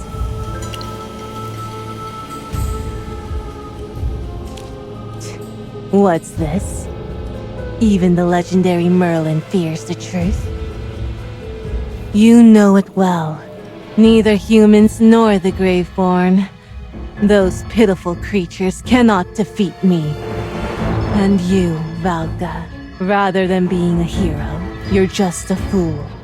You deceived everyone and made them look just as foolish as you. You're lying! You were defeated and sealed away! That was all because of Dura, that hypocritical, ugly, false goddess. She ambushed me amid the chaos and sealed me away. Ah, my apologies. I must have appeared rather ungraceful just now. You still refuse to believe me, don't you? No worries, darlings. I'll gladly provide the proof you seek. After all, freezing memories in time is simply my specialty.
Valka, were those truly the scenes from the war 2,000 years ago? It was horrific. The sky looked as if it was drenched in blood. Yes. Everything she said was true. You know what you are?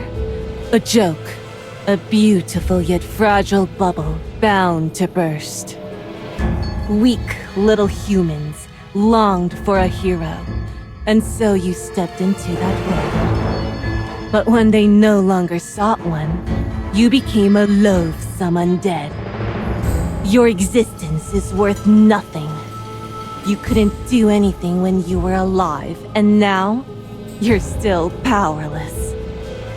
You're right. Valka, don't listen to her! You can't afford to lose hope now! No.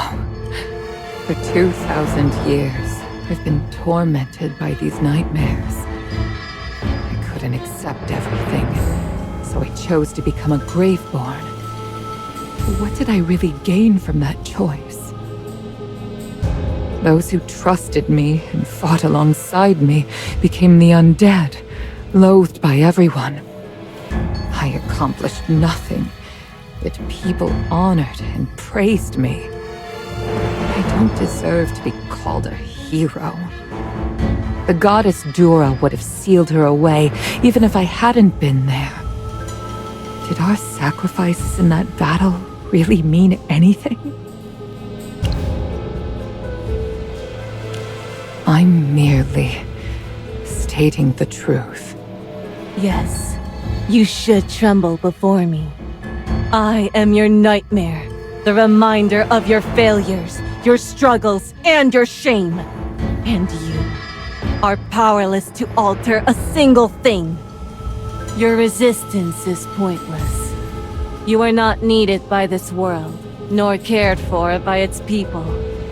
Your very existence is utterly meaningless. I'm worthless. Valka, don't let her words get to you. You must fight back. How dull. Why do you all look so tense? You don't think I'm here to cause any mischief, do you? Look around! You ruined this place!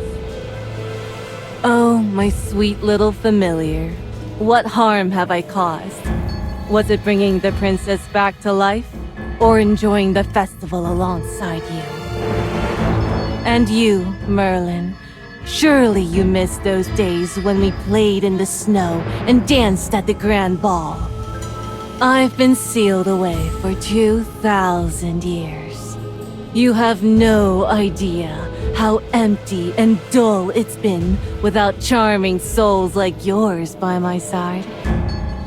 I adore being surrounded by people, watching them find their place in eternal happiness. All I want is to keep that happiness alive forever.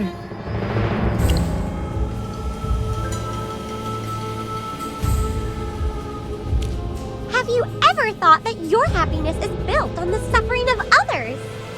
Well, isn't making others suffer a source of pleasure? Your idea of happiness is completely contrary to ours. What a shame. I was looking forward to taking you on a tour of my castle, dear Merlin.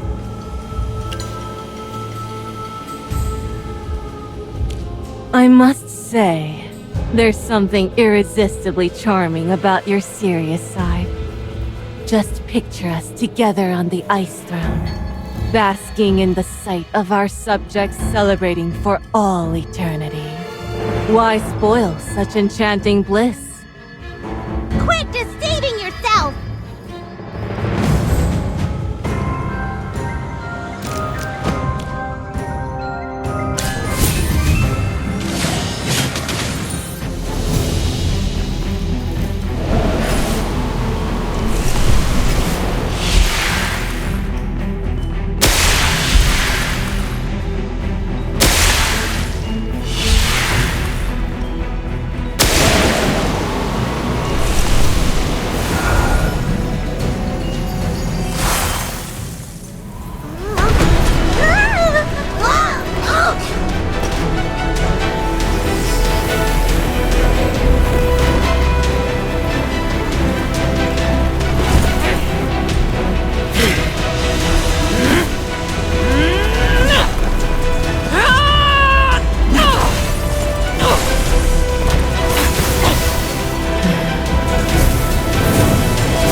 Are you all unharmed? It's a relief to see that none of you appear to be wounded. Where are we? What is this place? It seems otherworldly. This gate. I've never seen such a gate before. Is this this the door to the underworld? Are we dead? It doesn't seem like we're in the real world. I've never read about a gate like this in any book. It's not a portal, nor a summoning gate. Do you know what this is, Magister? Yeah, there's no point standing here and guessing. Maybe, if we go through this door, we can return to the real world. Back to reality. Cold reality. Let us be off.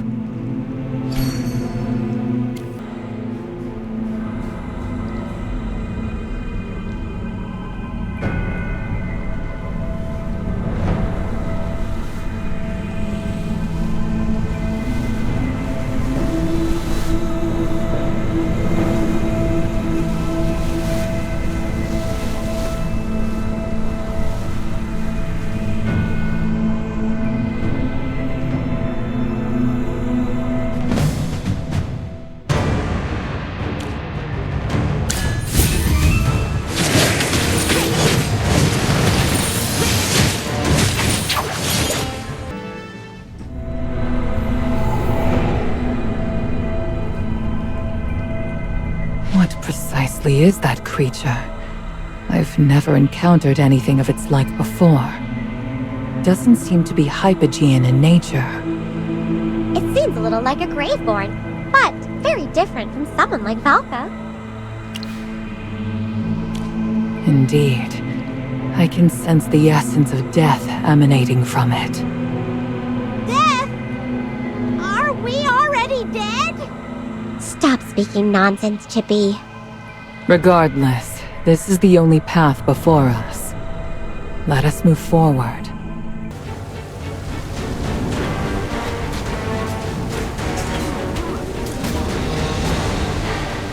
Magister, this is the ancient battlefield in White Ridge. What's going on here? Those warriors are fighting against the Hypogeans. This must be... What? That means we're in the past. That door made us go back in time.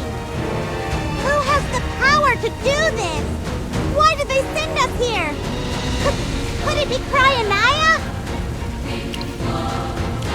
The magic from that door is completely different from that of a Hypogean. No matter who did it, the only thing that's certain is that we've been sent back to the past, which means Valka should be here somewhere. Yes, she must be fighting in the battle. As a true knight who upholds justice, Chippy can't just stand by and do nothing. No, Chippy, don't go. There are too many Hypogeans here.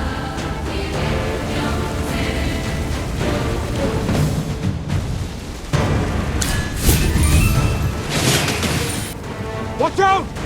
Are you all right? I'm alive. Thank you. Keep moving! Don't stop! General Valka needs support! Hurry! Don't worry! Our force will hold the pass! I swear it! All right. That man said they were going to help Valka. She must be up ahead! Let's go!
I am ready to offer everything. Just Let me keep fighting.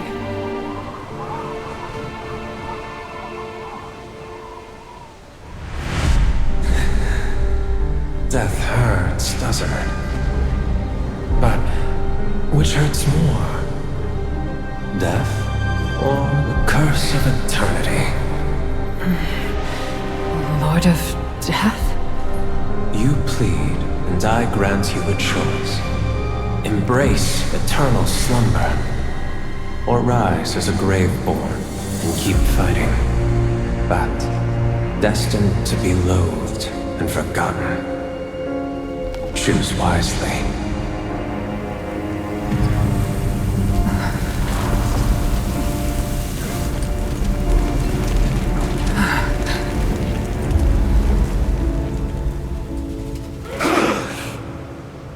We choose to fight. Made your decision? There's no turning back now.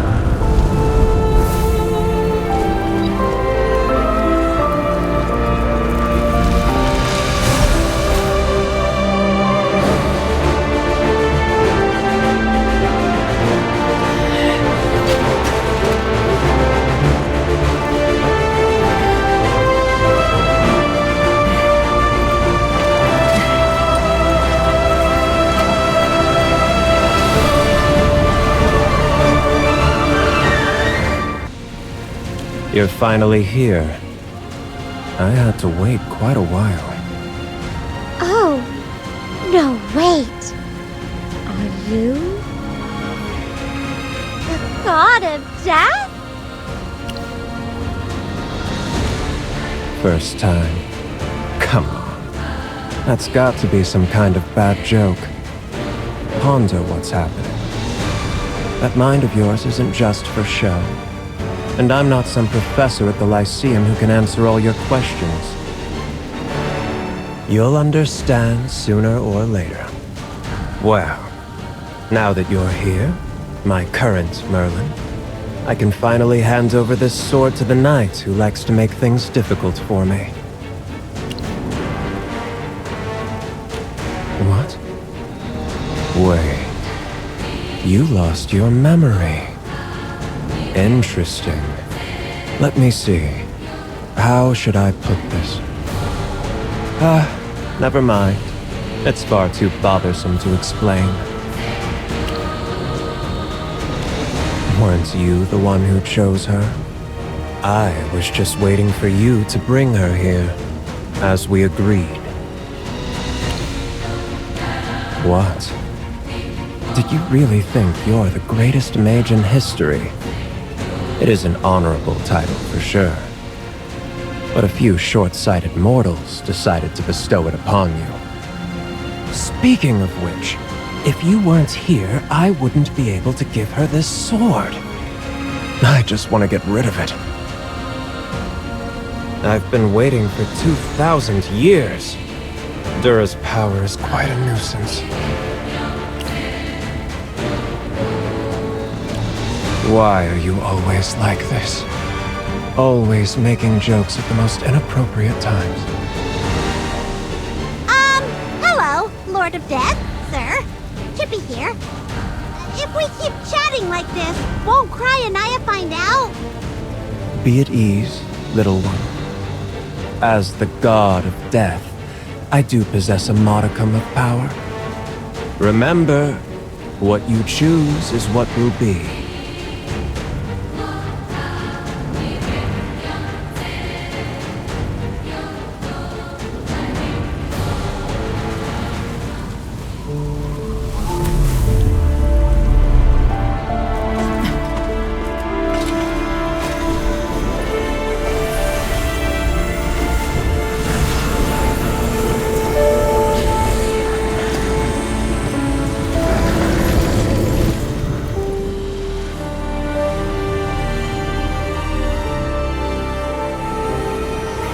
Aren't you going to take it?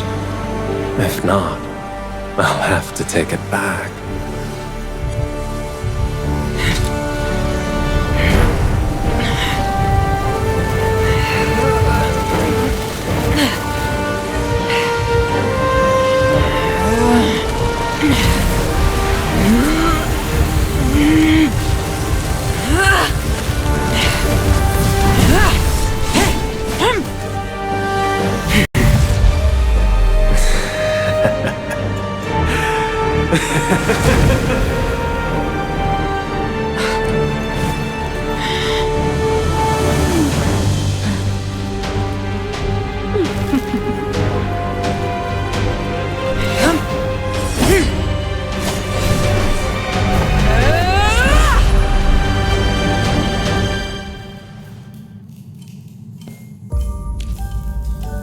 I encountered the god of death once more and chose to become a graveborn to continue the fight. But this time, this sword. I possess two sets of memories. Which one is true? I hope I understand now. It turns out, at that time, it's time to face the consequences of your choice, Valka. What do you mean? I was only following your instructions, Lord of Death. Relax. Do as you please. The sword is already yours. You won't see me for a while. I've kept my promise for 2,000 years. Now, I need some rest.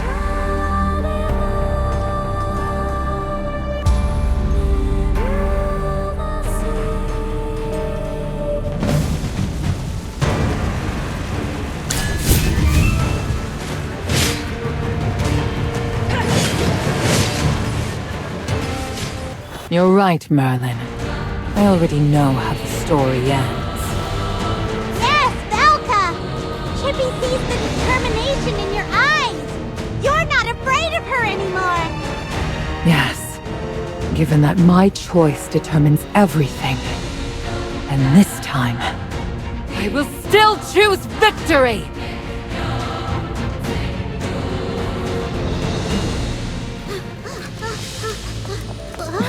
I knew it. Welcome back. Now the real game begins. Game?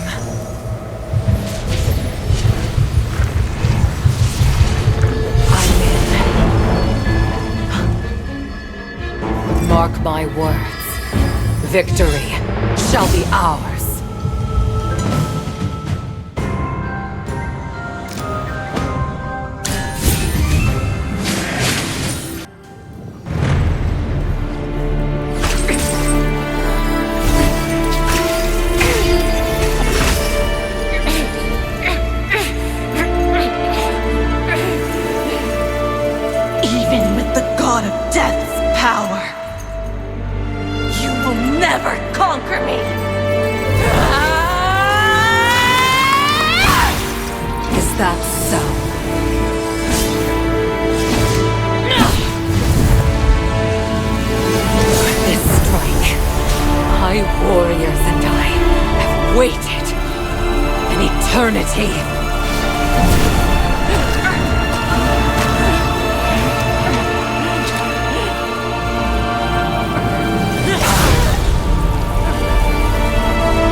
Your Highness!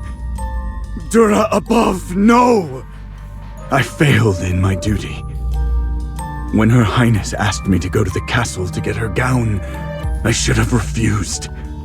My duty was to stay by her side. This is my fault. Don't blame yourself, Sir Rodrigo. Even if you refused, the princess would have found another way to send you away. You don't know, but she was actually, well... What happened? Tell me what happened with Her Highness. So you're saying that the princess died a year ago? She didn't come back to life because of Dura's grace? Dura's grace? Did the Archduke tell you that? At that time, we all thought that Her Highness had passed away. The whole castle was in mourning. But a few days later, the Archduke suddenly told us that because of our piety, Dura had bestowed her grace, and the princess was resurrected. We saw Her Highness walk out of the temple with our own eyes, the same as before. We never thought this was a trick of a hypogean. I know it's hard to accept, but it's the truth. You could have taken my life, Dura. Why did you take the princess? Did you want her boundless smile with you that badly? Rodrigo. Let him be for the moment. He requires time to come to terms with all that has transpired. If Sir Rodrigo has come to the castle, that means the time loop has ended. Yes, we should go check on Cedar Town. Chippy hopes everyone there is okay. What about you, Velka? I wish to go check on my companions. I shall take my leave.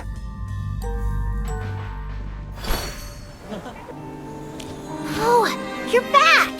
Did you do everything at the festival? Well, sort of. That was fast. It was fun making a snowman with you all. The snowball fight was fun too. I came back and made more snowmen. I think I made... Wait, how many did I make? Why can't I remember?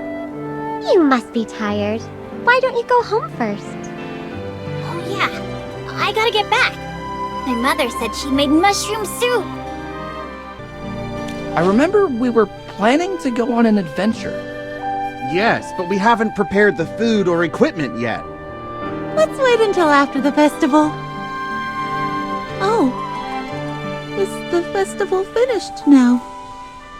Didn't the festival just start? Great! You all are all right. What are you talking about? Wait, I remember you. We had a snowball fight together. It looks like they've all recovered.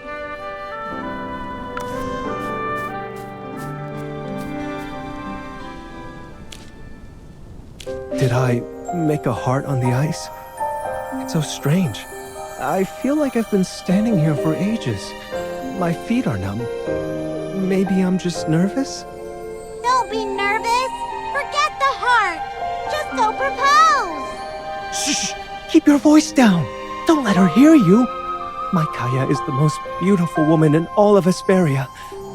Wait, did I say this to you before?